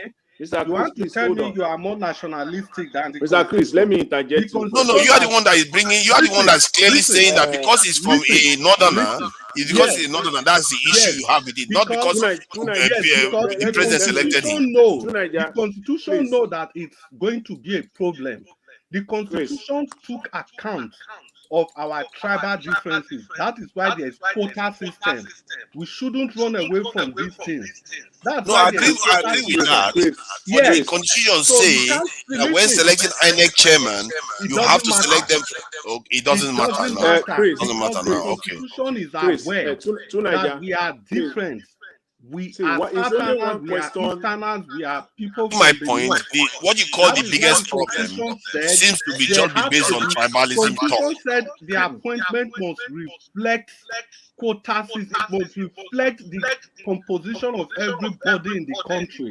You see, it is this kind of narrative that we use to deceive ourselves. If it gets to some issue, we start saying it doesn't matter, it's competence that matters. There are competent people. No, I'm not saying it's competence. I'm not saying that whether he's selected based on competence. I'm saying that the president has the right to choose. You are the one that says from the north. I didn't bring that up. Don't ever say I'm tribalistic. But you brought it up. Yes, I brought it up because it is there in the Constitution. It is important. That's why the Constitution talks about federal character. If it was important in that case, we are blaming Constitution. We are supposed to be blaming political parties' policy. See, brother. It's not nice when we say, because but Buhari chose other people in other positions too. And besides, president choose whoever they like. See, hold on now. See. President choose you are gambling to something you don't know. I know that part very well. Let me talk on other positions to Nigeria. In other positions of like a chief of defense staff that is from Delta State, CBN chairman. Where is CBN chairman from? Wait now. Irabo has been there for how long? At least 3 years now. At least 3 years. Okay. Yes. Can you tell me who was there for the past 5 years? Was that supposed to be? What are you saying? Who says if the constitution say it wasn't supposed to be, it wasn't going to be. The constitution did it. What it said when the Buhari government is balanced from the point of view that the area the constitution. Oh, come on, man. Let's see. Chris, let me just say something. Yes. If you have any area that the constitution demanded that the Buhari government should balance it based on the character of Nigeria, and it didn't do it, you can let me know. Because from what I gather, no government has broken that rules. Since. Okay. Can I speak? Can I interject you? Let me interject him, I beg. This side is very important. Let me interject him. Before Let me interject oh, him. sorry, I'll just give you 5 seconds. See, to Niger, I'm not somebody. I'm not somebody you come and be asking a question like a baby.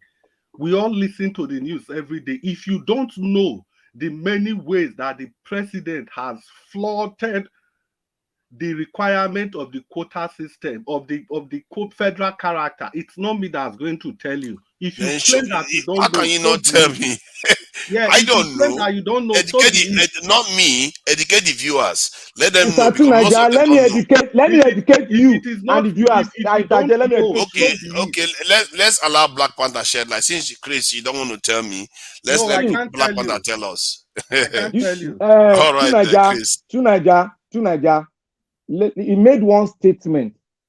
He said, you shouldn't play with our intelligence because we all are all Nigerians. Before we come here to speak on Nigeria issues, we must have gone through a lot ourselves, directly or indirectly. We are always glued to the network because we have that resources with us to use it to glue to the Nigerian network every time. And we are all glued to the political scenario in Nigeria. If you go and look at the federal character that is inscribed into your constitution, the federal character has been blown into oblivion. Because one, if Buhari says he has not done it, the National Assembly has gathered together, they sent him a letter that he has broken the federal character law.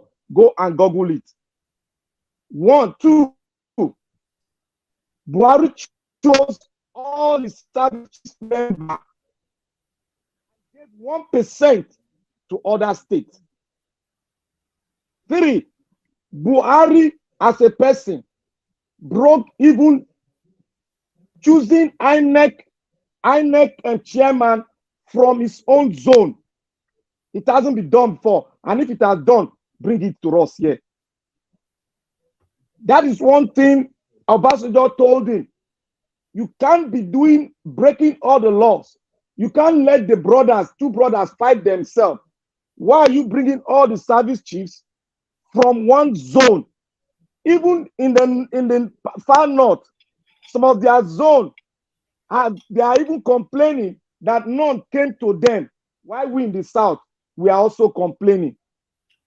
That is, he has broken the federal character laws. Go and look at the immigration section. It has been a long time that the Southerners has handled.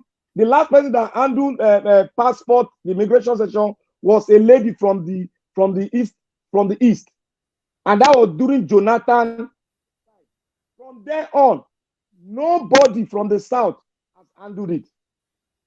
Go and look at the Port Authority. Nobody from the south handled it. The last person that handled it from the south, the Port Authority, was Bode George. He messed up and he was thrown into jail. From there on, he has not, when he came to government, he has not put any Southerner there. 75% of the entire position what am I saying? 80% was from his own zone.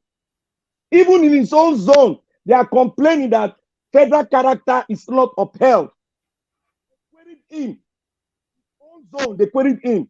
That they don't like the way he's breaking all the federal character rules. Go in your internet and see what some of his own classmates said about it. Hold on, Black Panther. I just checked some of the information out, and it's only one case that was brought against him regarding the federal character issue. Yes, and that shows that appointment. One appointment. Wait. You are generalizing now for just one appointment issue. I said in his own zone, National Assembly said something. They can only come as one, as a bunch. They can only talk as a bunch, as one. Then no. They highlighted the where he broke the federal character. It's just one case. We that gave them the power to do this, we're telling them that you can't appoint your own tribesman in all the security network.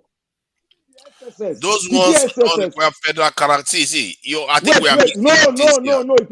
It requires. It Let requires. me just say a little The thing. reason why Requires. Don't talk. It requires. That's Nigeria for you. It Okay, requires. bro, let me just say just a little why thing. do we talk like this? Let me just We interject a little know thing. the law and we don't want to follow the law. We just make Don't talk like assertions. this now. It's That's enshrined in what the I'm Constitution saying. now that you are saying. No, This is it's the not Constitution. everywhere. See, it's not everywhere. It's enshrined. It's in some specific positions. No, can I just talk Let for me 10 use what is seconds? happening Can I right now, the talk for swearing 10 in seconds? that may want to take place. Let me use what's happening right now. The Constitution requires us not to obey any president that is sworn in illegitimately. We, the Nigerians, the Constitution has told us that if he did not meet the requirements before he's sworn in, then he cannot give order to the Nigerian people, neither to the military, to the police, to anybody. That's the requirement. That's what the Constitution told us. If we put this to practice, if they eventually swear him in, then what are we supposed to do? So if we lag behind in what we're supposed to do you blame the Constitution or we blame ourselves? This is my point. Can I answer that question? Let me finish. See how Black Panther has moved us all the way from what Nigeria needed to do to solve He's this the one problem. moving us now. We are talking about federal character. We are talking about federal character. I carry us back to it. Federal character has nothing to do with this, because we always bring tribalism into it, and we start arguing about tribalism. It's not tribalism. It's not tribalism. Mr. Tunaja, stop saying tribalism. It's all federal the character. people that got appointments, they are all Nigerians. They are Nigerians It's for just one case. How is it that we are still talking about this when it's just one case? That is the only case that the National Assembly brought forward. Can I That's the just only round up case. in 10 seconds? I've looked at the areas Can that. I round up in 10 seconds to Nigeria, please? Okay, round off. Yeah, you've made a very profound statement that the federal character thing is not in with respect to every appointment. Yeah. And Mr. Psoft, I understand the point you are coming from. You also said any person that is appointed, we are all Nigerians. But unfortunately, that's how it's supposed to be. But the Constitution stated clearly, without prejudice to any sector of the economy of the country, or the Constitution said that appointments must be made in such a way that it reflects federal character. That is what the Constitution said. So, Mr. Psoft, if you think the people that drafted the Constitution, they were not wise enough to have known that everybody is in Nigeria, well, that's a debate for another day. And Mr. Tunanja, the Constitution didn't specify any area. It only says that appointments must be made in such a way that such appointment reflects federal character. I rest my case. Thank you very much for the opportunity. Yes, that's true. Generally, it says generally it should be federal character, but it doesn't mean that in specific two positions you will not see where some people will just say, "Oh, it's not federal character." You're And the going to see that. Constitution clearly knows that we are all Nigerians before it says that. The Constitution would have as well as said that appointments should be given to the most competent people, irrespective of where they come Or from. the most highly populated people. That is why even in admission, Mr. But you just moved. You see, hold on. I think we can't just see. You know, the more you talk doesn't make your character. That Chris, No, Chris, it's assuming now. Tunaja, I will Tunaja, just you are talk the one you hijacked it moderating. again. You are moderating. See, That is Black why Panther, he said have 10 a seconds child. and he's hijacked the conversation. You have Leave a him alone. child. Let him You finish have now. a child from one part of the country. I'm the one moderating. I thought he should allow me to do moderate. very well. That will do very. It's not just about competence every time. Can't. You have a child from one part of the country Now that you have will a do child. so well in federal exam, but that child cannot get admission into federal school because of this same federal character thing. Whereas you go and get a child from another part that didn't even do up to 1/3 of what the child from another part did, and you give that child that same admission. Why do you do that? It's still because of this federal character thing. Yeah, you're moving the goalpost again now. You're moving the goalpost again. So I'm not moving it. I'm trying to. It's not even you I'm talking to. I'm just trying to make it clear to P-Soft that we know there's about the reason. federal character Yes. issue. We You know can't about the just federal say that character we are issue. all Nigerians. I can't thought just you say were that. closing out. Maybe I shouldn't have let you go then.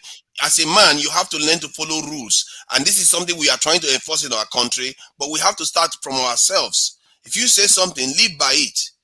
When the federal character issue comes I up, understand. it's clear that we have to be this thing. Let me just finish this. It's clear that it's not very rigid where it just says you have to, but when it comes to ministers, you have to spread it, and the spread is there. There was a time somebody was accusing Buhari of doing this type of stuff. Then I said, okay, they should list all the Buhari ministers and where they are all from. And it shows that it was all spread all over the country. It turns out that they were more even in the south.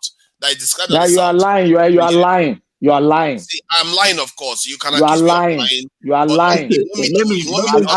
I'll repeat again.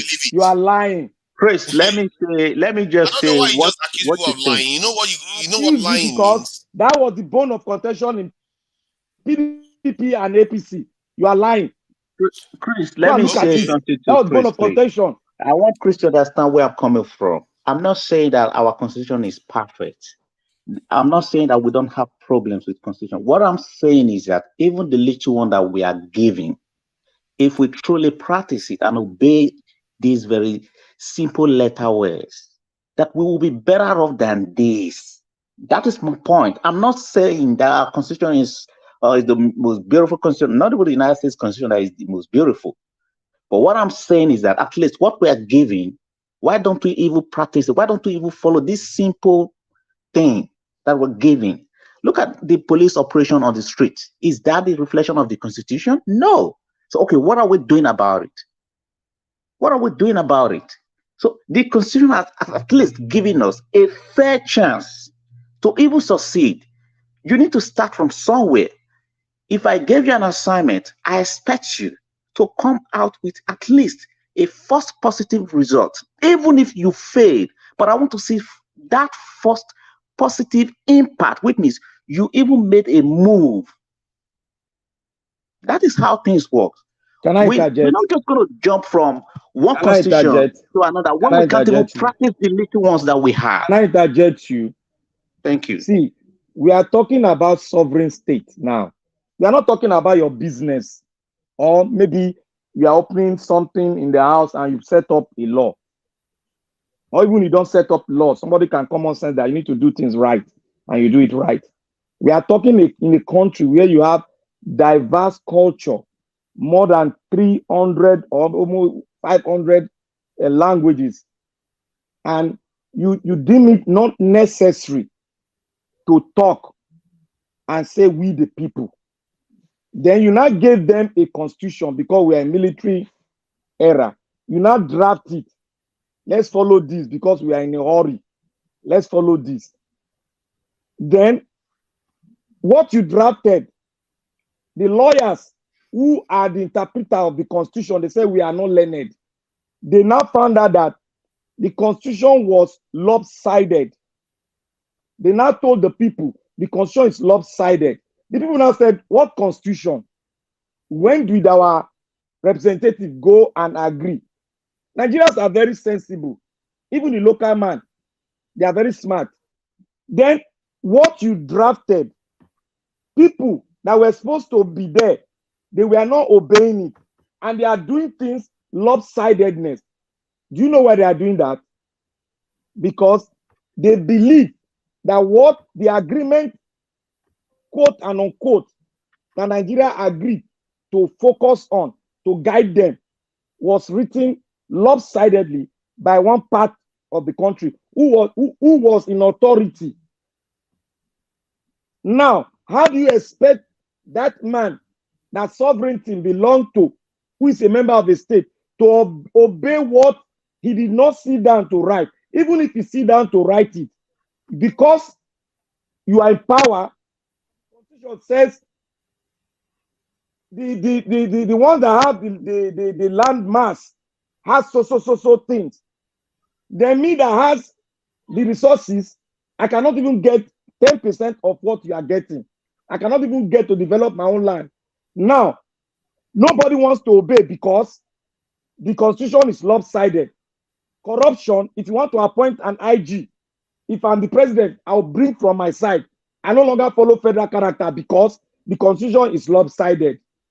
If a man discovers a loophole in a constitution, he will find a way to go around the constitution, because we did not sit down concretely. At least we will love it, no matter how bad it is.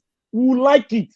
As long as I'm a part and parcel of the constitution, I was represented there, I will obey and like it, because I put my hand in there, because I was represented. That is me. Yet he will happily obey the American Constitution that when it was written, people like him were tutored value of him as a human being. Yeah, that's why we have First Amendment, Second Amendment, and Third Amendment. As long as it was done right. Wait. To Niger. That's what I'm saying. Just because we did not stay there together to write the constitution. We're not part of it. So we should not watch out. Don't put me in that picture. As long as they sat down and wrote a constitution for America, quote and unquote, they wrote it. When they wrote it, they saw that. Why are you happy with it? But not for you. Now they saw that there is diversity. They concluded there is diversity. That's why we have the First Amendment, Second Amendment, First Amendment. They now saw that diversity is spreading and it is benefiting. They want on Third Amendment and Fourth Amendment. We agree with it because it was constituted by the people. Our own is not constituted by the people. What we don't understand is that some parts of the constitution as it is. You cannot lord me over my own country. Let me respond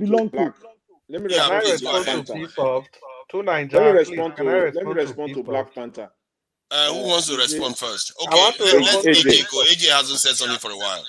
Yeah. AJ, let me respond. You know, I agree with Black Panther to a large extent that the Nigerian Constitution, as it is right now, is a lie, is a fraud. That sentence, that first sentence that said "we the people," everybody knows. You know, I know that is not the case. There wasn't people that sat down and wrote this constitution. It was just a group of military people, and they pay some law firms. They sat down and they put everything together. So it is not the people of Nigeria. But be it as it may, that constitution is what we have right now. Even the people that drafted it, they know they drafted it for a purpose. It's lopsided. And they never knew. One of it that we're dealing with right now, presently dealing with right now, is the issue of 25%. That 25% in that constitution was not done in good faith. It wasn't inserted in that constitution in good faith. It was inserted with the intention that some people will benefit from it. They never knew that the age of 2023, 21st century will come, where someone from any part of Nigeria, from any ethnic group whatsoever, can go ahead and win in Abuja. They never thought. This is where I'm going. If they knew that, they would never have put 25%. Because as at that time, they believed that it would be next to impossible for someone from certain part of Nigeria to win 25% in Nigeria. That one in itself was not even inserted in good faith, and they are dealing with it right now. And there are so many other sections of the Constitution that it is completely fraudulent. The Nigerian Constitution, as it stands right now, is even if Peter Obi becomes the president of Nigeria, that's the document he has to work with. And that document, to a very large extent, gives the president so much power, while at the same time gives the legislature so much power that the president will have to work with them in order to get things done. That's the reason why we see this corruption that is ongoing. Because there is no way, I think I mentioned it earlier today, that there is no way anybody can steal anything from Nigerian coffers without the Nigerian legislation. Without the Because National Assembly. This is because what they bring saying. they bring in the budget. They will bring in the budget. The budget has to go through the House. The House will approve the budget. And then right under your nose, under the nose of senators and House members, that budget will be turned upside down. It will not be implemented. And they will not bring that minister in. That minister is supposed to be in jail even before the end of that fiscal year. But they will not do anything. But if the executive knows that, look, they cannot run away with this because the eyes of the legislature is on them. That is the root of corruption. Once the House, once a minister, even the head of a federal agency, knows that even if he misspent 10 million naira, just 10 million naira, the next week is in front of the House members, and he has to account for it. They will dare not. But because there is always, they co-opt together, they work together, all the members of the House, they have padded the budget. Their own portion has been inserted into the budget. Even if the minister turns around and embezzle all the money, they cannot call him to order because they have been paid. That is the constitution that we have as of today. So until that is done, well, that's where we find ourselves. But I believe we can do better. Nigeria can do better, and it has to start, in fact, from the House. Those legislators, those senators and those House members, they are the most corrupt in Nigeria.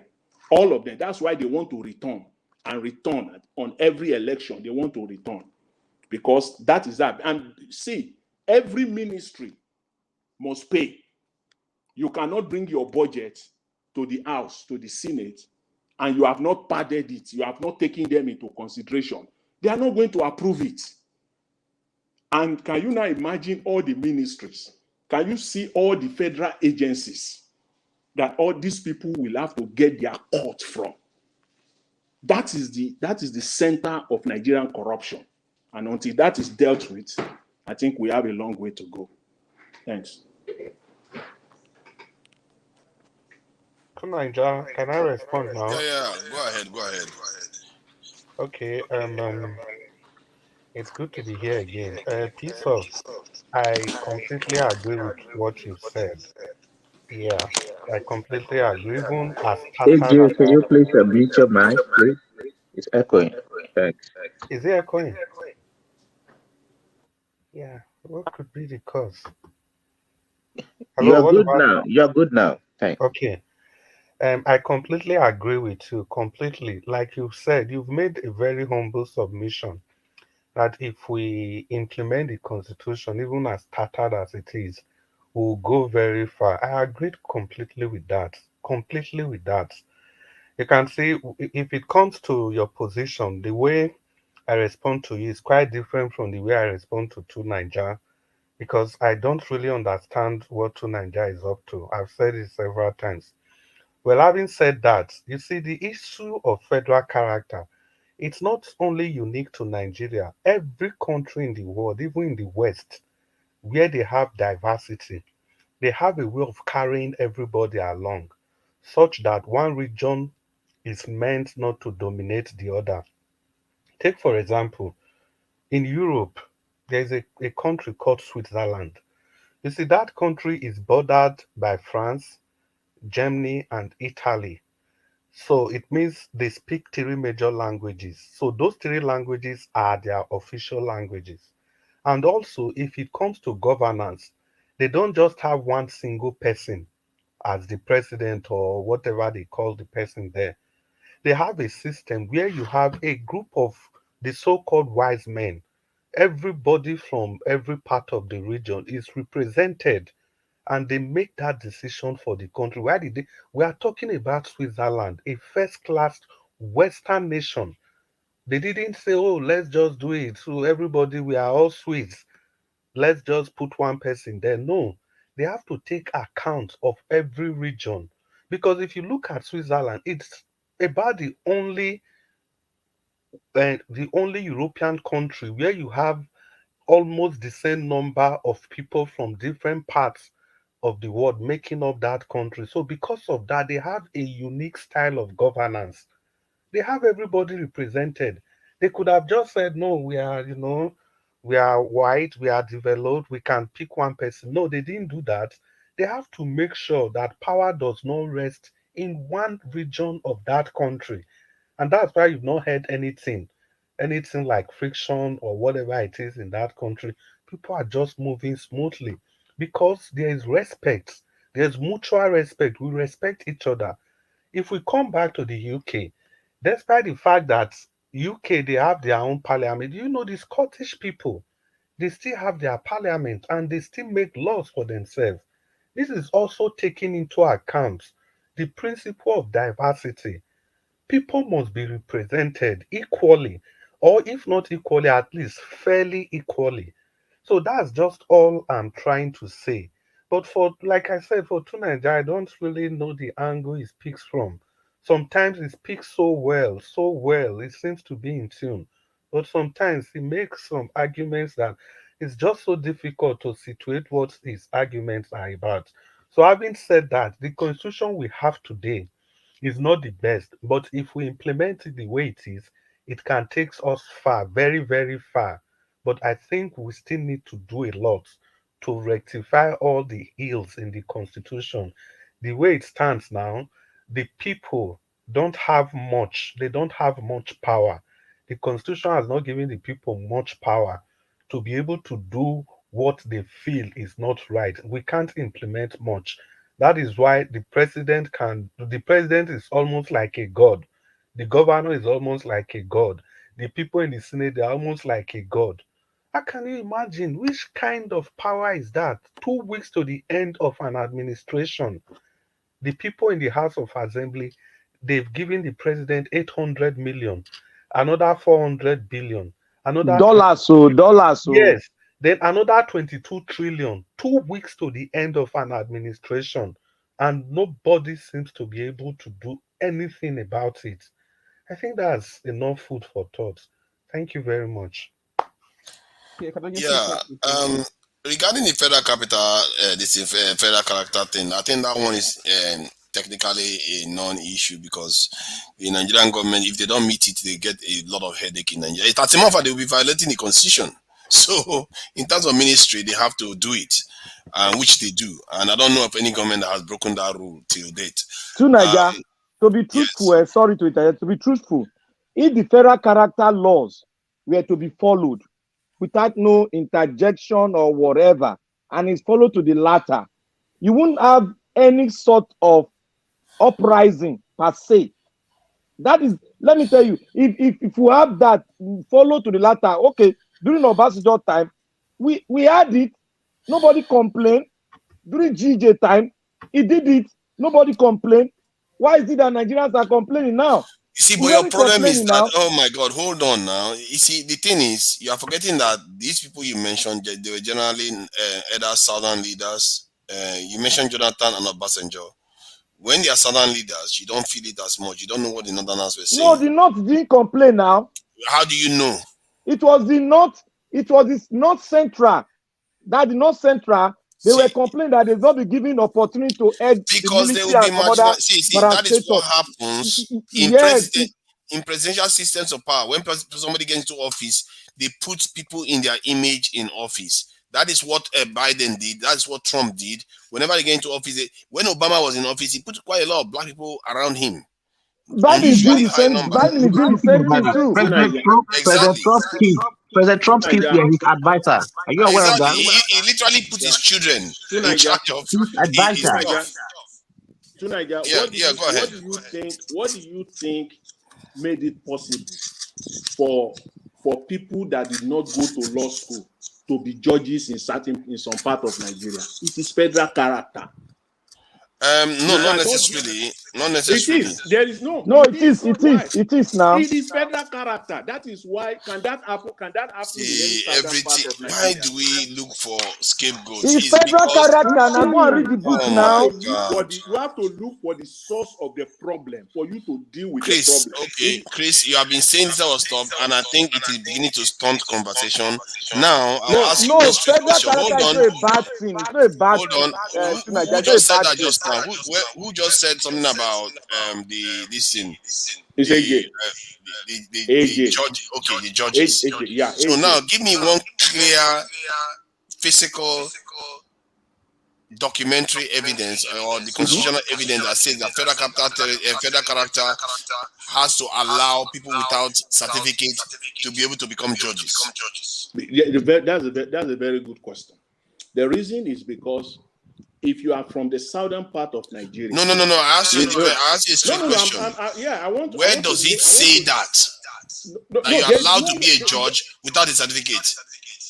No, it's not. You see, when you are looking at the law, you don't look at the law on the That surface. has nothing to do with federal character. That's just has to do with Exactly. corruption. Literally, if That's somebody has a No, miscarriage, they will blame can it I on federal interject? Can I character. interject? corruption. See, Can I it has to interject, do. please? It has to do with federal character. It has to do with If you federal want to learn- character. Oh my If God. you want to learn, I will explain it to you. But if you Yes, just want to ask, please, you know, Okay, explain it then. a surface question. Can I You know, can I but answer the question, let me please? explain. You see, Please, even the corruption please. that we're Let me talking answer the about. question. Let the Yeah, person that was even- asked the question answer it, please.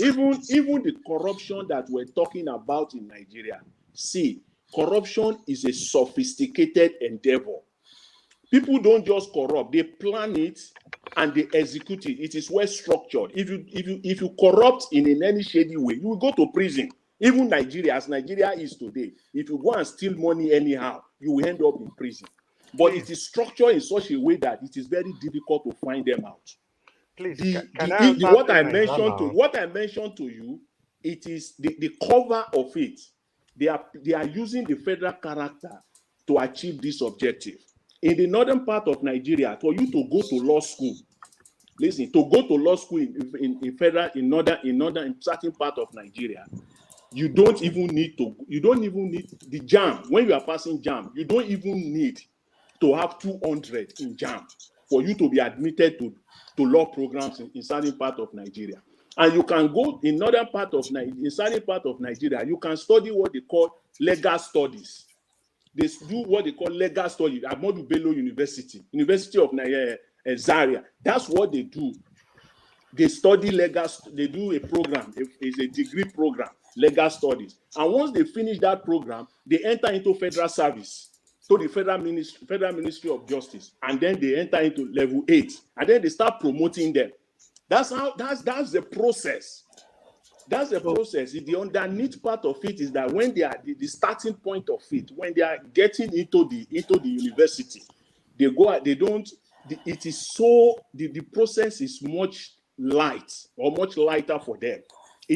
For you to enter into law school, to enter into a law program from certain part of Nigeria, even if you score 270 or 280 in JAMB, you can't get there. And somebody will score 175 in certain part of Nigeria, and he will get into the law program.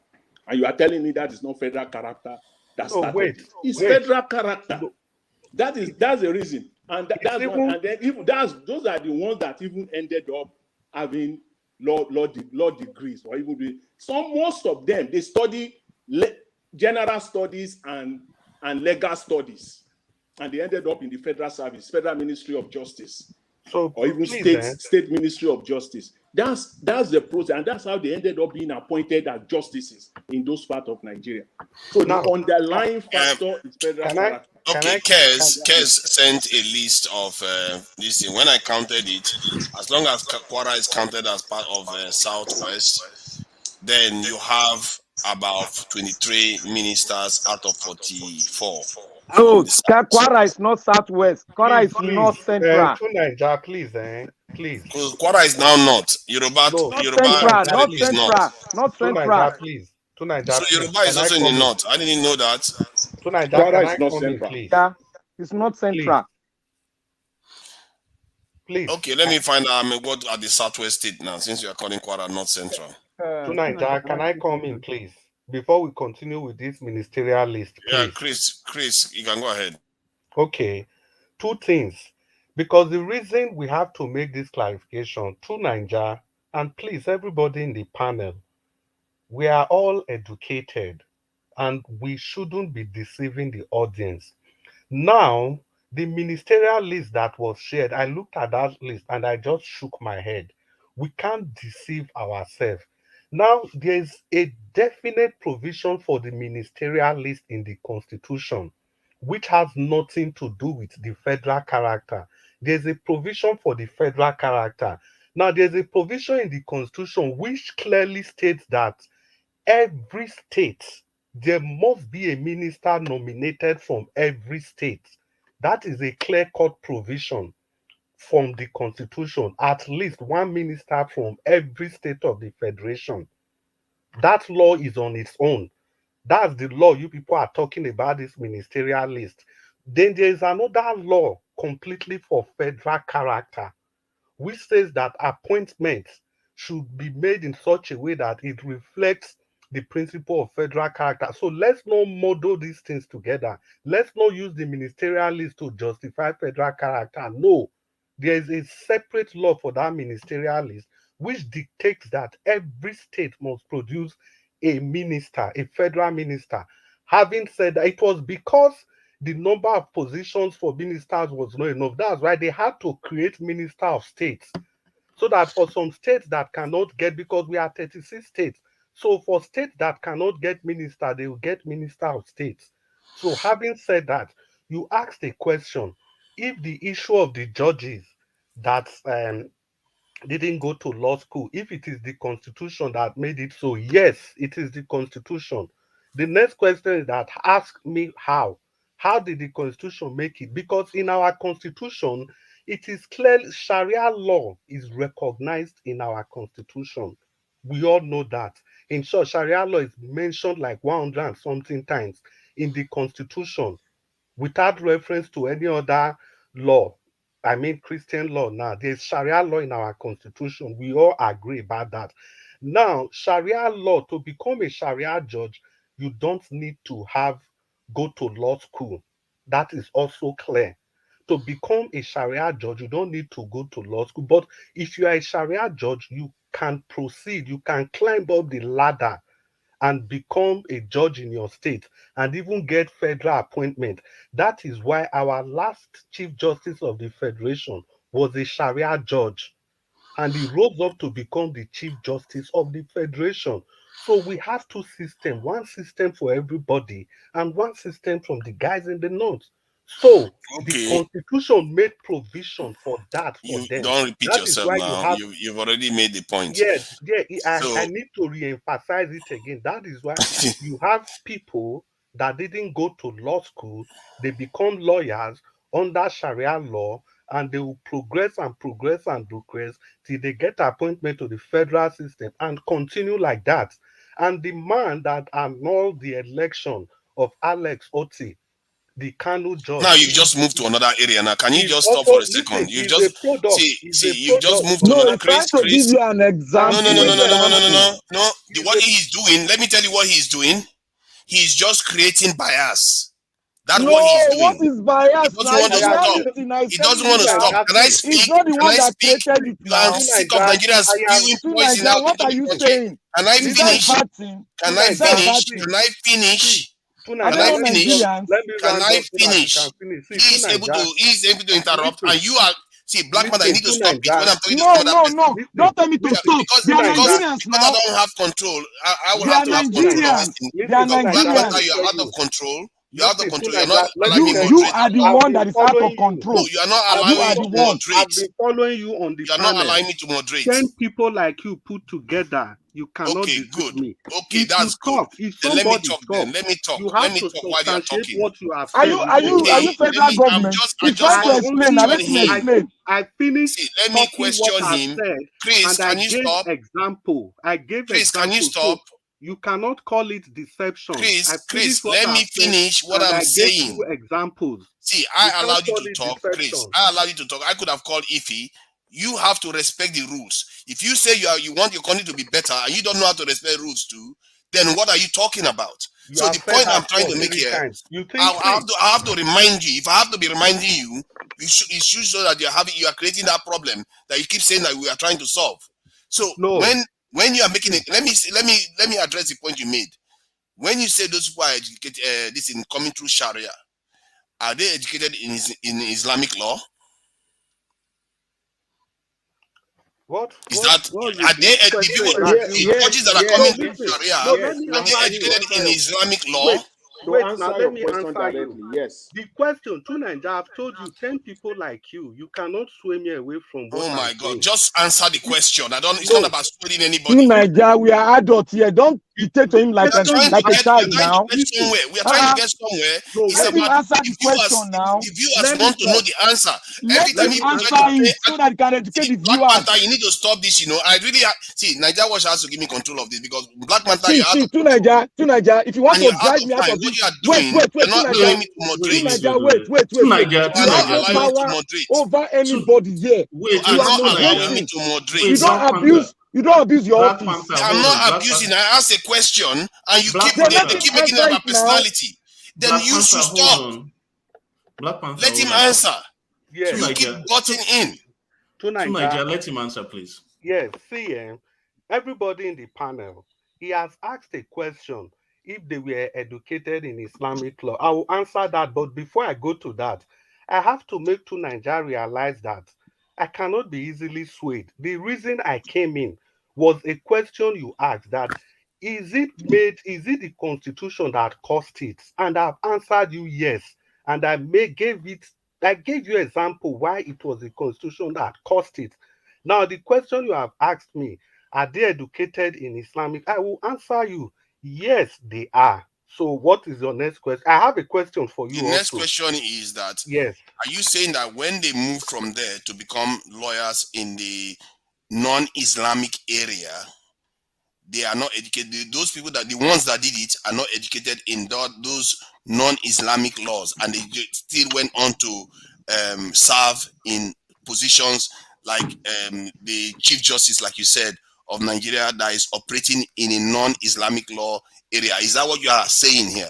That somebody is educated only in Islamic law and they put them in a non-Islamic court to judge there? Yes, now. Yes, well, Black Panther, let him answer. Answer a straight question. This is the problem. When I explained before, I used the case of Alex Otti to support what I was saying, to give an example of what I was saying. Now, when I was trying to give that example, you said I was diverting. Now you have come back to the starting point again. If you had allowed me to finish with that example, you wouldn't have been asking me this question. Because I've just finished telling you, some of these people, once they become Sharia and Islamic judge, they now be doing refresher course. They will continue doing it like that. What made you feel that? You mean the whole judges in Nasarawa State, 96 of them? What made you, which kind of cases are they judging? They get into the court through that Sharia Islamic law, then they continue from there. They start getting refresher course left, right, and center without going through the proper law school, the way other people do it. So they will tell you that to become a Sharia judge, you don't need, I understand. You don't need to, but they should also be confirmed to the Sharia system, not coming into the mainstream. Let me interject you, Chris, please. If the Chief Justice of your federation, he was a Sharia judge, if he can rise from there to become a Sharia judge, come on. So, the question was very simple. He has not answered the question clearly. I said yes. I said so in the case of the Chief Justice, he did get his education in the non-Sharia area too. Did he not? It has not. Let me just be frank here. If you're Sharia judge, I need to hear it from him because he's the one that made the assertion. No, it's not possible that you climb to. It's not possible that you climb to other positions without taking other courses. Let him acknowledge that because he's not made that clear. I've just said these people, they go ahead to do refresher courses. What's so difficult No, in the for you case to of that understand here? judge, did he go and do refresher courses to become a judge in the non-Islamic area? I don't know how he got to wherever I got to. So you didn't know. You didn't know. You made No, an listen. assertion based on him. Listen, let me finish saying it now. Let me finish. You see, when you make this kind of statement, I'm not the governor of Nasarawa State. Am I? I'm not. He came out and everybody saw it in the newspaper.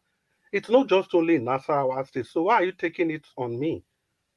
You made an assertion that is Did I make so? inflammatory Am I the Nasarawa based State on this governor? judge. Hold on. You made an assertion based on this judge that you Which don't judge? know how he got, this chief justice or whatever of the nation, you don't know how he got educated in the non-Islamic aspect of his career.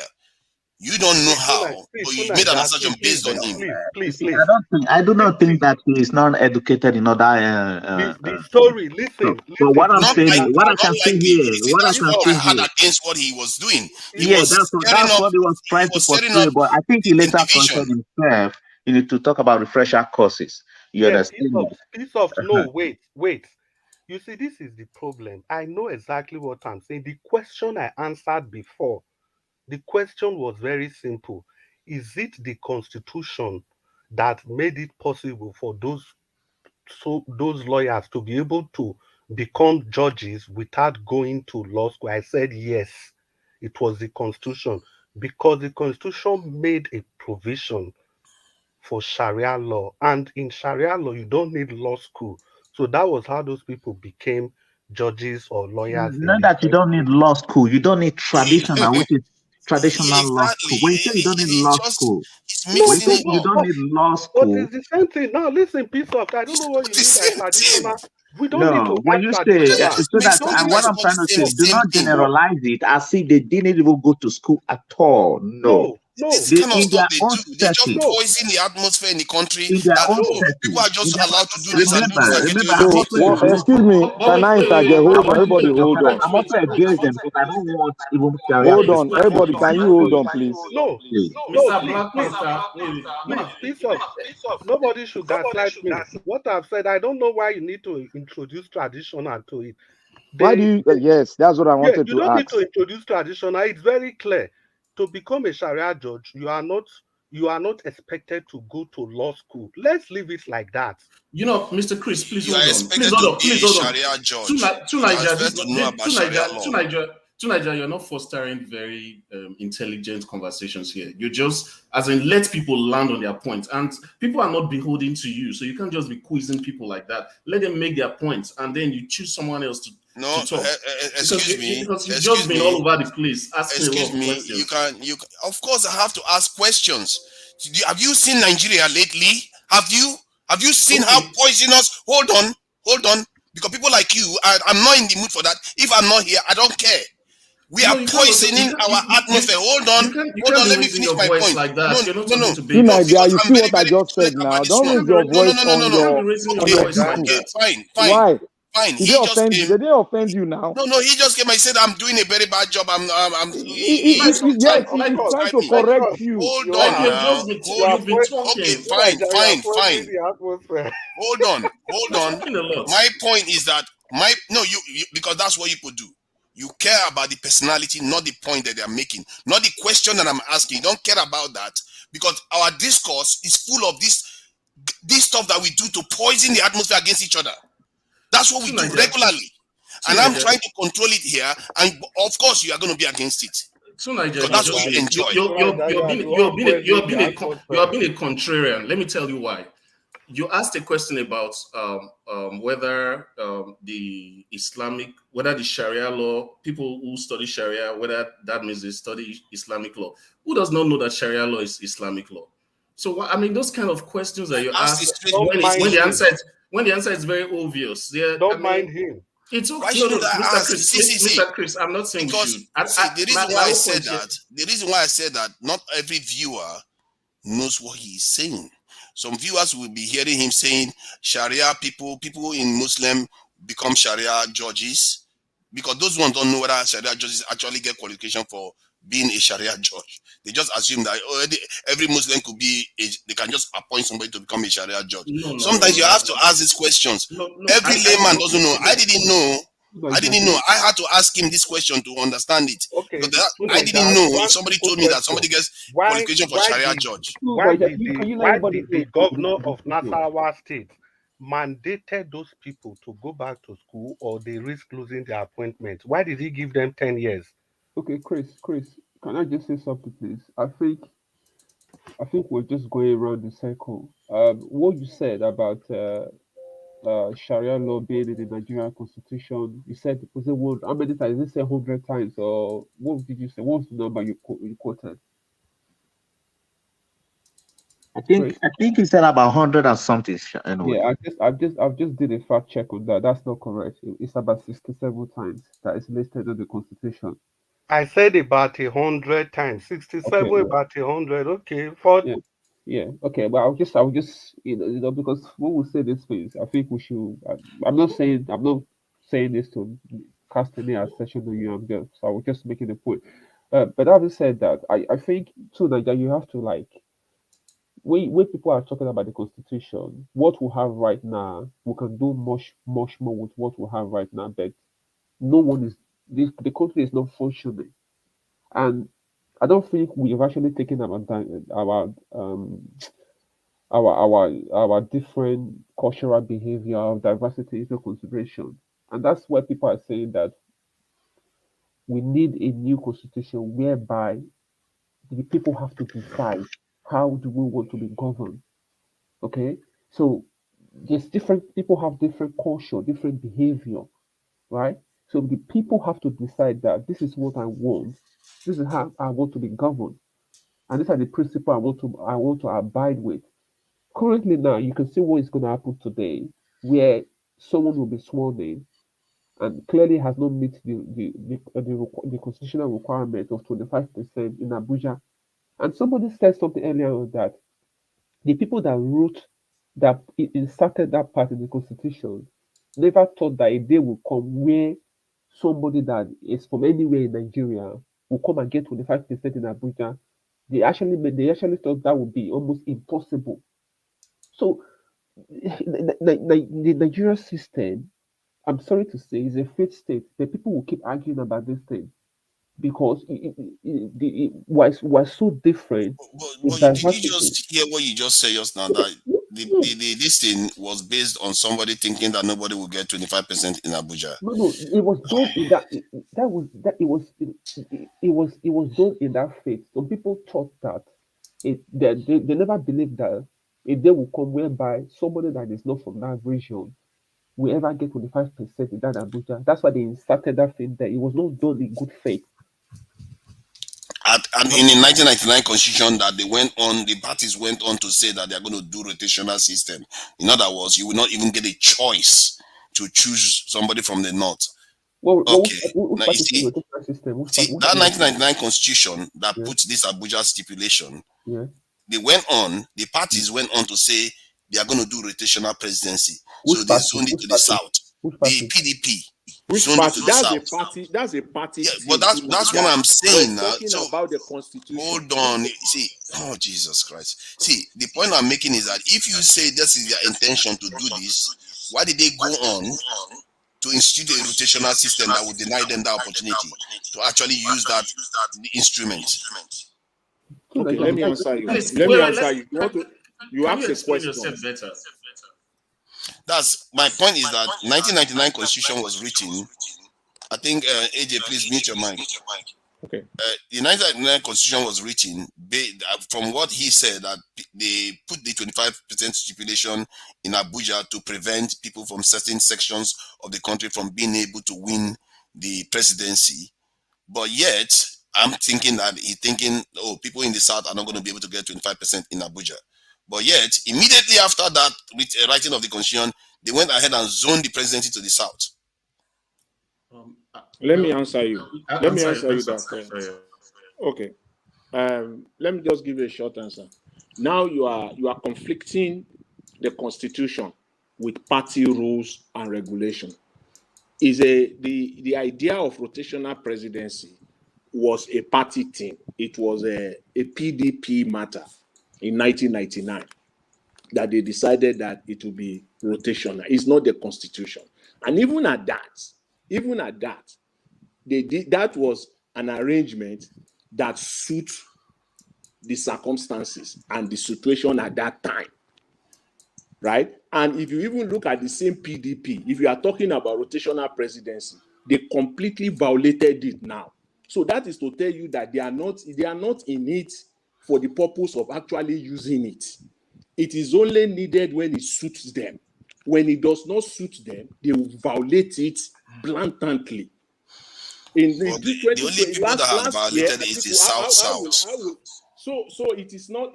See, rotational presidency has got nothing to do with that. These are, when you try to just make apple with apple comparison. I love that. I will not argue with you. But once you try to make apple and orange, comparison, then it doesn't add up. So all Southern leaders that have run for presidency have won more than 25% in Federal Capital Territory. Again, apart that is from due to the the current fact that that is due to party thing, because when that each and every time is a party thing.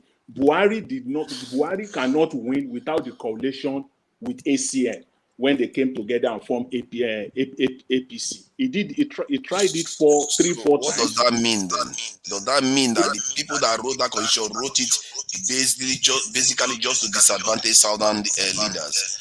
I don't know why we think like this. I really don't. Yes, that if you want to, if you see, now you have come out specifically. I didn't use the word South or North. I was just simply saying that it's drafted, to the advantage of certain section of the country. Now that you are using the word Southern, then I will also be specific. Yes, it was written for that purpose. The idea is that if at any point in time, see, Abuja, have you been to Abuja, if I may ask you? Have you even been to Abuja? Have you been to Abuja? See, yes. The demography in Abuja started changing right around 2008, 2009. Prior to that time, if you go to Abuja, you will just believe that you are in Kaduna or you are in, is a civil servant city. And if you go there, you will just believe that you are in northern Nigeria. The demography of Abuja started changing from 2009 upwards, and it continues like that till date. And that will continue to the point where, in fact, when you get to Abuja, if anything we call Nigeria is, continue to exist, you will get to Abuja, you can't even differentiate whether you are in Lagos or you are in Enugu or you are in Kaduna, because it is a mixture of Nigerians. That is what we have in Abuja. That is what we have in Abuja. When Abuja was mostly northern, Obasanjo won it twice. Again, I said that was a party thing. That was a party thing, and the party has to come together. But even if it was a party, right? See, you can't eat your cake and have it. Either they did it to disadvantage the South, because they know parties have to be formed in democracy. Isn't that how it works? See, the Nigerian, you see, the issue is that it is you that always want to eat your cake and have it, because you always think that Nigeria is a normal society. And as long as you continue to believe that, you will be flawed in any of your position that you think there's no tribalism in America or in the UK? Nigeria is not a normal society. See, when the politicians, they draft this, they came together. When it suits them, they talk about rotational presidency. It does not matter when even Obasanjo won it. See what you said. You are spending a lot of energy backing insinuations of people that doesn't bear any resemblance to reality. It is based on. It is not an insinuation. It is based on history that everybody can allude to that fact. It's not an insinuation. But have you considered that? Have you considered that they just did that because it's a federal capital territory? Have you? No, hold on, AJ. Hold on. Have you considered that? I'm trying. See, AJ. Have you considered that they did this just because they thought Nigeria was the federal capital territory, that is a good idea that the president of the nation that acts as the governor of Abuja to an extent wins that state. I can also argue that further with you. And I can also argue that further with you that the idea behind that was that Abuja will remain relevant in the scheme of things, in the Nigerian political scheme of things. You see, because that's if 25, no. That if 25% is not there, that politicians will easily neglect Abuja.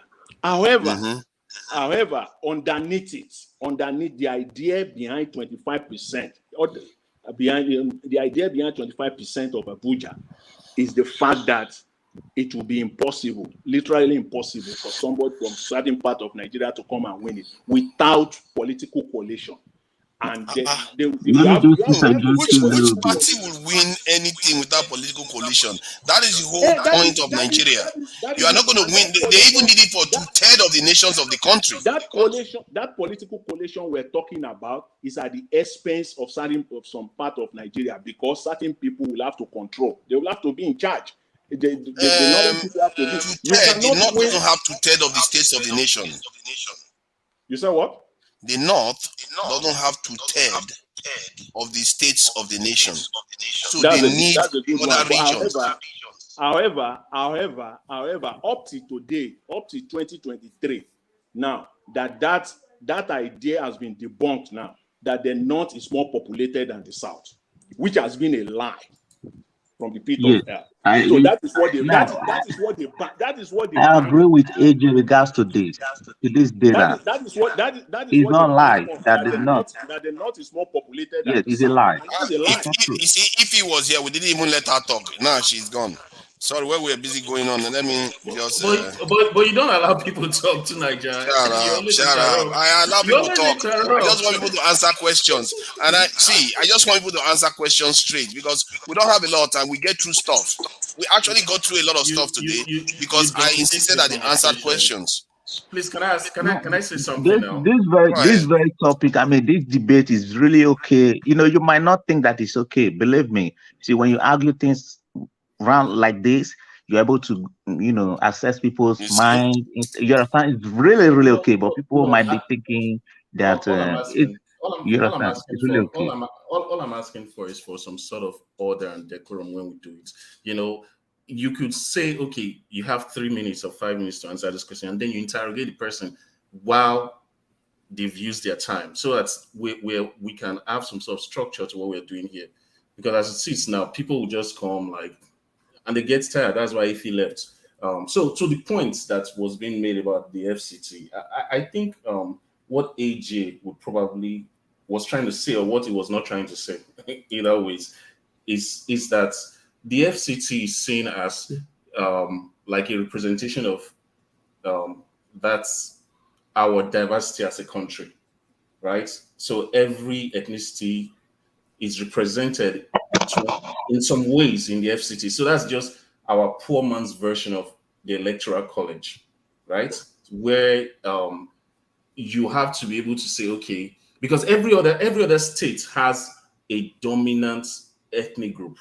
So if you go to Lagos, the Yorubas; if you go to Kano, the Hausa Fulanis; if you go to Bayelsa, the Ijaws, and things like that. But these are the states that, to an extent, it has that definition of our diversity. And so you winning that state shows that, okay, it's like when you sample, when you're doing a research, you sample, you try to have as much randomization as possible. So the FCT is more or less like a random pool, which gives a reflection of what Nigerians as a whole, as your whole population would want. But I have reservations even at that, because I don't feel that the FCT is as diverse as we might want to put it. There are actually indigenous groups there, and it's not like they just faded away because it became the FCT. But that being said, that's the Constitution. I actually was one of those that was arguing against it initially, because I felt like you're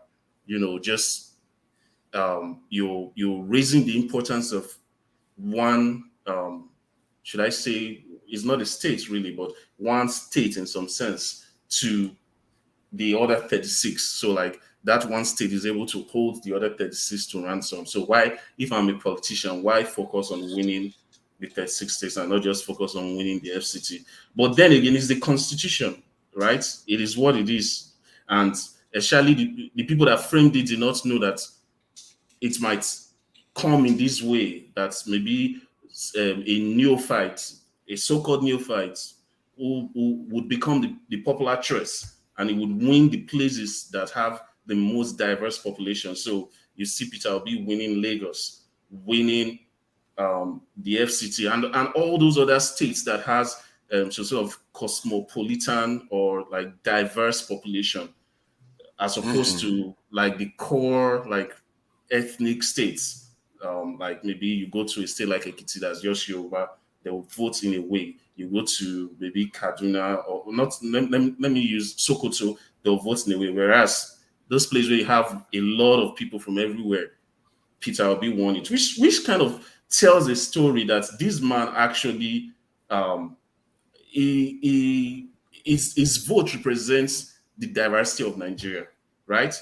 So that's to that extent is the constitution. Until it is changed, I think Mr. Peter Obi should use it by all means to fight his case. Yeah. So see, this discussion moved from when I proposed that we need to push our leaders to be more transparent, because I found some information about how Nigeria lost. It's going to lose 11 billion for nothing. That we didn't get anything for it. We're just going to pay damages to a company for 11 billion, and then they are signing a lot of money while Buhari is about to leave office, and there is no real scrutiny of what these people are doing with the money. The only people that see the money are the people that are stealing the money. And we need transparency to solve some of all these problems. And I propose that we should be able to track government accounts, so that people like EFCC, major institutions in the country, all major institutions get it. That is not even citizens should be getting reports of all these things. They should be able to. The technology is there to do it.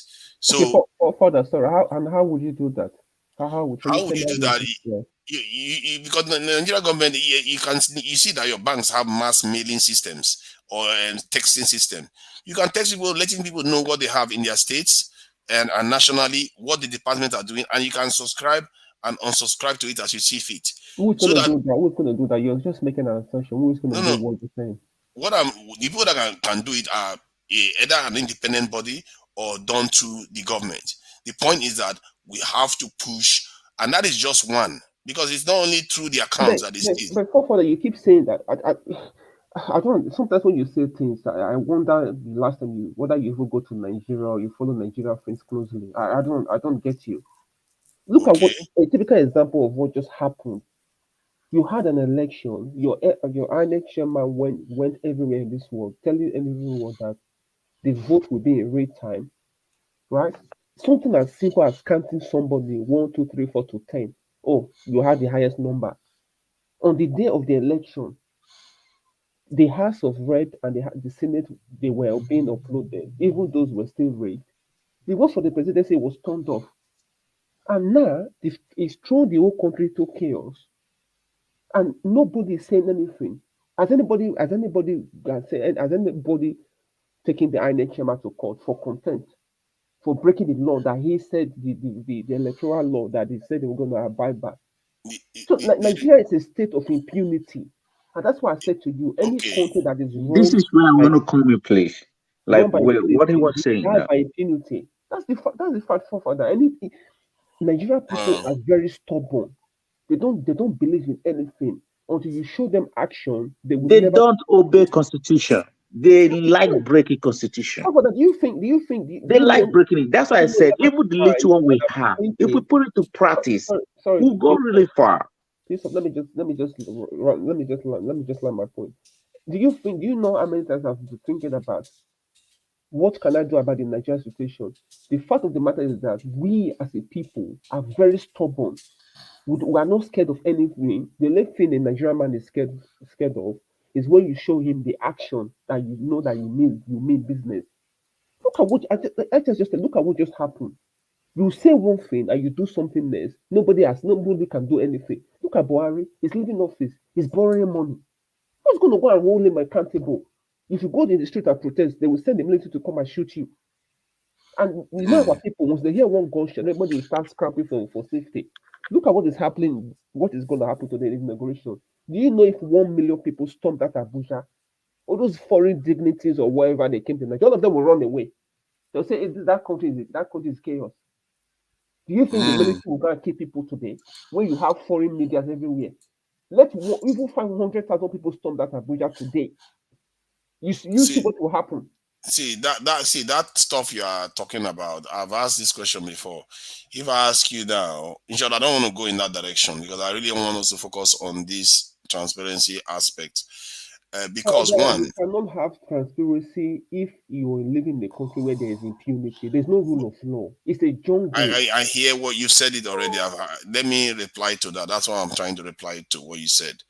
See, it's like everything else. There is a level. It's a sliding scale. I know there is no absolutes to these things. You're always going to have people that may still try to break the rule. But you can see, like when you have CCTV systems in anywhere, the crime rate reduces. You don't see people showing up there to commit crime right in front of the CCTV camera. So what I'm advocating is something akin to being a CCTV camera in our funds that belong to the country, so that whenever anybody touches it, people see it, and it's easier to indict people. Not this one where somebody moves money here, somebody moves money there, nobody know where the money went, and it just disappeared into thin air. We can't have that keep going on, and the people don't trust their leaders. Nick swallowing money only in Nigeria. Exactly. The 11 billion that you talked about to Nigeria. Yeah. The 11 billion that you talked about, how was it approved in the first place? Who approved it? The government. Which part? Which are the government? Is it which part of the government? I think it's the federal government. I can't be 100% sure. No, I think that's 11 billion. Yeah, I understand. Sorry, I think that's 11 billion from the suit. I want to bring it back. I want to bring it back to the point I made earlier. That that 11 billion could not have been approved without the Senate. It's not possible. So it is the responsibility of the Senate or the House in general to pursue that money. But they will not do that. They will not do that. There is no law that Nigeria doesn't have. It's just that they just blatantly flout all those laws. Lack of, respect for the law. That money was approved. You see, you can't spend a naira. See, as corrupt as Nigeria is, to take money out from the purse of the government is, if you see the rules, the guidelines, is so tough and so stringent that you have to go through it. And they only do this through the connivance with the house. And once that is done, see, even the one that we cannot relate to is the last 2-3 weeks of Buhari's administration. He needed the 2.7 trillion naira. He needed the National Assembly to give him that approval. And he has to bribe them. He bribed them with $30 million because he needed that approval fast. The money was shared between all the House members. Some of them, there is a conflict right now that is going on where the House Speaker has not given the members, what they're supposed to get, and people have, there's problem right now as we speak. Yeah. The $800 million that he requested for, that was given to him without anything, it was approved by the House. So they are the ones that we don't need any other laws or any other rules or any other surveillance to be put in place. The House is there. Once money is approved, they dare you not to steal the money because there is an oversight. There is a House committee, but they won't do it because that 11 billion that you are talking about, they have inserted the House members, portion into it. They have settled them. That's why they will not. Isn't that the problem? That is what I'm saying is the problem. That is the problem. You can't allow things to be in the dark. That's why we need to have quality, members. That's again one of the reasons why I'm routing for Labour Party, and I'm open. That's just where my hope lies. If you rely on just quality members, you have to have quality systems. If you said, can you mute your mic, please? So the echo is coming back. So if you said that, because we want quality citizenry, we shouldn't have CCTV cameras, then the UK will be like still filled with car theft, burglary, and all the rest of it. Point is that sometimes it's a sliding scale. You need good people. You also need very good systems on top of it. So there's no absolutes to this. Well, the problem with our own system is that the people have been so corrupted that to check that, you need an absolutely strong system in place. That is why I advocate a high level of transparency. Sorry, Ed, you wanted to say something? You're right. Can I speak now? Since you'll be speaking, I've been listening to everybody now. Black Panther, go on. You see? I'll speak after you. God bless to Nigeria for saying you need a strong system. The reason why we are here, you are talking about CCTV camera. You see, there was a budget made for CCTV camera, which was to be done by a Chinese firm. They chose Lagos, Abuja, Abuja as a starting point. The budget was made, and the committee on it, after everything, has to query the government that those budgets, those things they did does not what they did does not worth it, that they inflated the price.